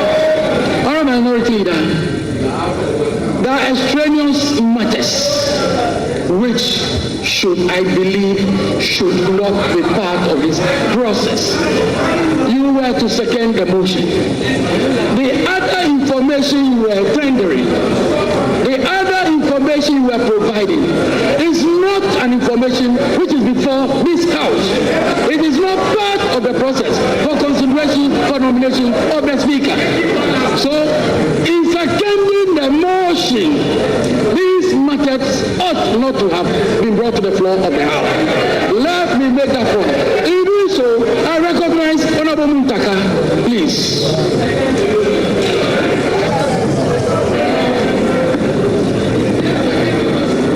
Thank you, Mr. Chair.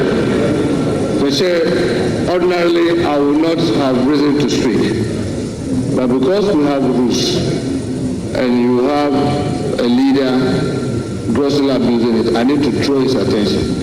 Aside Order 7, I want to refer the minority leader to our standing orders 11510. And in 11510, it says, and I read, under rules of debate, and I read, a member seconding the motion or an amendment shall state, Mr.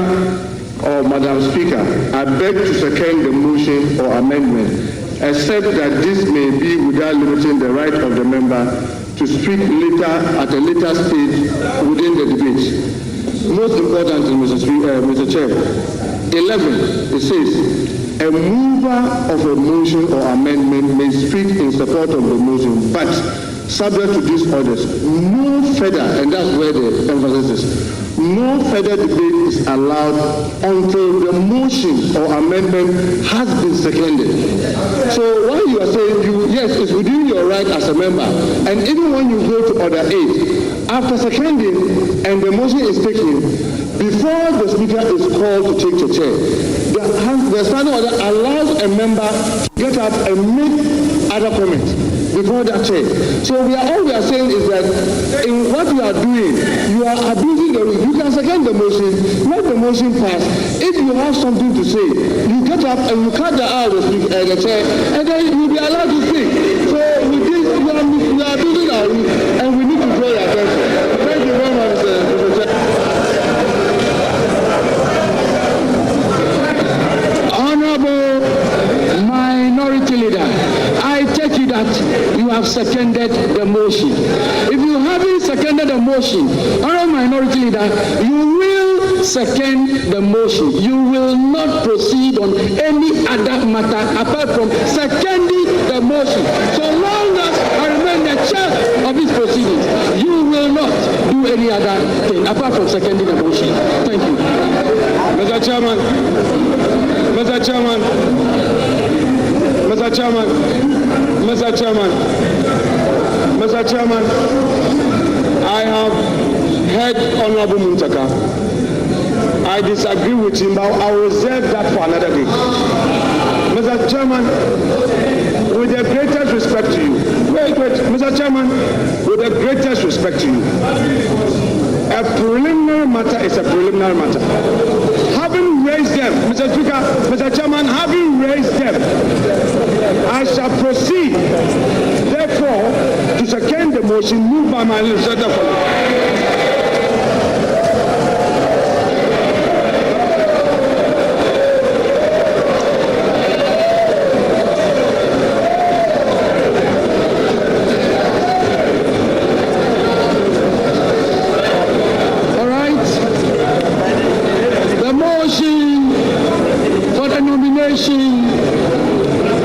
For consideration for election to the office of the Speaker has been moved and ably seconded. Earlier, I drew attention to the relevant provisions of the standing orders, which requires a consent letter from the person nominated. Let me indicate, I have in my hand a consent letter addressed to the Clerk to Parliament. Parliament has attention, Mr. Ebenezer Ahuma Jethro, written consent to be nominated as the Speaker. Pursuant to Order 7.2 of the Standing Orders of Parliament, I hereby consent to be nominated to be elected as the Speaker of the 9th Parliament of the 4th Republic. Your cooperation is highly solicited. Signed, Right Honorable Aban Sumana Kingsford Bagby. So we have the consent letter. Having secured the consent letter, it is appropriately tabled. It is appropriately tabled. Yes, together with all. Yes.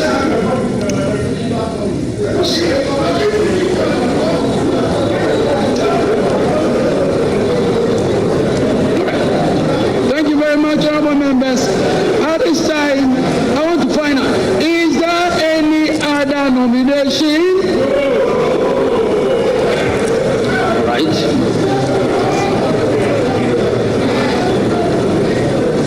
Mr. Chairman, in response to your question, our side has no other nomination.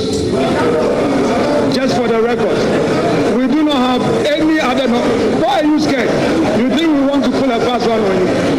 Why are you scared? Mr. Speaker, why are they scared? We are not pulling a fast one on you. We will not. Are you sure you don't have any other nomination yourself?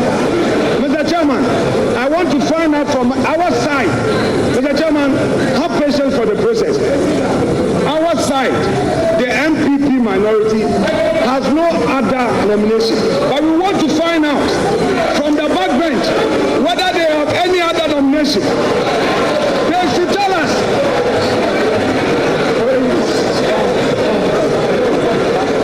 Whether they are only relying on the president-elect's nomination or they have another one. They should let us know.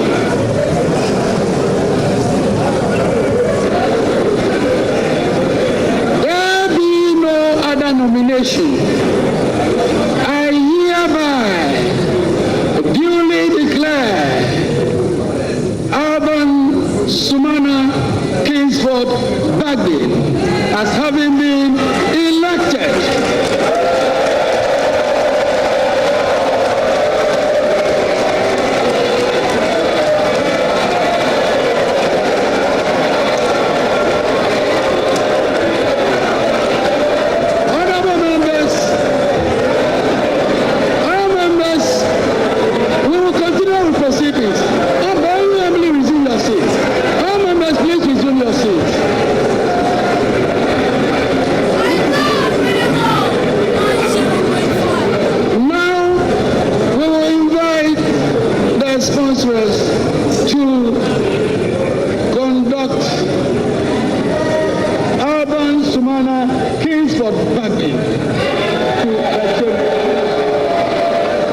the Chief Justice, Her Ladyship Justice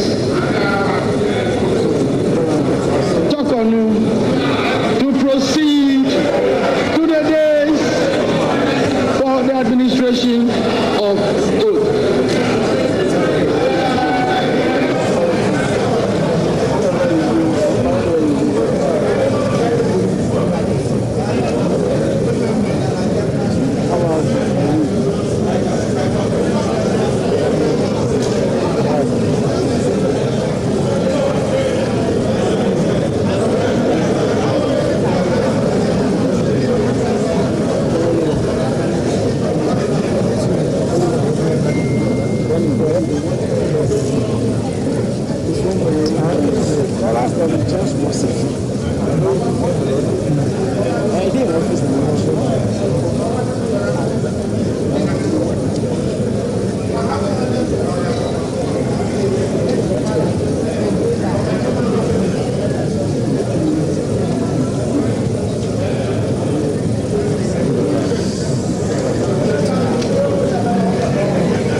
seats.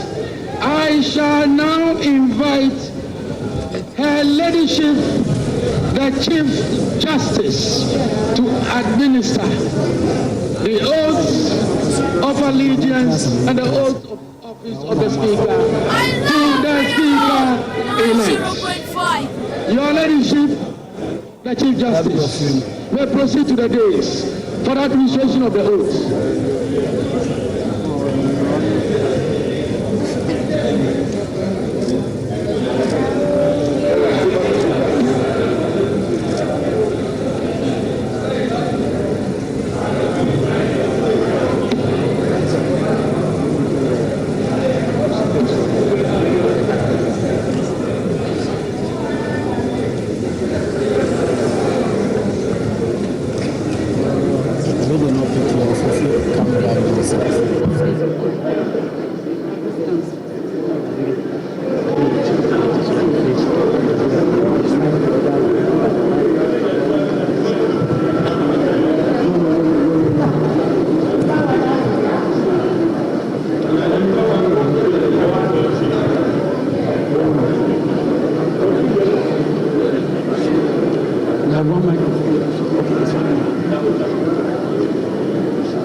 Honorable Speaker, we will start with the oath of allegiance.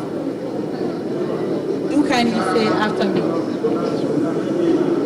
I, Alban Sumana Kingsford Bagui, do in the name of the Almighty God swear. Do in the name of the Almighty God swear That faith and allegiance. That I will bear true faith and allegiance. To the Republic of Ghana. To the Republic of Ghana. As by law established. As by law established. That I will uphold the sovereignty. That I will uphold the sovereignty. And integrity of Ghana. And integrity of Ghana. And that I will preserve. And that I will preserve, protect, and defend, the Constitution, of the Republic of Ghana. So help me God. So help me God.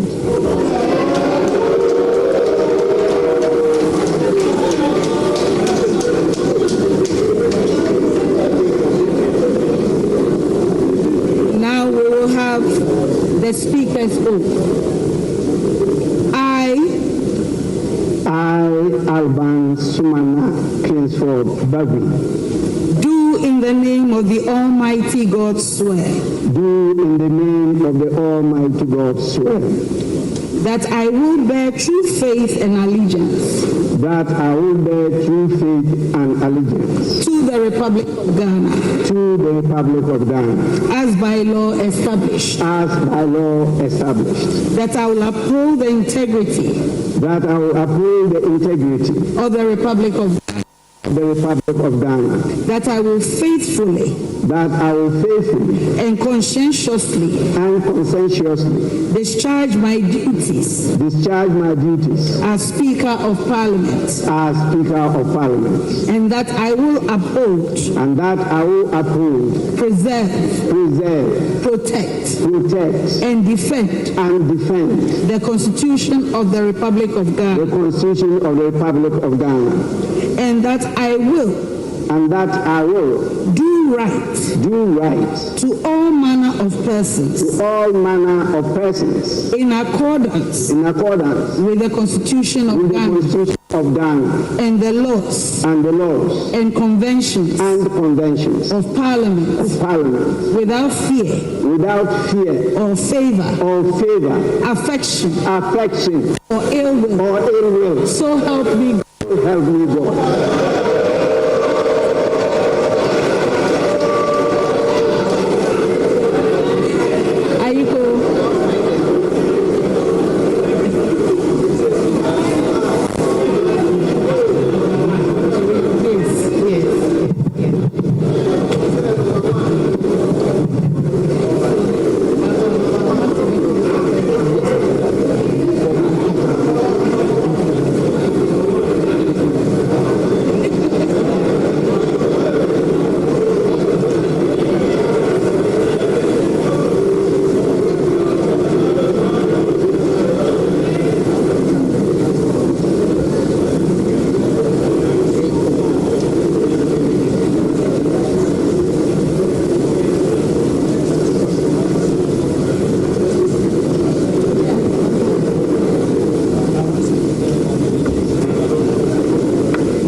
Congratulations, Mr. Speaker. God bless you.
To him be all the praise and honor.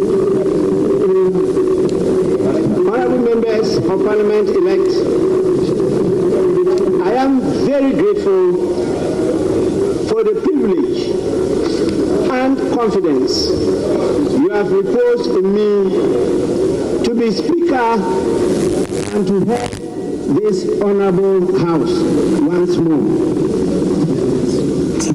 I also express my gratitude to the President-elect, His Excellency John Dramani Mahama, for the trust and confidence in me and my leadership of the House, and for recommending my candidature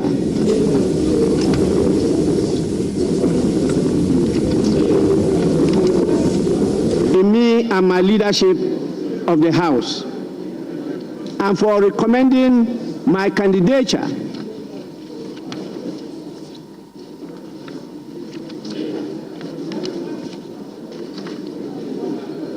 in consultation with the leadership of the great National Democratic Congress to be elected Speaker of this Parliament. I came to the Speaker of the 8th Parliament with my experience as the longest legislator of the House. I now come to the 9th Parliament with just not that background, but now with the experience of 4 years of speakership of a very difficult hung parliament. I promise to bring all these experiences to bear in guiding this House to perform its mandate with efficiency, diligence, and above all, with a sense of being the bulwark of democracy in Ghana. To the good people of Ghana who continue to hope for a better Ghana, I urge you to support your parliament and be interested and engaged with the work of parliament. As the standard orders of parliament direct, after we have performed this duty of electing me as the Speaker of Parliament, I will have the singular honor and duty to also proceed to perform the other duties imposed by the standing orders of the House. That is, to swear in the members elect and proceed to supervise the election of 2 deputy speakers of the House. Once again, I am very grateful for this great honor. I thank you so much.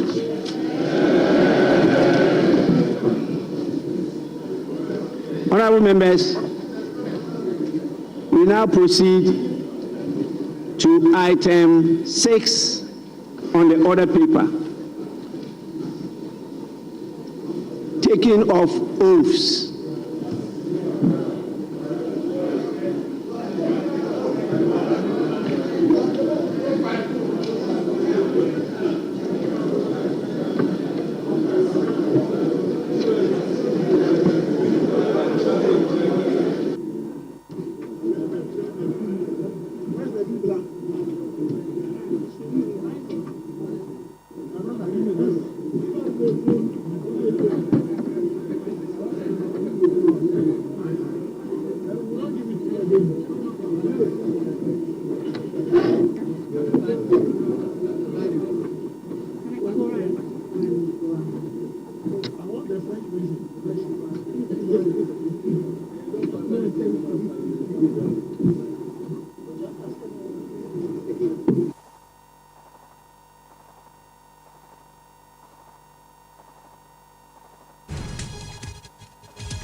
Members have moved out of the chamber. And if you are not sworn in, you remain member-elect.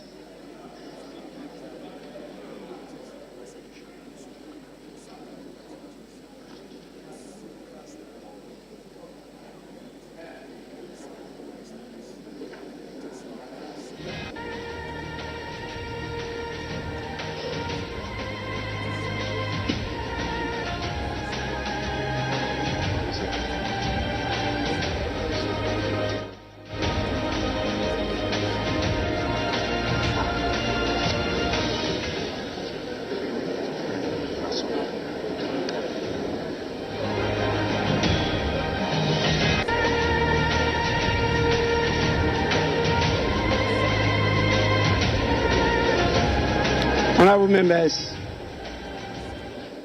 before I swear you in, it's proper I draw your attention to the presence du Togo, Président Assemblée nationale, Mr. Francis Tokonu,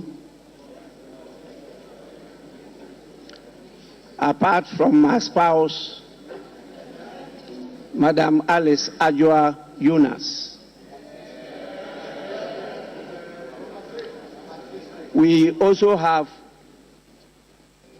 His Excellency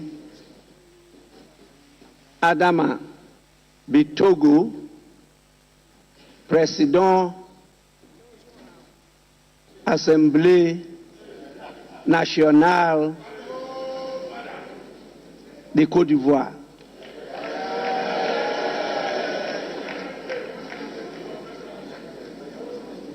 As you know, he's a very dear friend and brother of mine. You are most welcome. We also have the Right Honourable Speaker of the Pan-African Parliament. We have Honourable Ajaratu Traore Coulibaly, Second Deputy Speaker of the ECOWAS Parliament.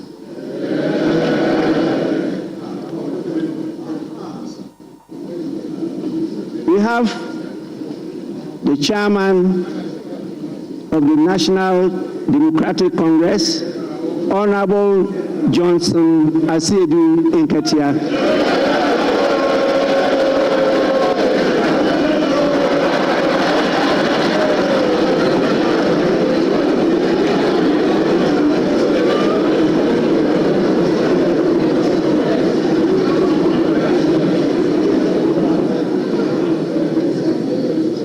He is ably supported by the General Secretary of the National Democratic Congress in the person of Honorable Fifi Fiavi Kweti.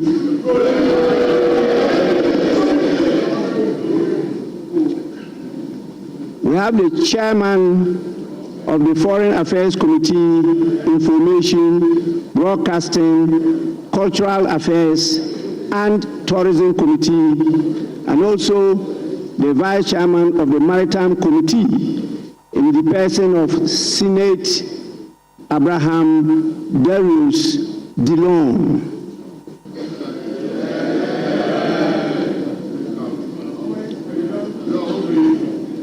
I'm sure you can see the galaxy of our kings, our queens, our queen mothers in the public gallery.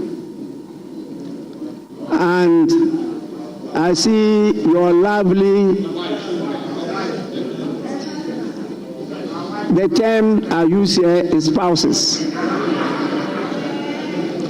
of members of parliament. And those who actually lead us spiritually. We have a lot of religious leaders with us. So those of you who go quoting the holy books, whether the Holy Quran or the Holy Bible, please kindly take note and don't mislead when you are quoting. We have a number of the members, honorable members elect actually, in accordance with Article 100 of the 1992 Constitution and Order 13.1 of the Standard Orders of Parliament, I shall proceed to administer the oaths to you, members elect, and you may swear on the Bible, the crucifix, or the Holy Quran. Alternatively, a member elect may make and subscribe to a solemn affirmation.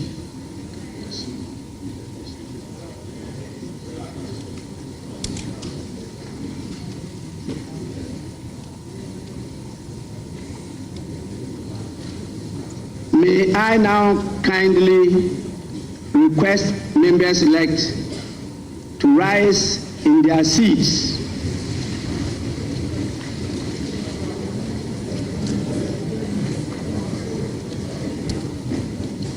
I intend to commence with the oath of allegiance.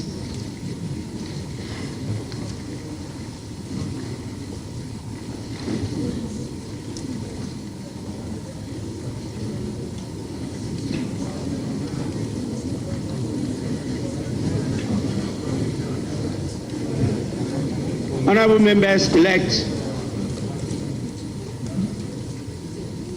you shall repeat after me. I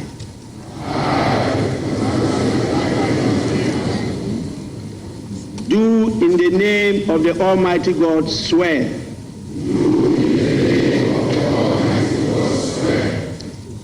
that I will bear true faith and allegiance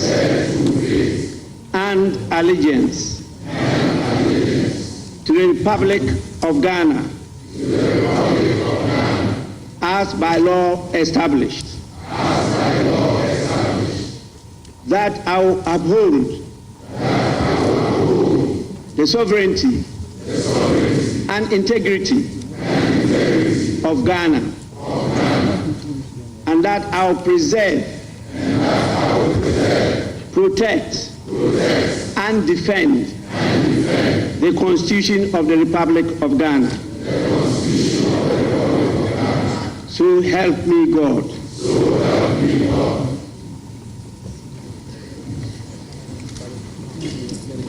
We shall now proceed to the oath of a member of Parliament. And once again, repeat after me. I, having been elected a member of Parliament, do in the name of the Almighty God swear that I will bear true faith and allegiance to the Republic of Ghana as by law established, that I will uphold, preserve, protect, and defend the Constitution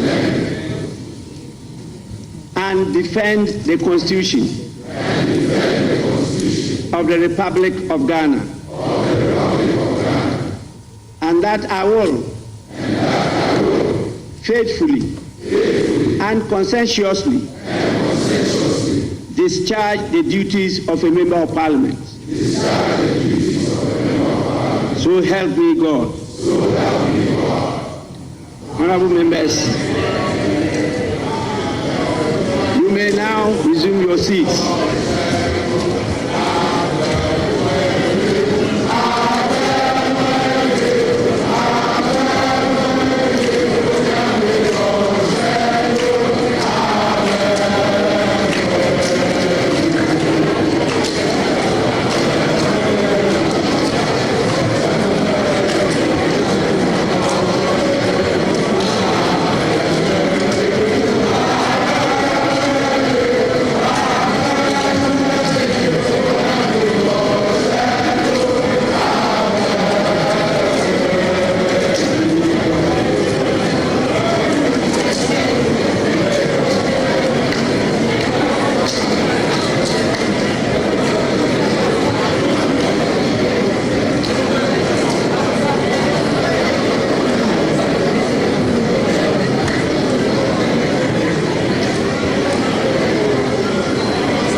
Members, you may now resume your seats. Please resume your seats.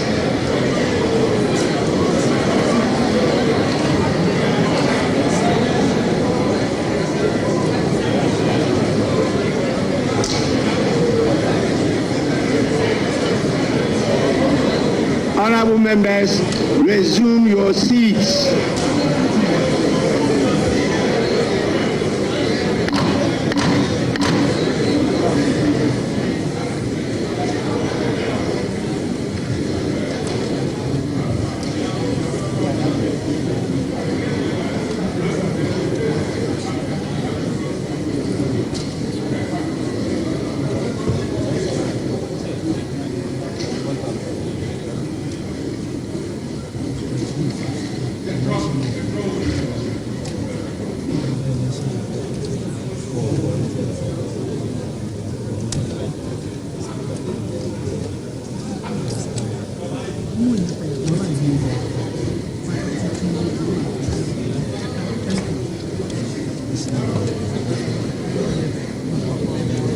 Honorable members, before I congratulate all of you on the assumption of office as members of Parliament, it is important I remind you of the crucial role of political leadership in development.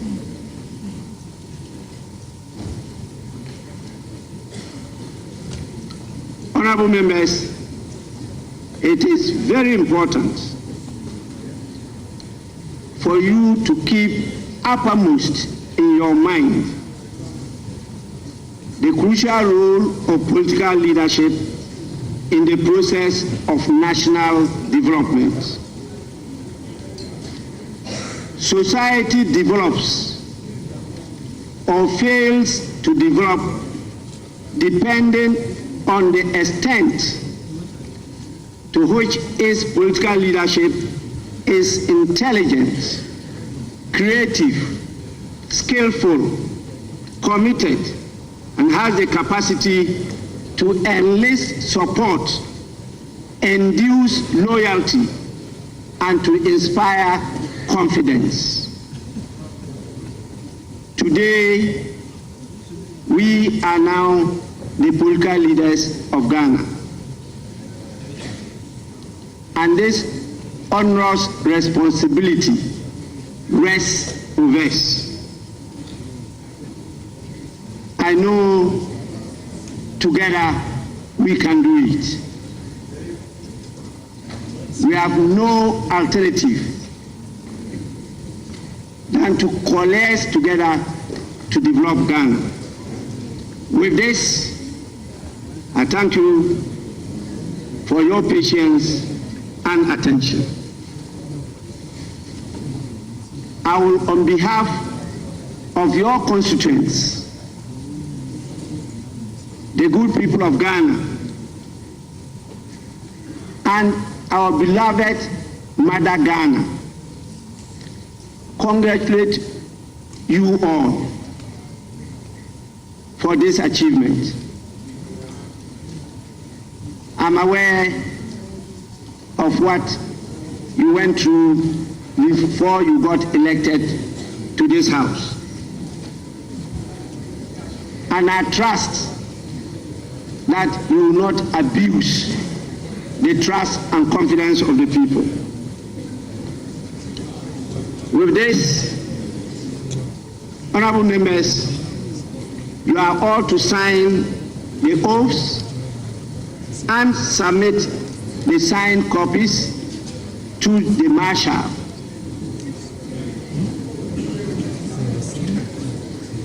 Please, you can do that now or later.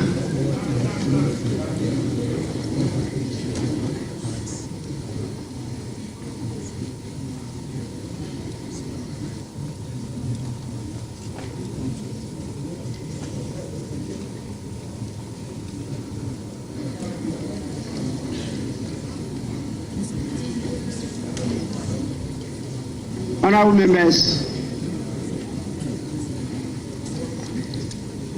happily, your new standing orders is in print. and you'll be giving copies soon.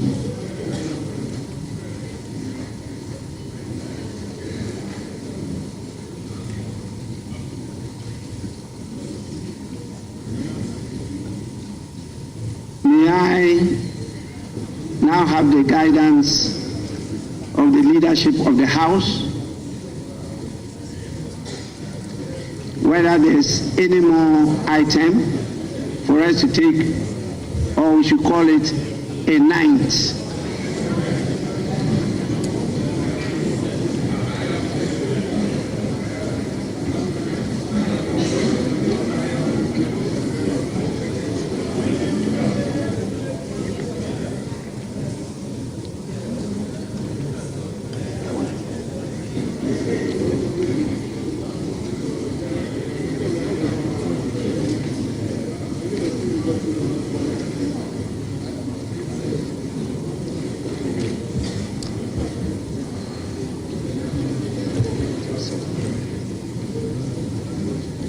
Majority Leader and Leader of the House.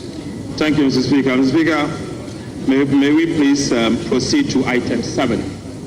The House elect deputy speakers, item 7. Thank you, Mr. Speaker. Honorable members, is that the sense of the House?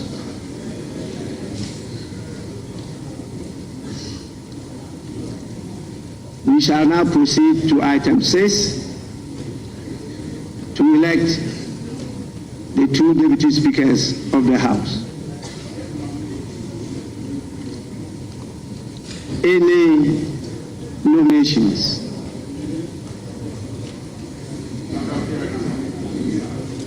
Right, Honorable Speaker.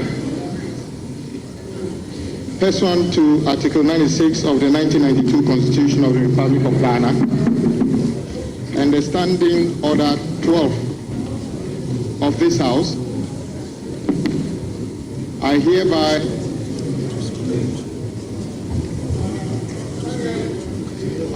nominate Honorable Bernard Ahiafo for consideration by this August House as the first Deputy Speaker of this Parliament.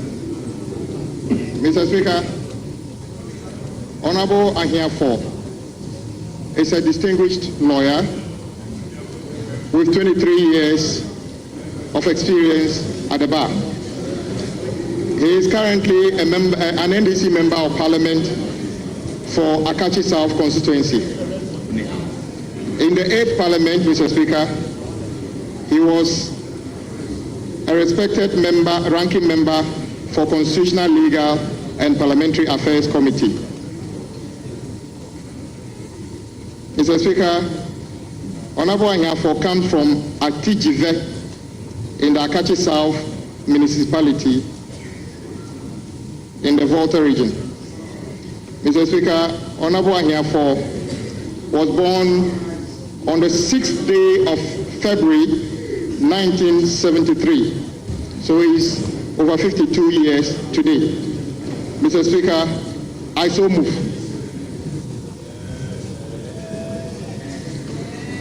Honorable members, any seconder?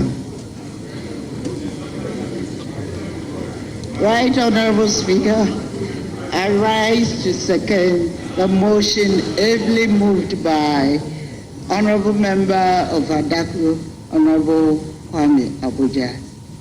I so move.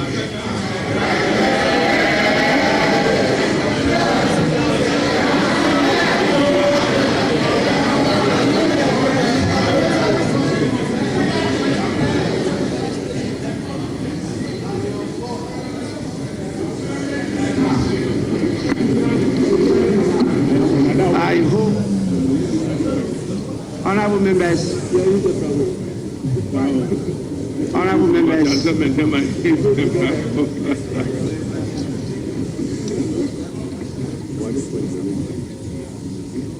honorable members,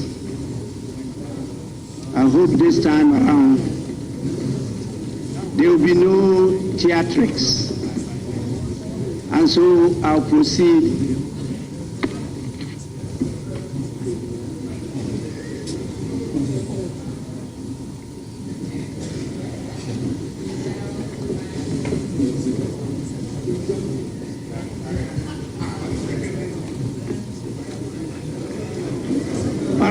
members, the motion has been moved and seconded. I proceed to put the question.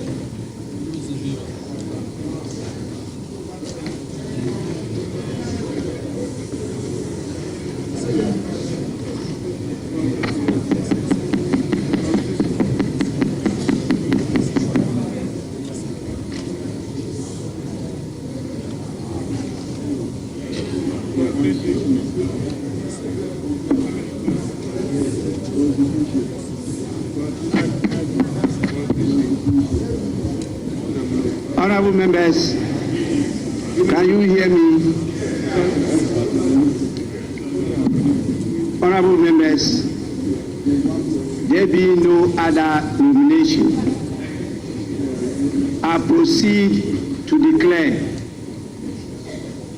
Honorable Bernard Ahiafo, Member of Parliament for Akachi South constituency, duly elected as the first Deputy Speaker of the 9th Parliament of the 4th Republic of Ghana.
Honorable members, may we now proceed to the election of the second Deputy Speaker. Any nomination? Yes. Speaker, I rise with respect to nominate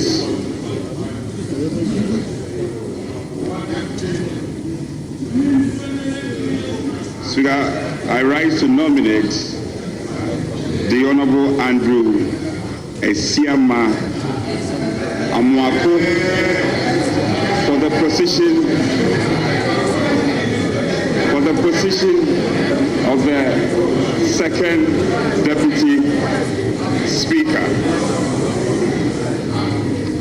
Speaker, the Honorable Amuako Esiama is a respected surveyor, a lawyer, an educationist, and to top it up, a politician.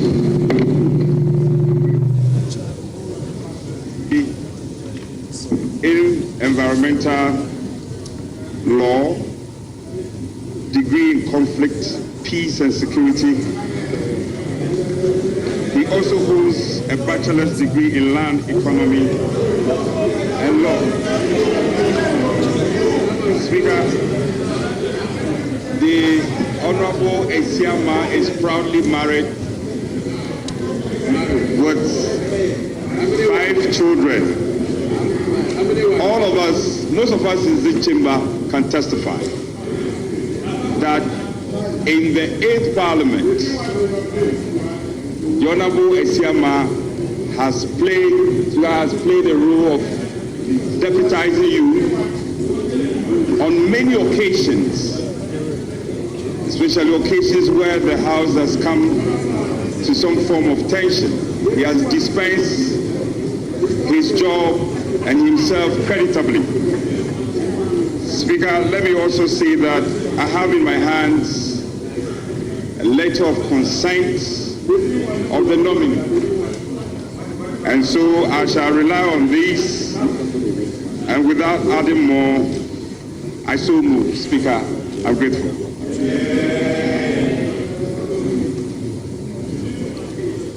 Honorable members, any seconder. Mr. Speaker, having regard to Article 96(1)(b) of the 1992 Constitution, noting the election of the first Deputy Speaker from the NDC party, I beg to second the motion.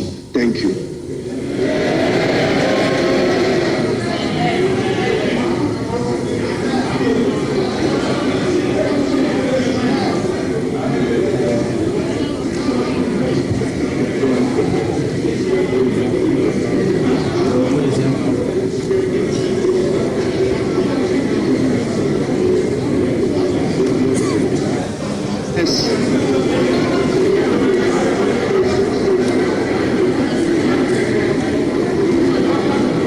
There being no other nomination, I proceed to declare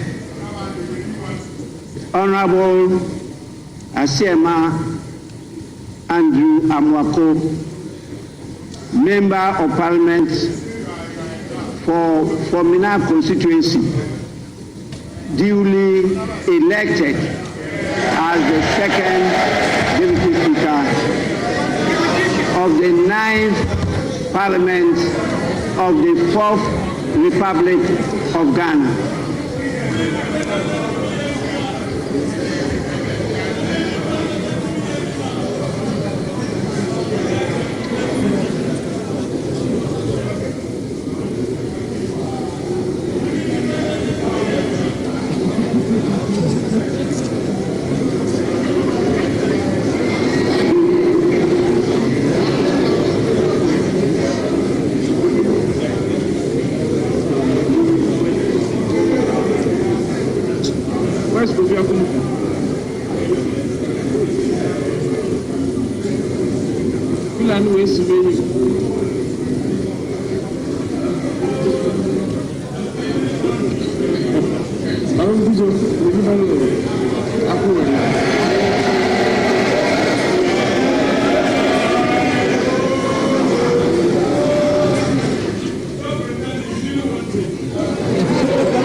Honorable members,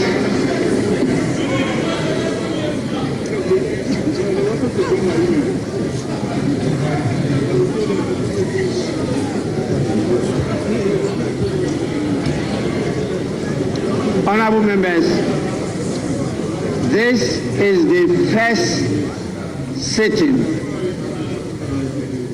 of the first meeting of the 9th Parliament of the 4th Republic of Ghana. So I understand, but let it be known that it's unparliamentary to clap in plenary sessions of this House. You don't clap. You say, yeah, yeah. You have to control your emotions.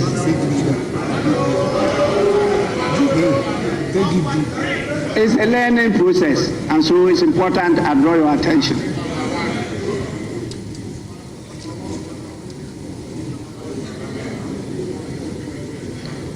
Let me now happily bring to your attention that the people who made me possible to get to these heights have come in their numbers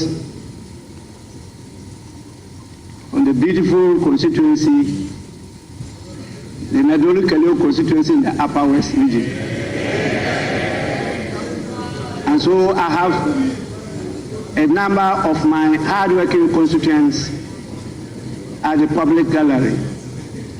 I think it's important you thank them on my behalf for what they've done for all these years. I'm extremely grateful to all of them. Now, with your kind indulgence, I will proceed to suspend the sitting of the House to 10 in the forenoon, where we shall all reconvene at the Independence Square for another important activity. Honorable members are expected to be seated by 9 in the forenoon. Proceedings will commence at 10 prompt. With this, the sitting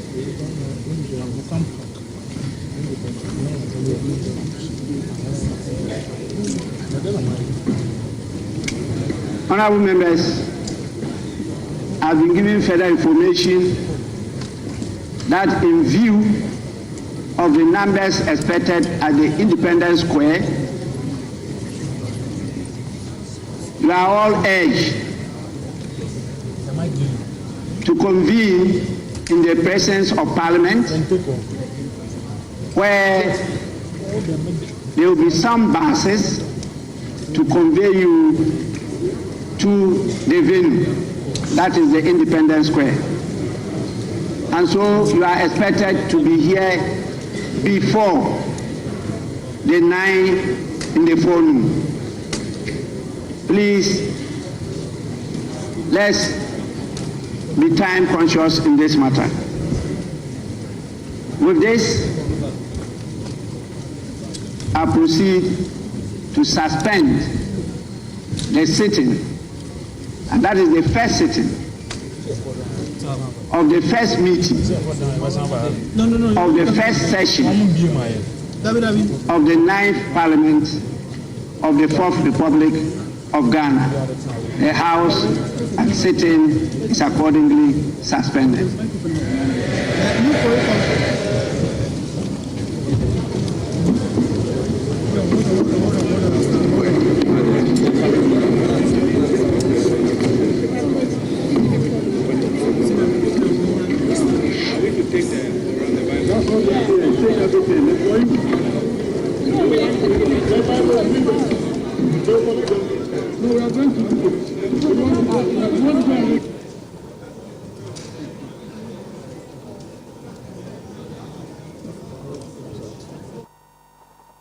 The sitting of the and just like that, the sitting of the first session, the first sitting of the 9th Parliament has been adjourned or suspended to be reconvened at the Black Star Square.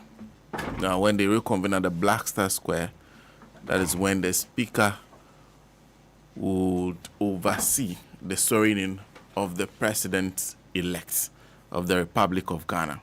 So now, Speaker Bagbin gets a second term as Speaker of Parliament. Well, like I said, a lot of the action will be happening later on today at the Independence Square, or the Black Star Square as is famously known, where Parliament will reconvene. And of course, and the President-elect will be sworn in. And you saw the proceedings just happen in Parliament, and you heard everything for yourself.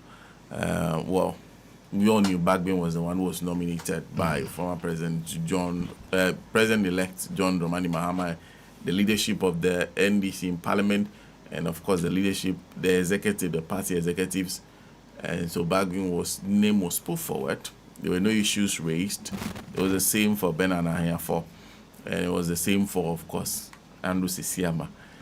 So those three persons will be Speaker, First Deputy Speaker, Second Deputy Speaker. And of course, we didn't see so much change. But not so much change in the leadership of both parties. Yeah. Same persons that ended the 8th Parliament as leaders of both parties have remained so. I think so. No. The okay, so the MPP side has what's the name of the woman? Lydia being replaced with Lydia Alassane. Yes, of course, Lydia Alassane lost. Yes, so she has been replaced. Yeah. Okay. But Oba Speaker no dear na Asiama came in as Second Deputy Speaker, 8th Parliament, as independent candidate, and was album as Second Deputy Speaker, 9th Parliament, as member of the MPP. The Osha, even the speakership now, your one change from a transition from 8th Parliament to 9th Parliament, you know. And that's Jose also. Yes, Jose also Joe Wise, so I'm a beam, so Honorable Bernard here for our bishop. That's taking over. I think when you smooth exercise, and I agree, because of the numbers now, if elections in the mobile, you know, and maybe you know how bit me, because this time around, you will be a Yan Twaba, just a normal exercise na eso mo yen na obi akwa ballot paper. So far, yeah, you obi akwa ballot because I mean we bono na soldier for invade if it is a chamber them. So far so good, and we hope for the best because Ajumana start here na the 9th Parliament enso kita na ho said the 8th Parliament ebe kita na ho. Ibenya Hank Parliament 137, one independent candidate. Now, we've gotten 4 independent candidates, MPs. Now, my bad. Now, 8th Parliament kita 1 pair. And now, 9th Parliament now produce 4. So, now, we've been told, say, the 4 MPs now, Quentin Crown, have agreed to join the party of former government. Because we'll be a pair and put to a year in the constituency. Because at the end of the day, or at the end of the 4 years, you go and account for your stewardship. What they say. And say what we hope and pray, the 9th Parliament, the 7th Parliament, whereby you can have your say and you have our way. Iron Makokwe, senior. And President Kufuor in the first term, contract so many loans. They about $200. And I think the 9th Parliament be there because even as a grand we are blacklisted. International markets, bond markets, so we hope and pray that the 9th Parliament Ebema Ghana for NIJ in terms of tax sector. Buying sister guya so that tax I now with the mama masika fund. I think it's about time as here the EJ because in recently before Ansana 8th Parliament Baba Konawi you say now buying a bezel or grantee about $350 million tax waivers at the Mancroft or money musika person be companies one but I'm going to be an for the other.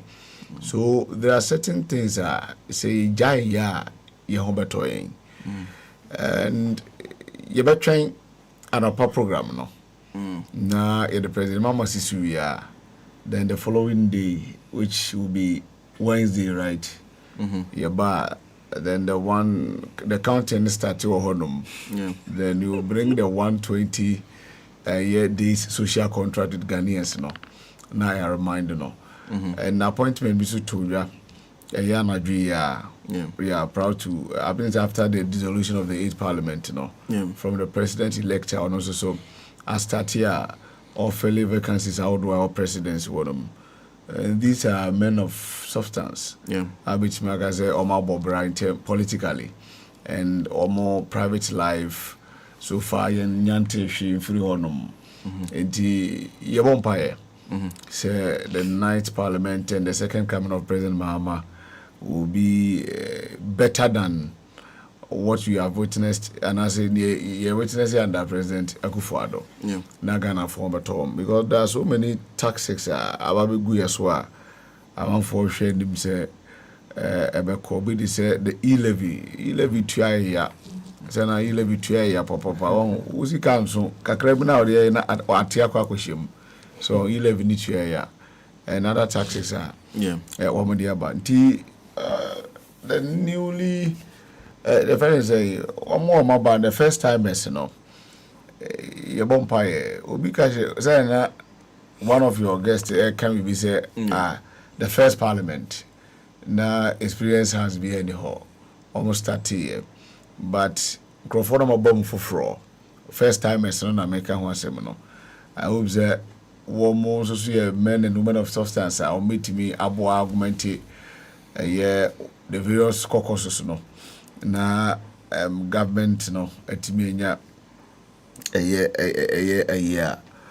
dem abetimi akoyi so na yankasa much because we have to we'll be back in about a few hours about 3 hours yes Oman Mabenda no it's even 20 and then we're going to have a long day yes it's so far kakra mekano no Nancy? Sana. I think that the process went on well, smoothly. The clerk of Parliament, I love him. Super fantastic man. He said, "You will second." Whether you like it or not. You will second the motion without further comments. That was to happen when he was doing his thing. And I think that was a smooth one. And the fact that there were no other nominations aside the names that were presented to the House. And then they have to just, confirm and elect these people. My only disappointment was with the Siama election. It got to me.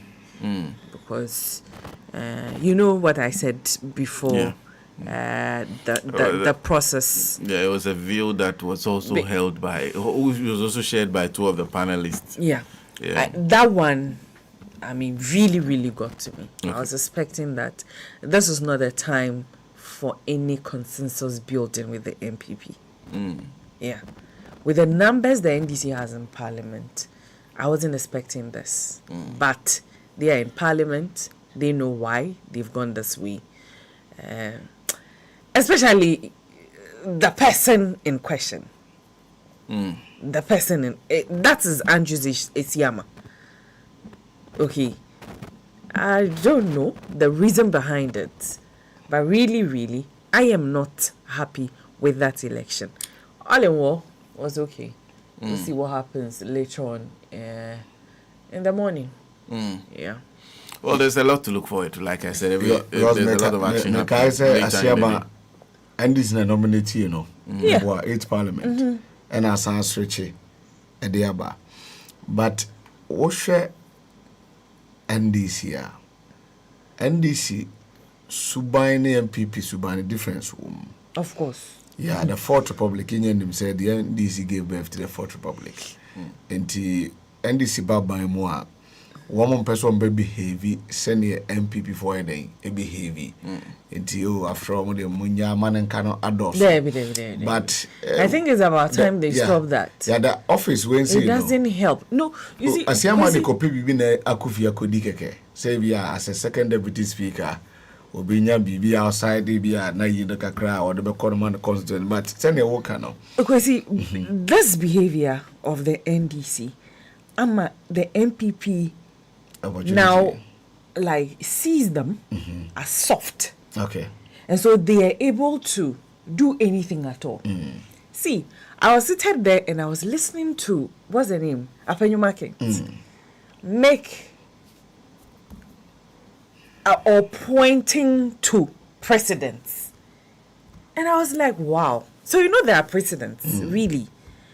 When it favors them, they remember precedents. when it favors them, they remember precedents. But when they know that, at the way, if we agree to it, it will go against us, no matter what it is.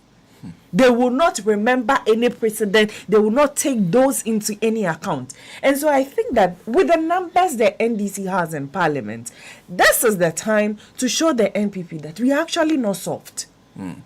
We are actually not soft. Sometimes we just want to allow the system to flow. But if you are always like that and the opposite or the other side is taking you for granted all the time, I think it's about time you change. And I was expecting to see a change like this morning, but it didn't happen. So I'm going to sleep with my disappointment. So we'll be back. We'll be back. Yes, of course, you hear from us soon enough.